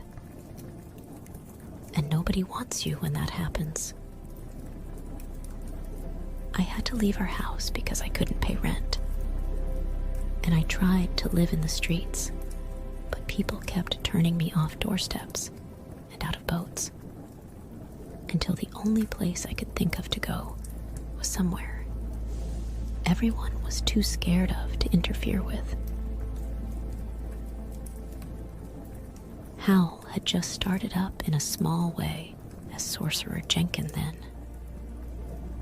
but everyone said his house had devils in it, so I slept on his doorstep for a couple of nights, until Howl opened the door one morning on his way to buy bread, and I fell inside.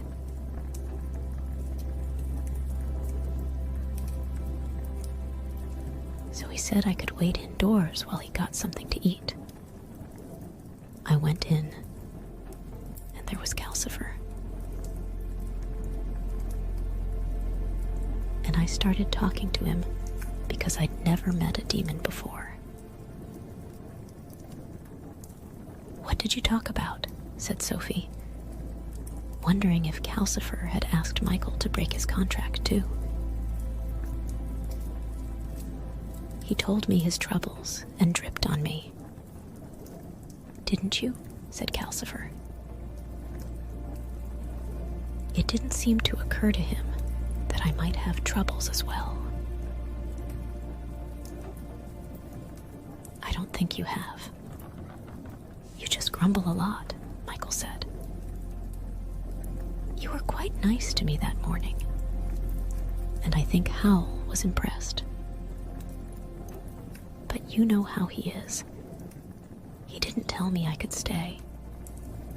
He just didn't tell me to go. So I started being useful wherever I could, like looking after money, so that he didn't spend it all as soon as he'd got it, and so on."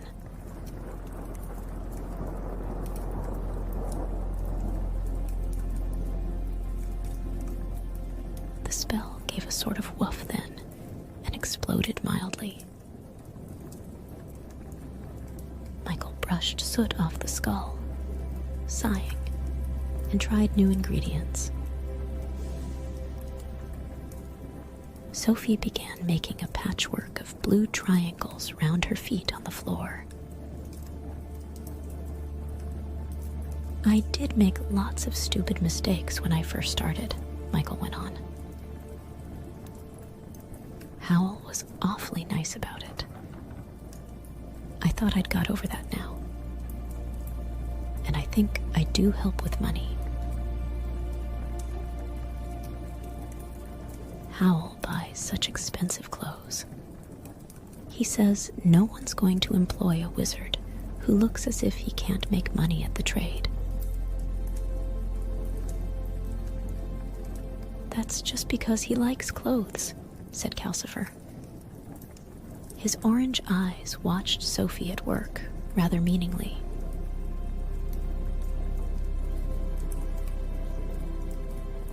"This suit was spoiled," Sophie said. "It isn't just clothes," Michael said. "Remember last winter when we were down to your last log? And Howl went off and bought the skull and that stupid guitar? I was really annoyed with him. He said they looked good." "What did you do about logs?" Sophie asked. "Howl conjured some from someone who owed him money," Michael said. "At least, he said they did. And I just hoped he was telling the truth. And we ate seaweed. Howl says it's good for you." "Nice stuff," murmured Calcifer, dry and crackly. "I hate it," said Michael, staring abstractedly at his bowl of pounded stuff. "I don't know. There should be 7 ingredients, unless it's 7 processes. But let's try it in a pentacle anyway." He put the bowl on the floor and chalked a sort of 5-pointed star around it. The powder exploded with a force that blew Sophie's triangles into the hearth. Michael swore and hurriedly rubbed out the chalk marks. "Sophie," he said, "I'm stuck in this spell. You don't think you could possibly help me, do you?" Just like someone bringing their homework to their granny, Sophie thought, collecting triangles and patiently laying them out again. "Let's have a look," she said cautiously. "I don't know anything about magic, you know." Michael eagerly thrust a strange, slightly shiny paper into her hand. It looked unusual, even for a spell. It was printed in bold letters, but they were slightly gray and blurred. and there were gray blurs, like retreating storm clouds, round all the edges. "See, what do you think?" said Michael. Sophie read, "Go and catch a falling star. Get with child a mandrake root. Tell me where all past years are, or who cleft the devil's foot. Teach me to hear the mermaids singing, or to keep off envy's stinging. And find what wind serves to advance an honest mind. Decide what this is about. Write a second verse yourself." It puzzled Sophie exceedingly. It was not quite like any of the spells she had snooped at before. She plowed through it twice, not really helped by Michael eagerly explaining as she tried to read. "You know, Howl told me that advanced spells have a puzzle in them? Well, I decided at first that every line was meant to be a puzzle. I used soot with sparks in it for the falling star, and a seashell for the mermaids singing. And I thought I might count as a child, so I got a mandrake root down, and I wrote out lists of past years from the almanacs. But I wasn't sure about that. Maybe that's where I went wrong. And could the thing that stopped stinging be dockleaf? I hadn't thought of that before. Anyway, none of it works." "I'm not surprised," said Sophie. "It looks to me like a set of impossible things to do." But Michael was not having that. If the things were impossible, he pointed out reasonably, no one would ever be able to do the spell. And he added, "I'm so ashamed of spying on Howl that I want to make up for it by getting this spell right." "Very well," said Sophie. "Let's start with decide what this is about. That ought to start things moving, if deciding is part of the spell anyway." But Michael was not having that either. "No," he said, "it's the sort of spell that reveals itself as you do it. That's what the last line means. When you write the second half, saying what the spell means, that makes it work. Those kind are very advanced. We have to crack the first bit first." Sophie collected her blue triangles into a pile again. "Let's ask Calcifer," she suggested. "Calcifer who?" But this was yet another thing Michael did not let her do. "No, be quiet. I think Calcifer's part of the spell. Look at the way it says, 'Tell me and teach me.' I thought at first it meant teach the skull, but that didn't work. So it must be Calcifer. You can do it by yourself if you sit on everything I have to say," Sophie said. "Anyway, surely Calcifer must know who cleft his own foot." Calcifer flared up a little at this. "I haven't got any feet. I'm a demon, not a devil." Saying which, he retreated right under his logs, where he could be heard chinking about, muttering, "Lot of nonsense." All the rest of the time, Sophie and Michael were discussing the spell. By this time, the puzzle had got a grip on Sophie. She packed away her blue triangles, fetched pen and paper, and started making notes in the same sort of quantities that Michael had. For the rest of the day, she and Michael sat staring into the distance, nibbling quills and throwing out suggestions at one another.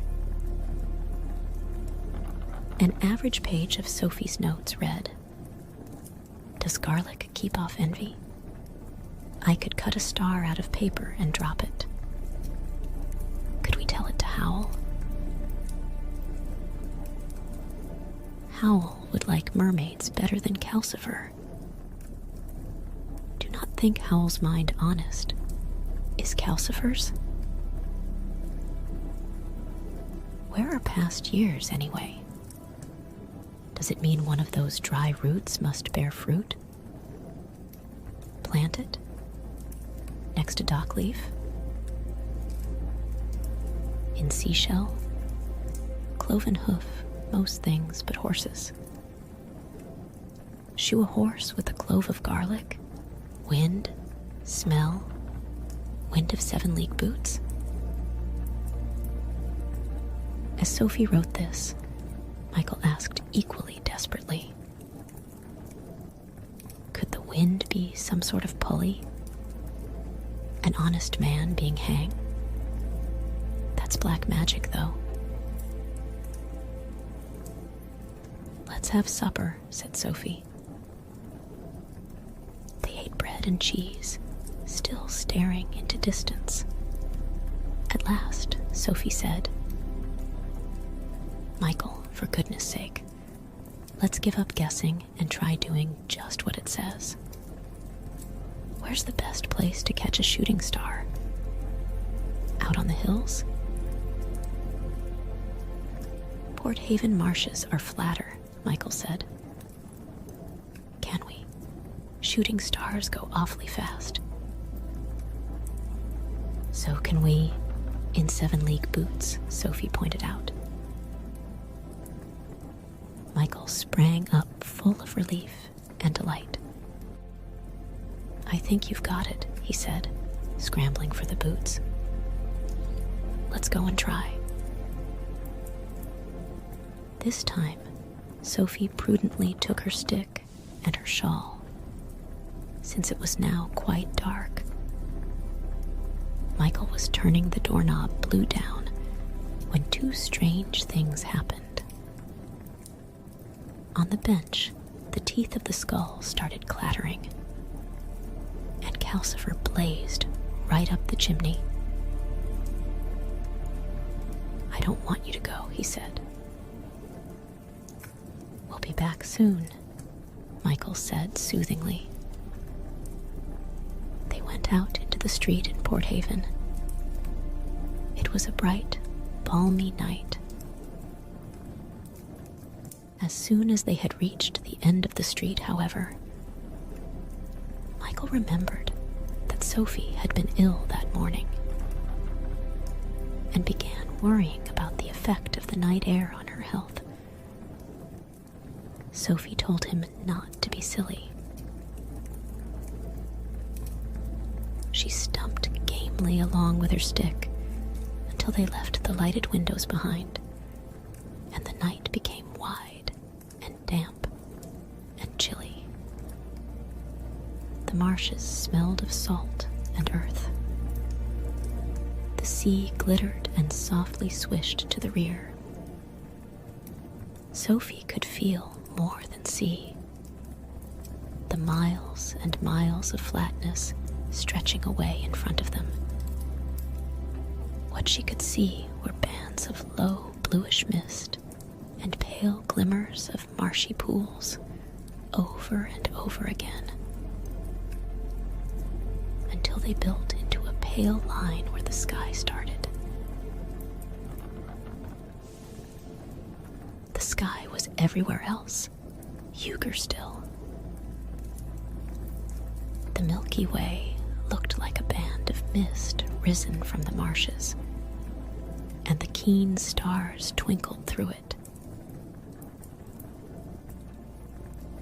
Michael and Sophie stood, each with a boot ready on the ground in front of them, waiting for one of the stars to move. After about an hour, Sophie had to pretend she was not shivering, for fear of worrying Michael. Half an hour later, Michael said, May is not the right time of year. August or November is best. Half an hour after that, he said in a worried way. What do we do about the mandrake root? Let's see to this part before we worry about that, Sophie said, biting her teeth together while she spoke, for fear they would chatter.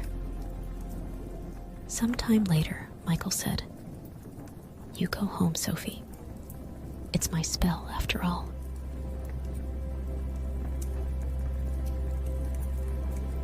Sophie had her mouth open to say that this was a very good idea, when one of the stars came unstuck from the firmament and darted in a white streak down the sky. There's one, Sophie shrieked instead.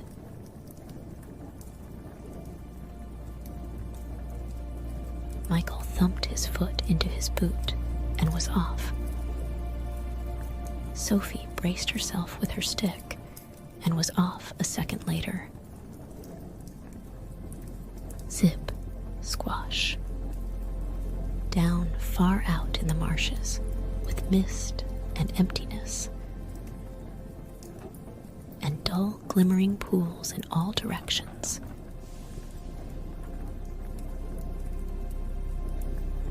Sophie stabbed her stick into the ground and managed to stand still. Michael's boot was a dark blot standing just beside her.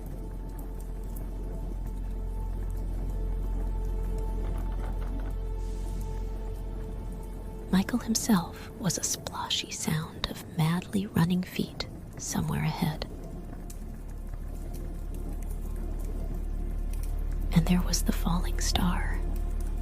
Sophie could see it. A little white descending flame shape, a few yards beyond the dark movements that were Michael. The bright shape was coming down slowly now, and it looked as if Michael might catch it. Sophie dragged her shoe out of the boot. Come on, stick, she crowed. Get me there. And she set off at top hobble, leaping across tussocks and staggering through pools, with her eyes on that little white light. By the time she caught up, Michael was stalking the star with soft steps, both arms out to catch it. Sophie could see him outlined against the star's light. The star was drifting level with Michael's hands, and only a step or so beyond. It was looking back at him nervously. How odd, Sophie thought. It was made of light. It lit up a white ring of grass and reeds and black pools round Michael. And yet it had big, anxious eyes peering backward at Michael, and a small, pointed face.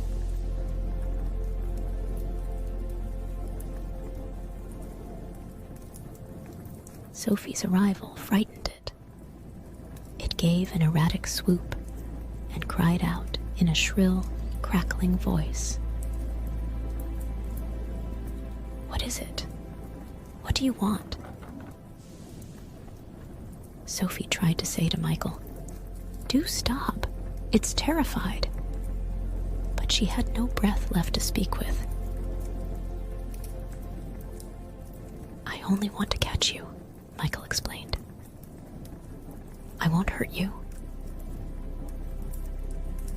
No, no, the star crackled desperately. That's wrong. I'm supposed to die. But I could save you if you'd let me catch you, Michael told it gently.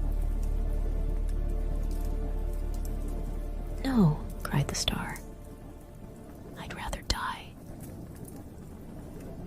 It dived away from Michael's fingers. Michael plunged for it, quick for him. It swooped for the nearest marsh pool, and the black water leaped into a blaze of whiteness for just an instant. Then there was a small, dying sizzle. When Sophie hobbled over, Michael was standing watching the last light fade out of a little round lump under the dark water. That was sad, Sophie said. Michael sighed. Yes, my heart sort of went out to it. Let's go home. I'm sick of this spell. It took them 20 minutes to find the boots. Sophie thought it was a miracle they found them at all.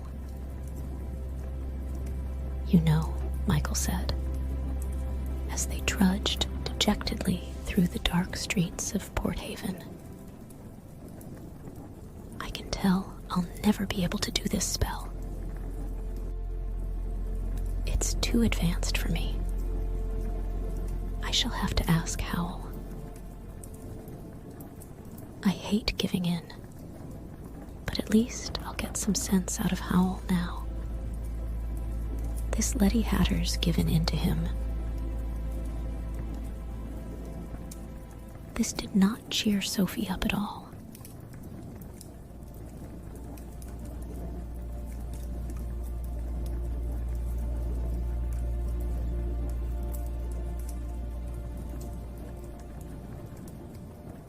Howl must have come back while Sophie and Michael were out. He came out of the bathroom while Sophie was frying breakfast on Calcifer,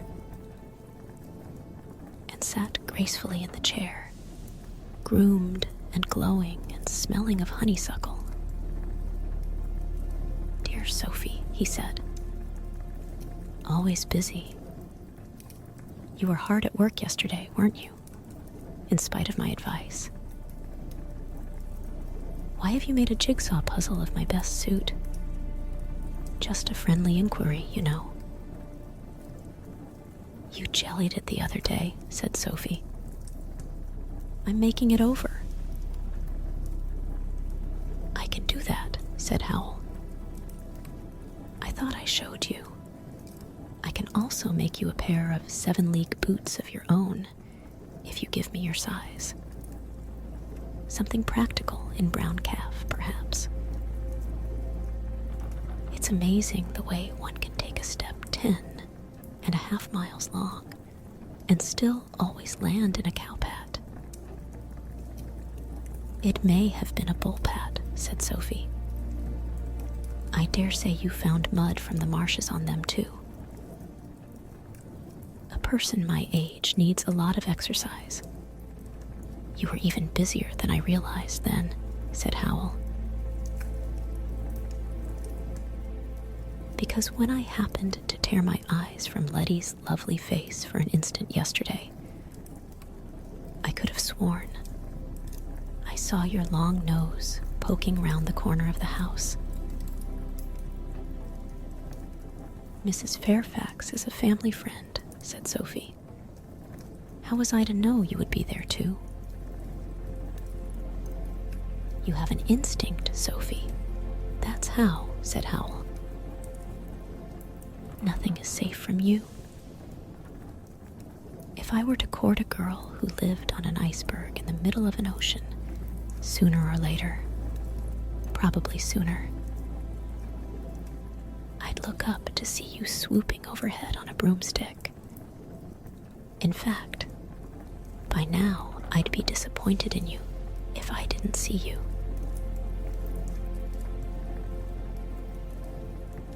Are you off to the iceberg today? Sophie retorted. From the look on Letty's face yesterday, there's nothing that need keep you there. You wrong me, Sophie, Howl said. He sounded deeply injured.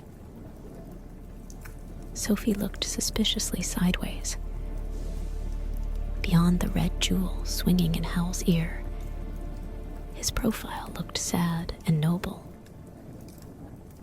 Long years will pass before I leave Letty, he said.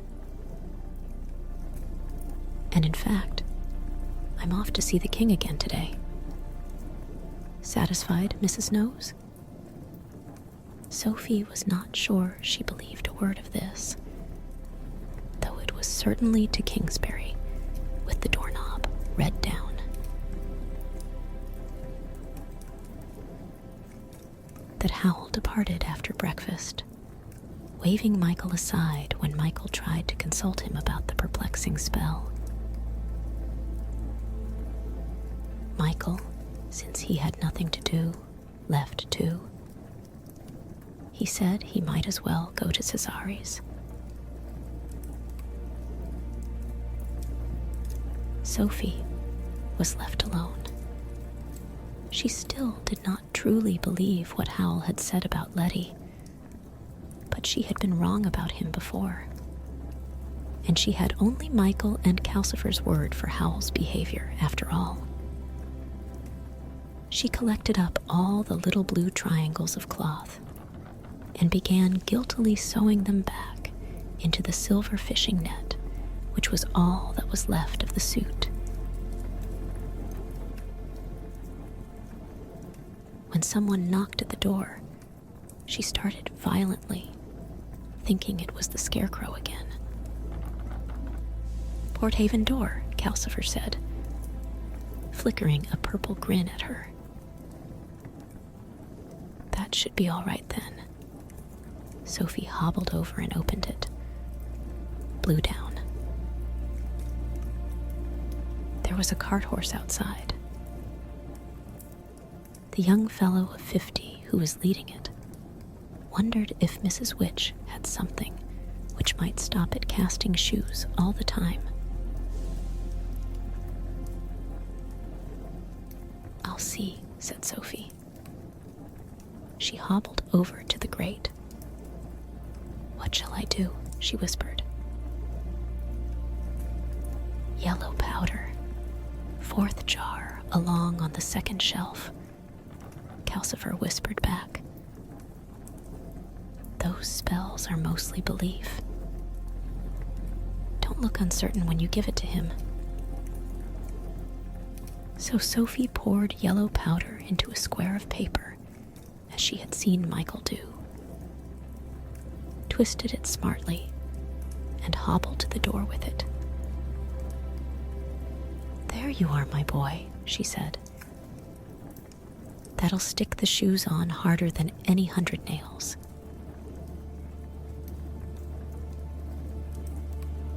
Do you hear me, horse? You won't need a smith for the next year. That'll be a penny.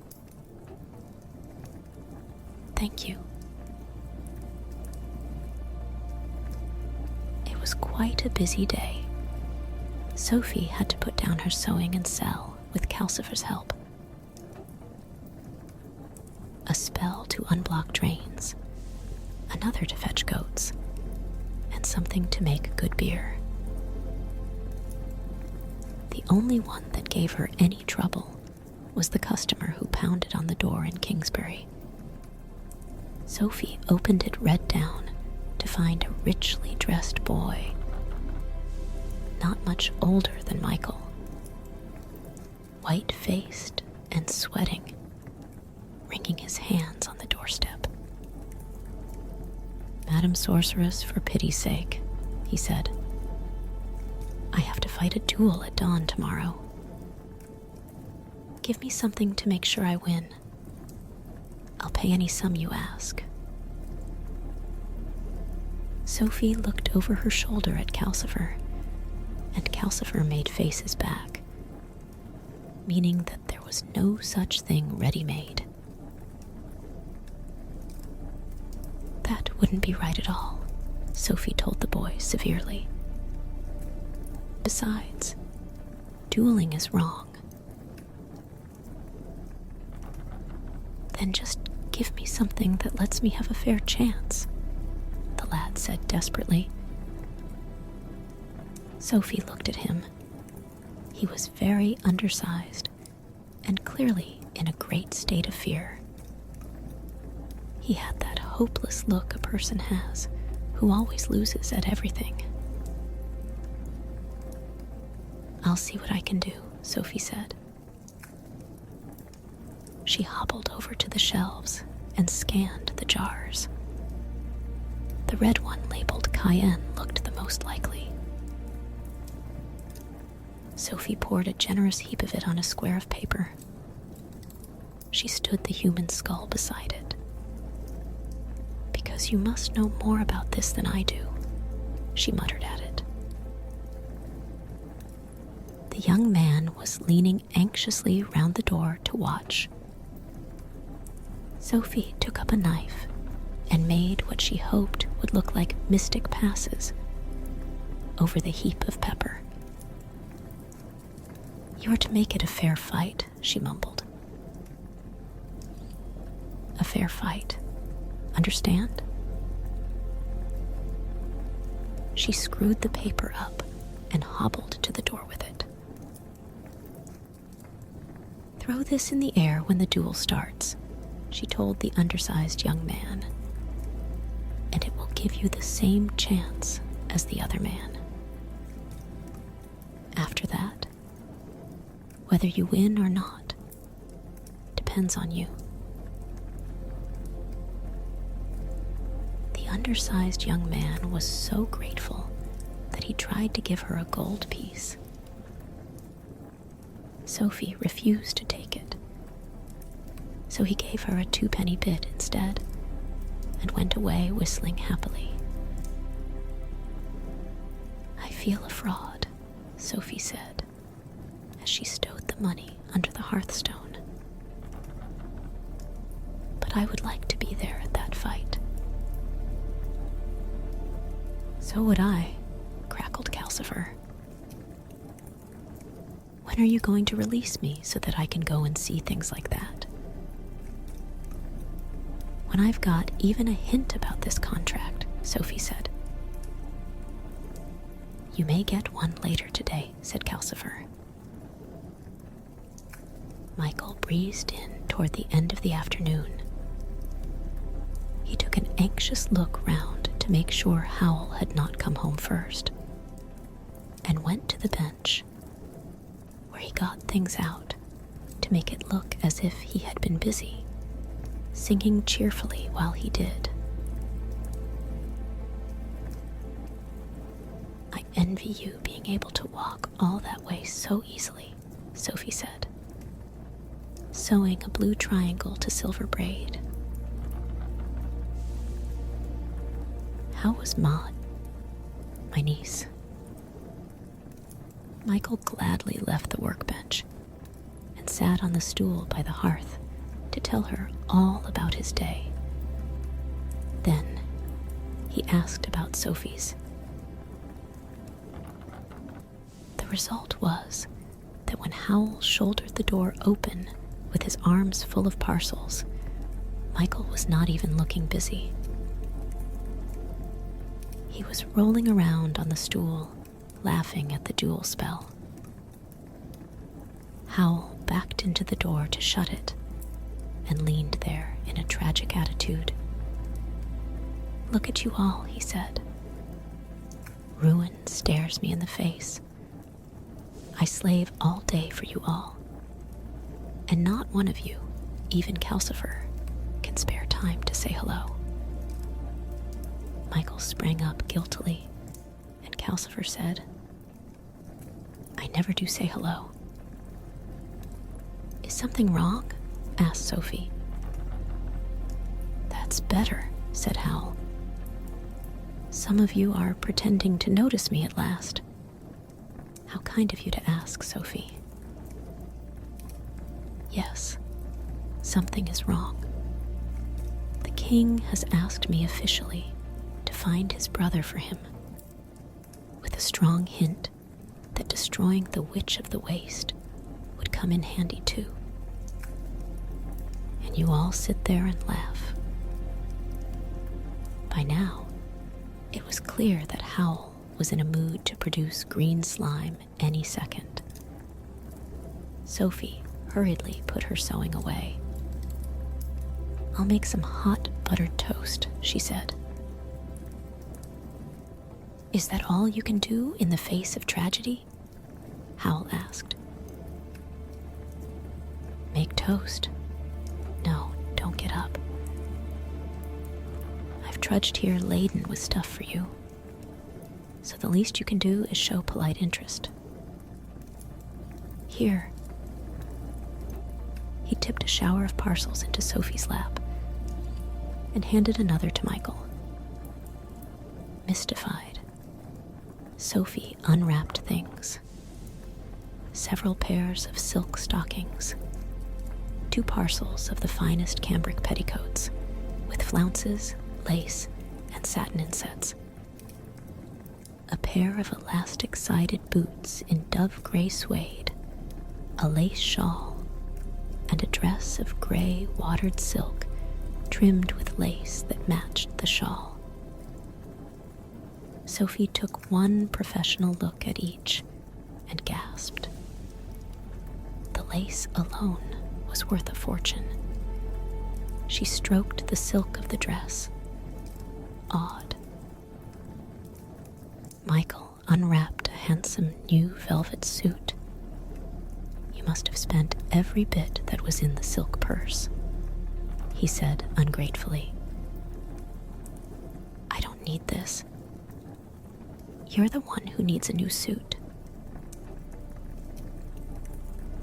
Howl hooked his boot into what remained of the blue and silver suit and held it up ruefully. Sophie had been working hard, but it was still more whole than suit. How selfless I am, he said.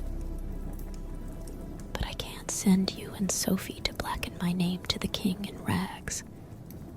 The king would think I didn't look after my old mother properly. Well, Sophie, are the boots the right size? Sophie looked up from her awed stroking. Are you being kind, she said, or cowardly? Thank you very much. And no, I won't. What ingratitude, Howl exclaimed, spreading out both arms. Let's have green slime again. After which, I shall be forced to move the castle 1,000 miles away and never see my lovely Letty again. Michael looked at Sophie imploringly. Sophie glowered. She saw well enough that the happiness of both her sisters depended on her agreeing to see the king. With green slime in reserve. You haven't asked me to do anything yet, she said. You've just said I'm going to. Howl smiled. And you are going to, aren't you? All right. When do you want me to go? Sophie said. Tomorrow afternoon, said Howl. Michael can go as your footman. The king's expecting you. He sat on the stool and began explaining very clearly and soberly just what Sophie was to say.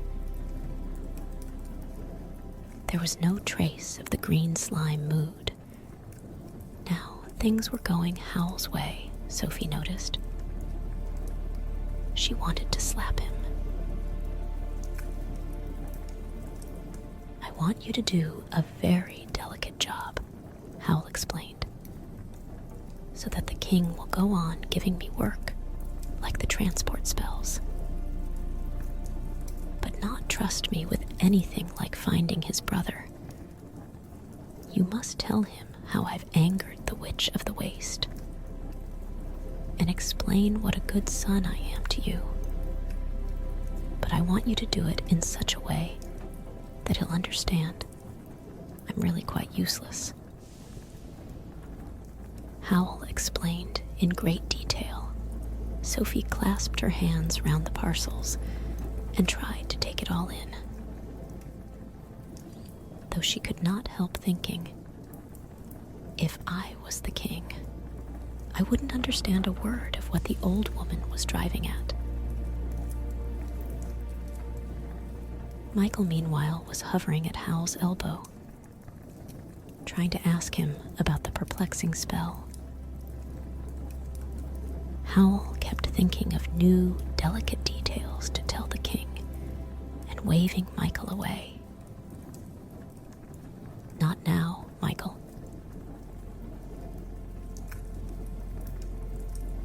And it occurred to me, Sophie, that you might want some practice in order not to find the palace overwhelming. We don't want you coming over queer in the middle of the interview. Not yet, Michael. So I arranged for you to pay a call to my old tutor, Mrs. Penstemon. She's a grand old thing. In some ways, she's grander than the king. So you'll be quite used to that kind of thing by the time you get to the palace. By this time, Sophie was wishing she had never agreed.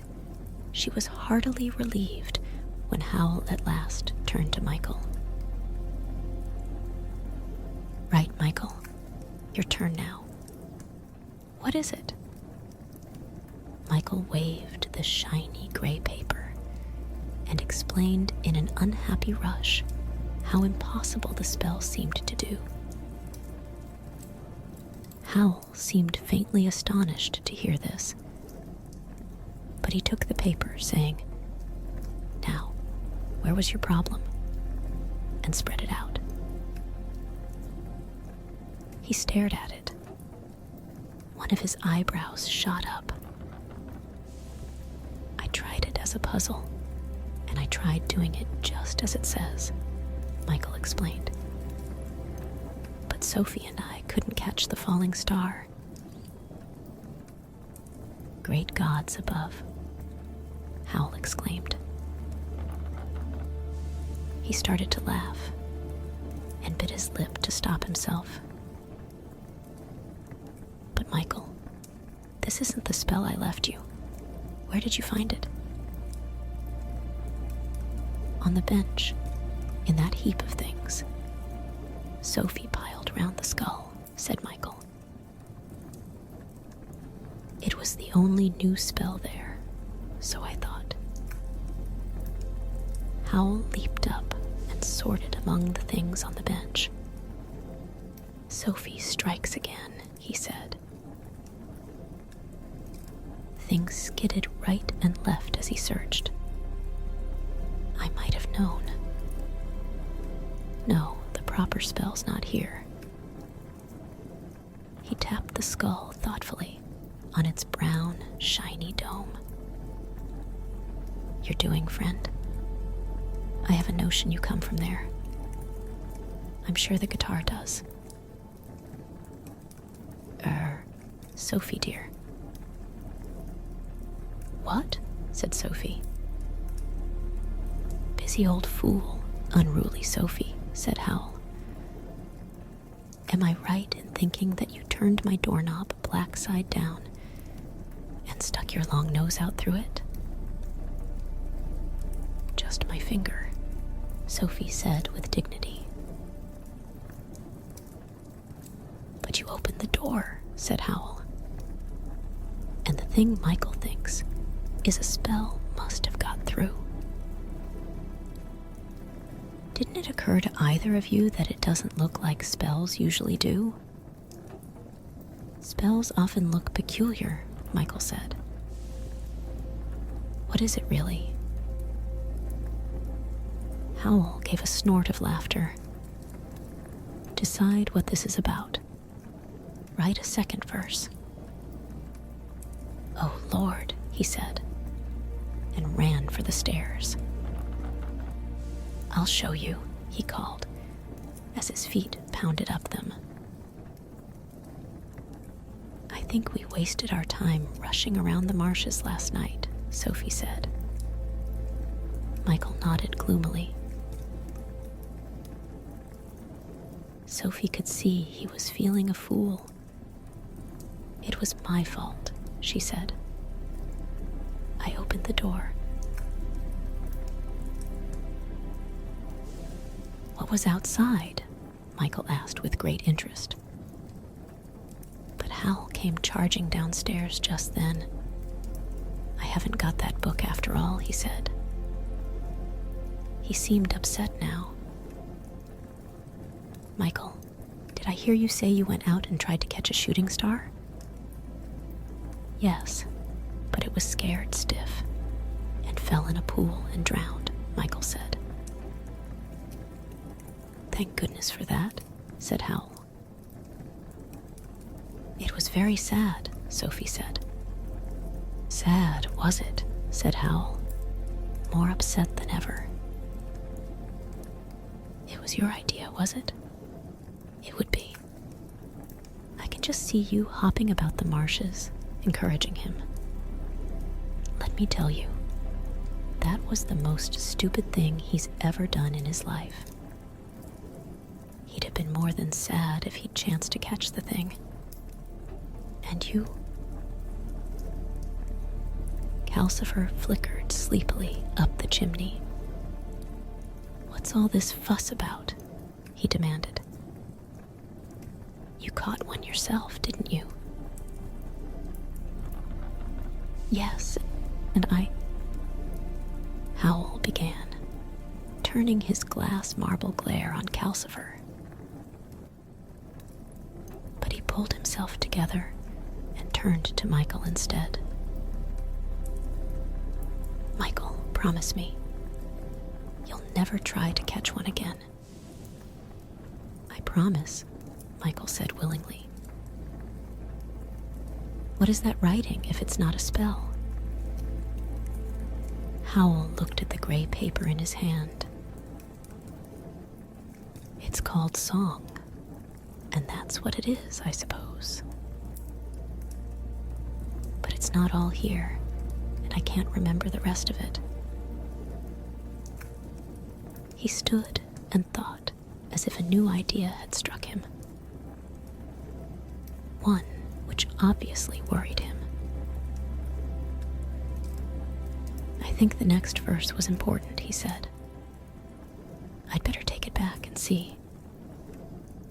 He went to the door and turned the knob black down. Then he paused.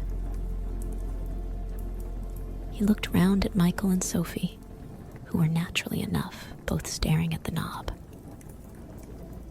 "All right," he said. "I know Sophie will squirm through somehow if I leave her behind, and that's not fair to Michael. Come along, both of you, so I've got you where I can keep my eye on you." He opened the door on the nothingness and walked into it. Michael fell over the stool in his rush to follow. Sophie shed parcels right and left into the hearth as she sprang up too. "Don't let any sparks get on those," she said hurriedly to Calcifer. "If you promise to tell me what's out there," Calcifer said. "You had your hint, by the way." "Did I?" said Sophie. She was in too much of a hurry to attend. The nothingness was only inch thick, after all. Beyond it, in a gray, drizzling evening, was a cement path down to a garden gate. Howl and Michael were waiting at the gate. Beyond that was a flat, hard-looking road, lined with houses on both sides. Sophie looked back at where she had come from, shivering rather in the drizzle, and found the castle had become a house of yellow brick with large windows. Like all the other houses, it was square and new, with a front door of wobbly glass. Nobody seemed to be about among the houses. that may have been due to the drizzle. But Sophie had a feeling that it was really because, in spite of there being so many houses, this was somewhere at the edge of a town. "When you've quite finished nosing," Howl called. His gray and scarlet finery was all misted with drizzle.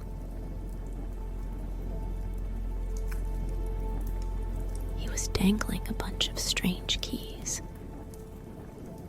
most of which were flat and yellow and seemed to match the houses. When Sophie came down the path, he said, "We need to be dressed in keeping with this place." His finery blurred, as if the drizzle round him had suddenly become a fog.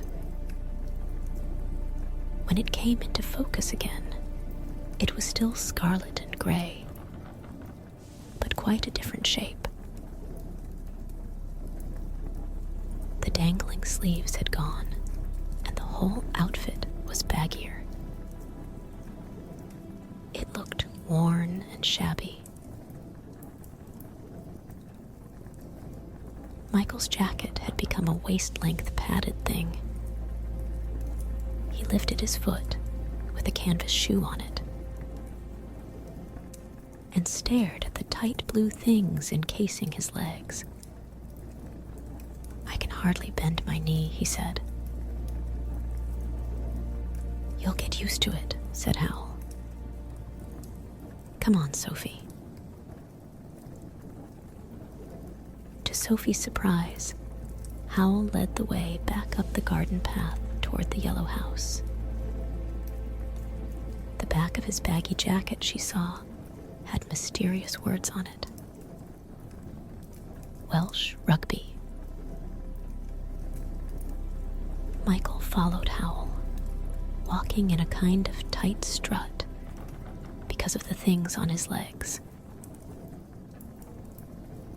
Sophie looked down at herself and saw twice as much skinny leg showing above her knobby shoes.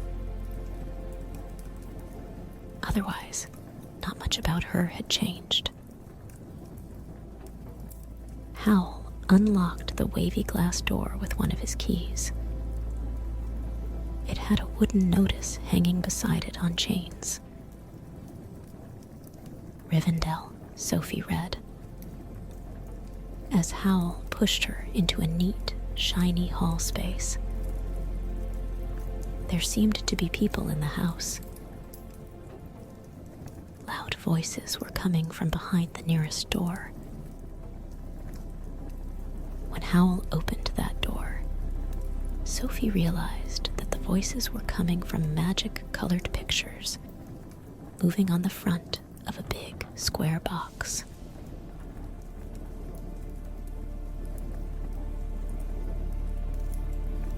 "Howl," exclaimed a woman who was sitting there, knitting. She put down her knitting, looking a little annoyed. But before she could get up, a small girl, who had been watching the magic picture very seriously, with her chin in her hands, leaped up and flung herself at Howl. "Uncle Howl," she screamed, and jumped halfway up Howl with her legs wrapped round him. "Mari!" Howl bawled in reply. "How are you, Cariad? Been a good girl then?" He and the little girl broke into a foreign language then, fast and loud. Sophie could see they were very special to one another. She wondered about the language. It sounded the same as Calcifer's silly saucepan song, but it was hard to be sure.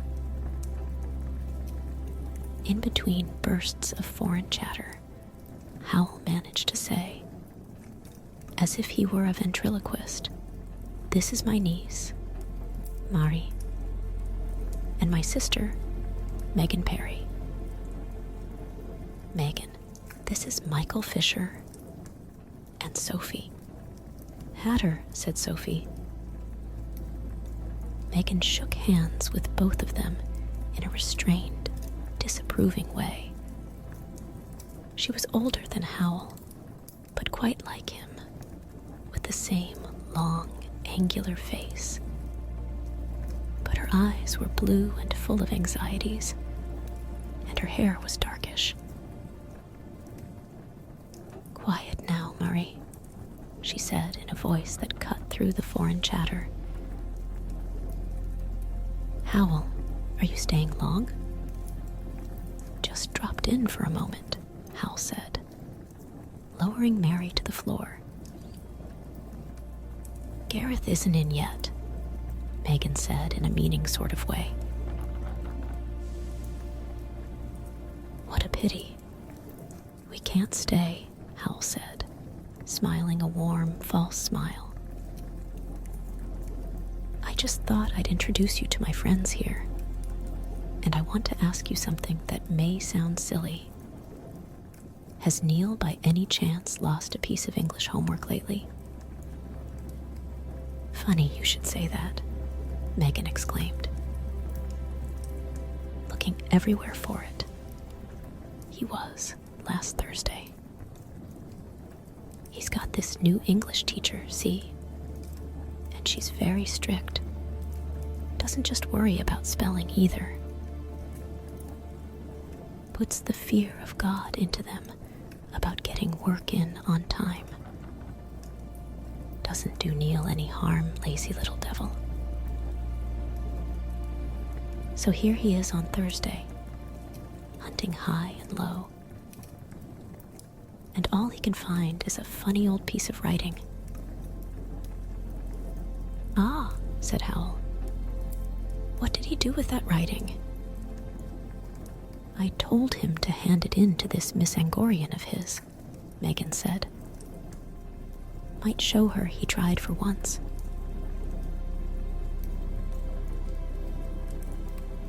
And did he? Howl asked. I don't know. Better ask Neil. He's up in the front bedroom with that machine of his, said Megan. But you won't get a word of sense out of him. Come on, Howl said to Michael and Sophie, who were both staring round the shiny brown and orange room. He took Mari's hand and led them all out of the room and up the stairs. Even those had a carpet, a pink and green one.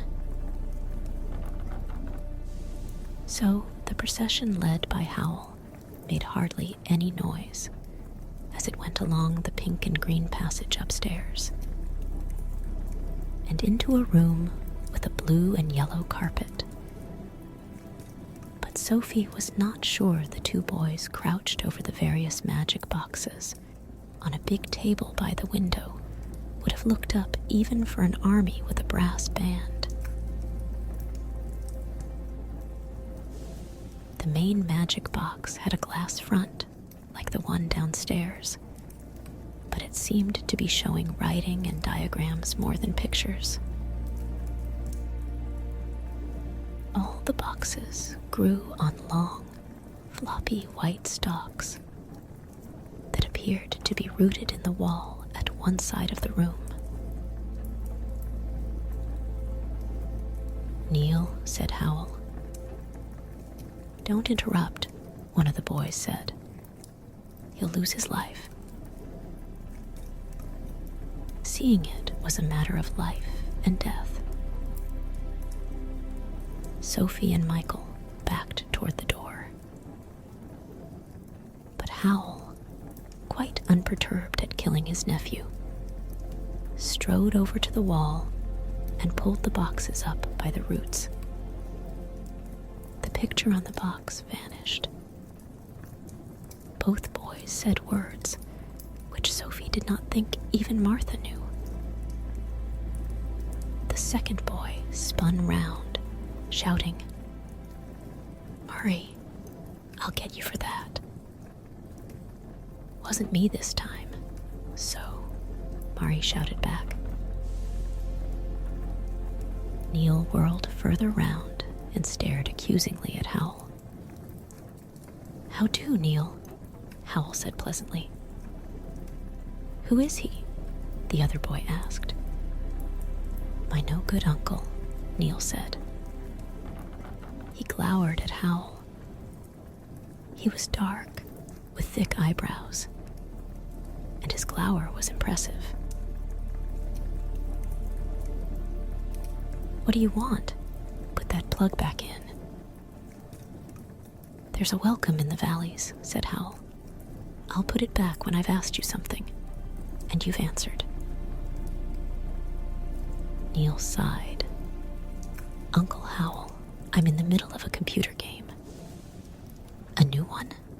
Asked Howl. Both the boys looked discontented. No, it's one I had for Christmas, Neil said. You ought to know the way they go on about wasting time and money on useless things. They won't give me another till my birthday. Then that's easy, said Howl. You won't mind stopping if you've done it before, and I'll bribe you with a new one. Really? Both boys said eagerly. And Neil added, Can you make it another of those that nobody else has got? Yes, but just take a look at this first and tell me what it is, Howl said. And he held the shiny gray paper out in front of Neil. Both boys looked at it. Neil said, It's a poem, in the way most people would say, it's a dead rat. It's the one Miss Angorian said for last week's homework, said the other boy.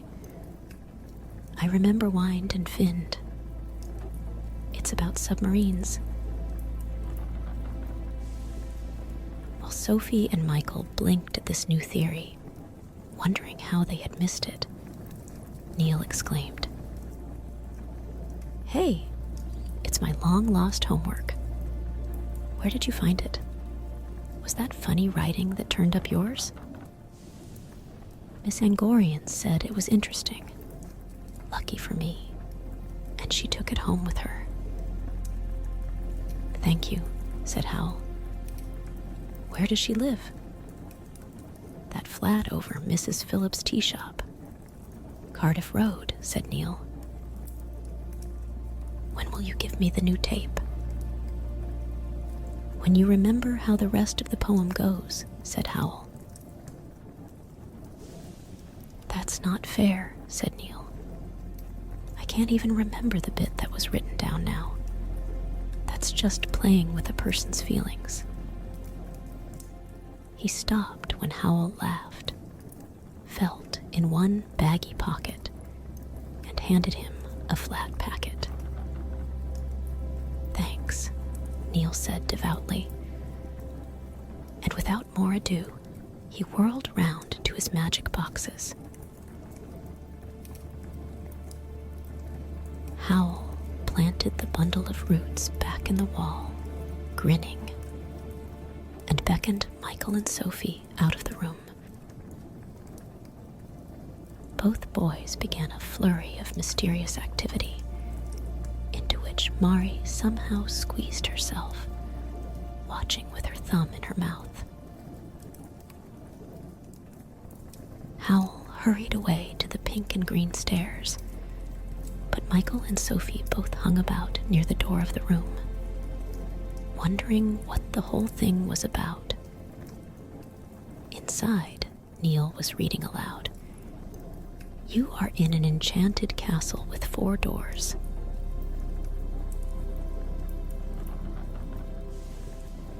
Each opens on a different dimension. In Dimension 1, the castle is moving constantly and may arrive at a hazard at any time.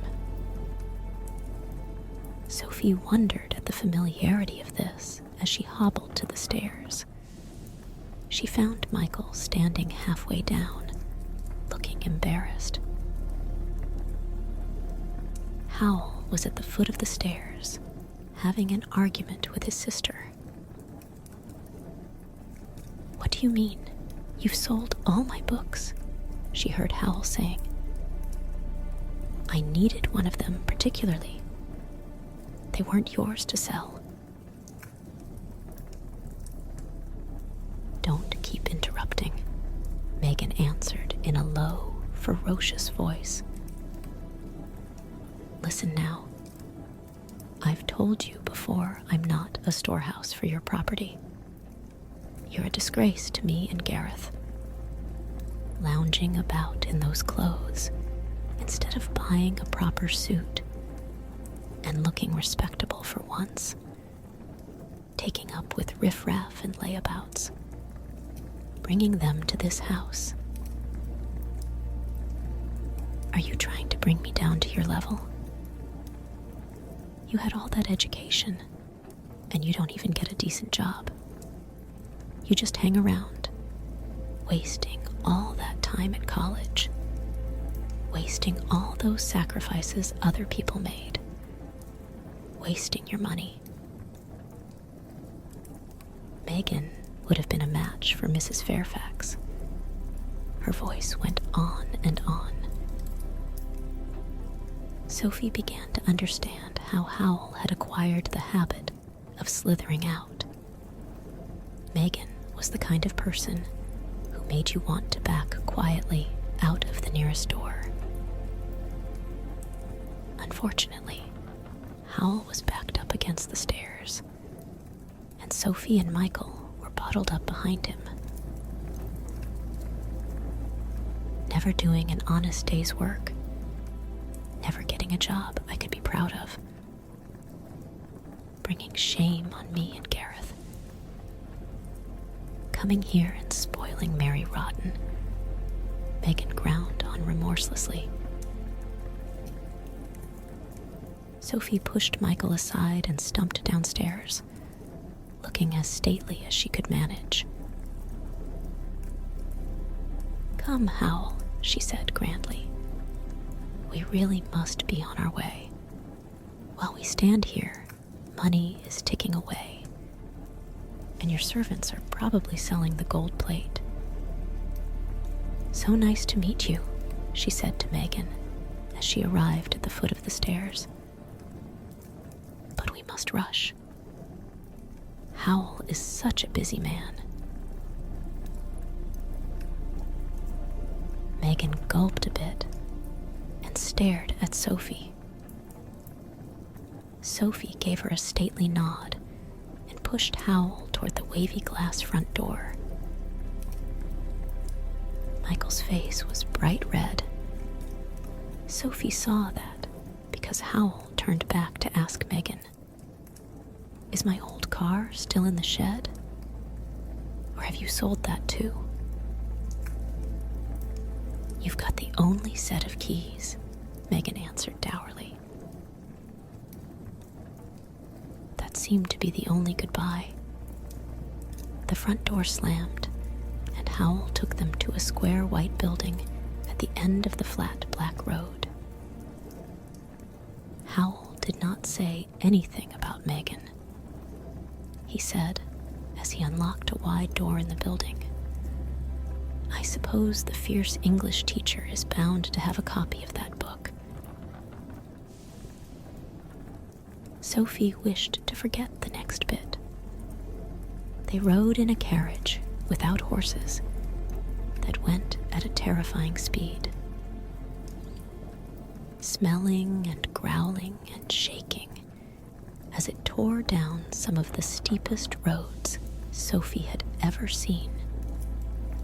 Roads so steep that she wondered why the houses lining them did not slide into a heap at the bottom. She shut her eyes and clung to some of the pieces that had torn off the seats, and simply hoped it would be over soon. Luckily, it was. They arrived in a flatter road with houses crammed in on both sides. Beside a large window filled with a white curtain and a notice that said, "Tea's closed." But despite this forbidding notice, when Howl pressed a button at a small door beside the window, Miss Angorian opened the door. They all stared at her. For a fierce schoolteacher, Miss Angorian was astonishingly young and slender and good-looking. She had sheets of blue-black hair hanging round her olive-brown heart-shaped face and enormous dark eyes. The only thing which suggested fierceness about her was the direct and clever way those enormous eyes looked and seemed to sum them up. "I'll take a small guess that you may be Howl Jenkins," Miss Angorian said to Howl. She had a low, melodious voice that was nevertheless rather amused and quite sure of itself. Howl was taken aback for an instant.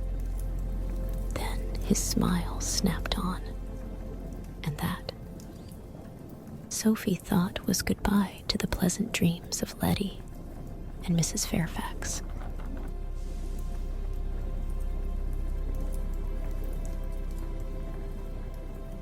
For Miss Angorian was exactly the kind of lady someone like Howl could be trusted to fall in love with on the spot.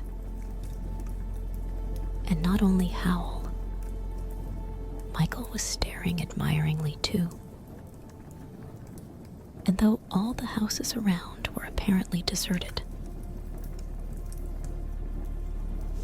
Sophie had no doubt that they were full of people who all knew both Howl and Miss Angorian, and were watching with interest to see what would happen.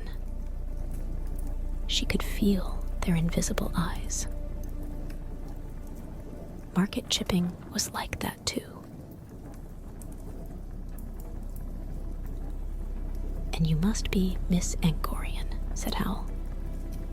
"I'm sorry to bother you, but I made a stupid mistake last week and carried off my nephew's English homework instead of a rather important paper I had with me. I gather Neil gave it to you as proof that he wasn't shirking." "He did," said Miss Angorian. "You'd better come in and collect it."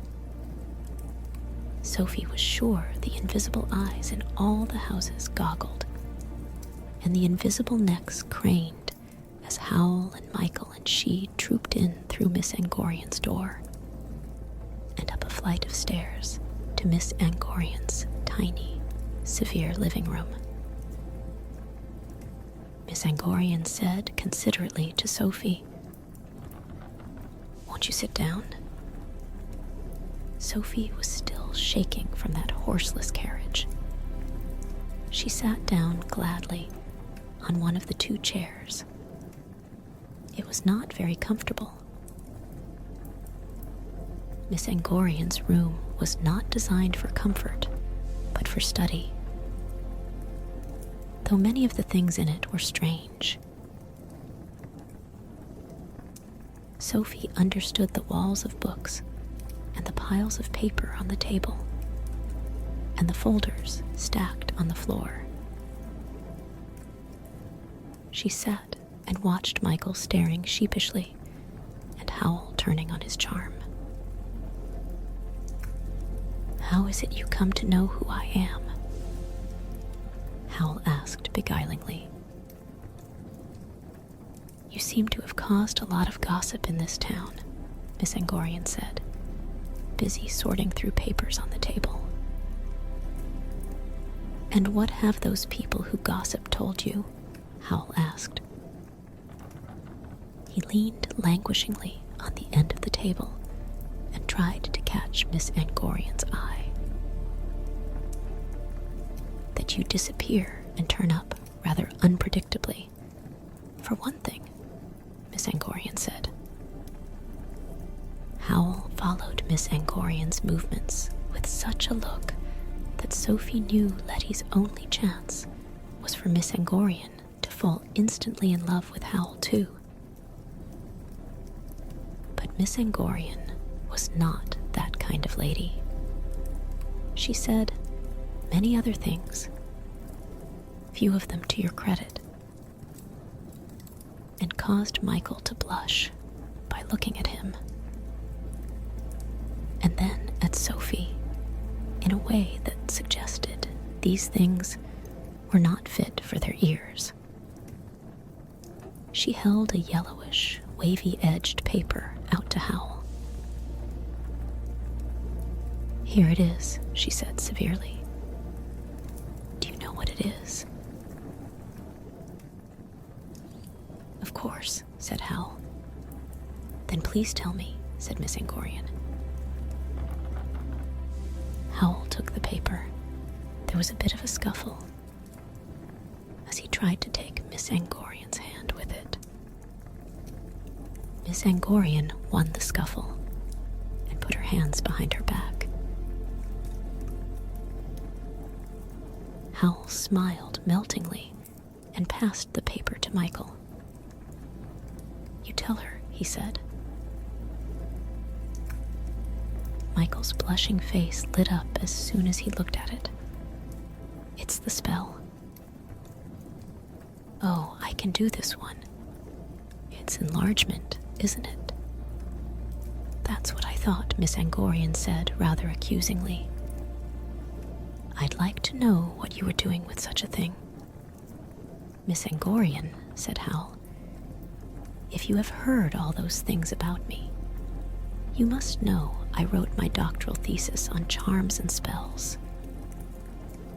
You look as if you suspect me of working black magic. I assure you, I never worked any kind of spell in my life."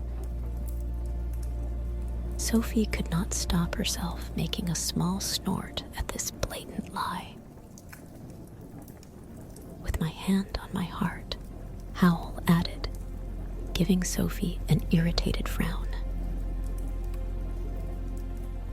"This spell is for study purposes only. It's very old and rare. That's why I wanted it back." "Well, you have it back," Miss Angorian said briskly. "Before you go, would you mind giving me my homework sheet in return? Photocopies cost money."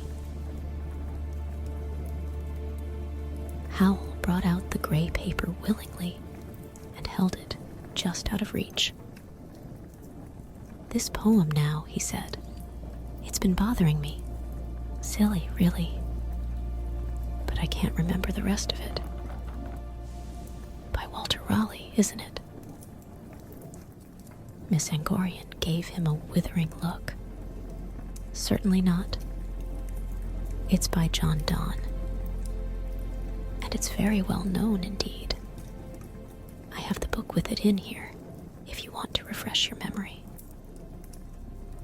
"Please," said Howl, and from the way his eyes followed Miss Angorian as she went to her wall of books, Sophie realized that this was the real reason why Howl had come into this strange land where his family lived. But Howl was not above killing two birds with one stone. "Miss Angorian," he said pleadingly, following her contours as she stretched for the book, "would you consider coming out for some supper with me tonight?" Miss Angorian turned round with a large book in her hands, looking more severe than ever. "I would not," she said. "Mr. Jenkins, I don't know what you've heard about me, but you must have heard that I still consider myself engaged to Ben Sullivan." "Never heard of him," said Howl.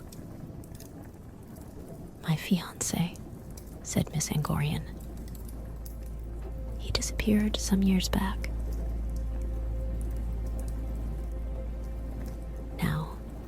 you wish me to read this poem out to you?" "Do that," Howl said, quite unrepentant.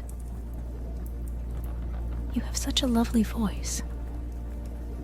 "Then I'll start with the second verse," Miss Angorian said, "since you have the first verse there in your hand."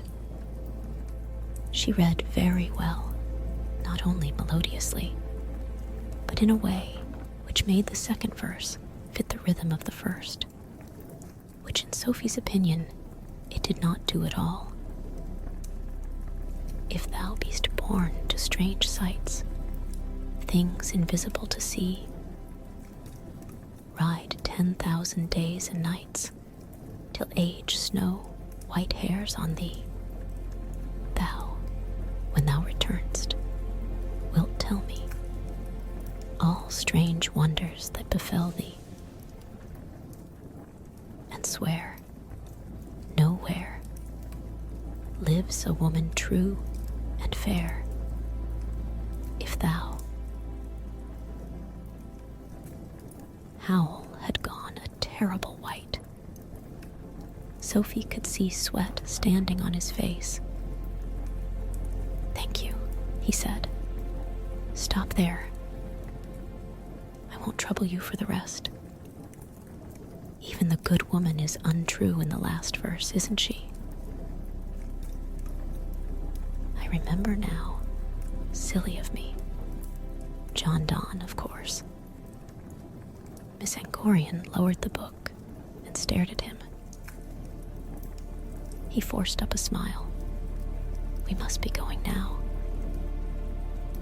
Sure you won't change your mind about supper?" "I will not," said Miss Angorian. "Are you quite well, Mr. Jenkins?"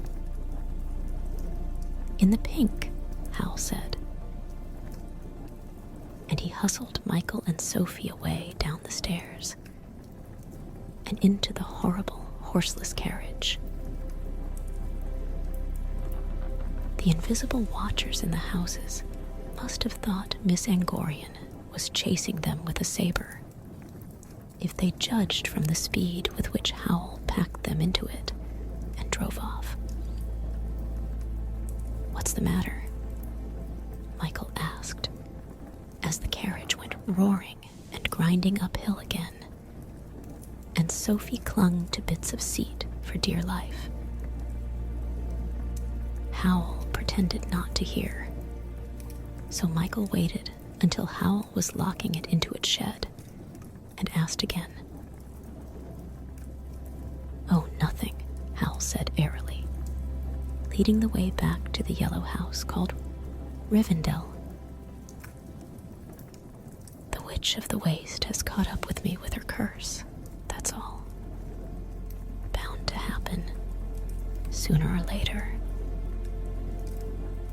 He seemed to be calculating or doing sums in his head while he opened the garden gate. 10,000, Sophie heard him murmur. "That brings it to about Midsummer Day." "What is brought to Midsummer Day?" asked Sophie. "The time I'll be 10,000 days old," Howl said. "And that Mrs. knows," he said, swinging into the garden of Rivendell, "is the day I shall have to go back to the Witch of the Waste."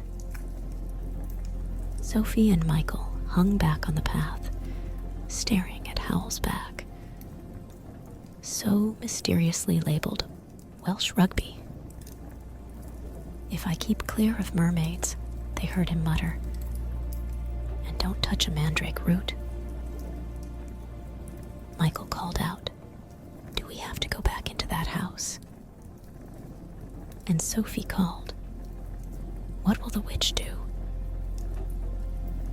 "I shudder to think," Howl said. "You don't have to go back in, Michael." He opened the wavy glass door. Inside was the familiar room of the castle.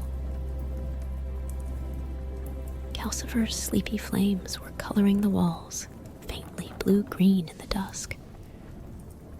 Howl flung back his long sleeves and gave Calcifer a log. "She caught up, old Blueface," he said. "I know," said Calcifer. "I felt it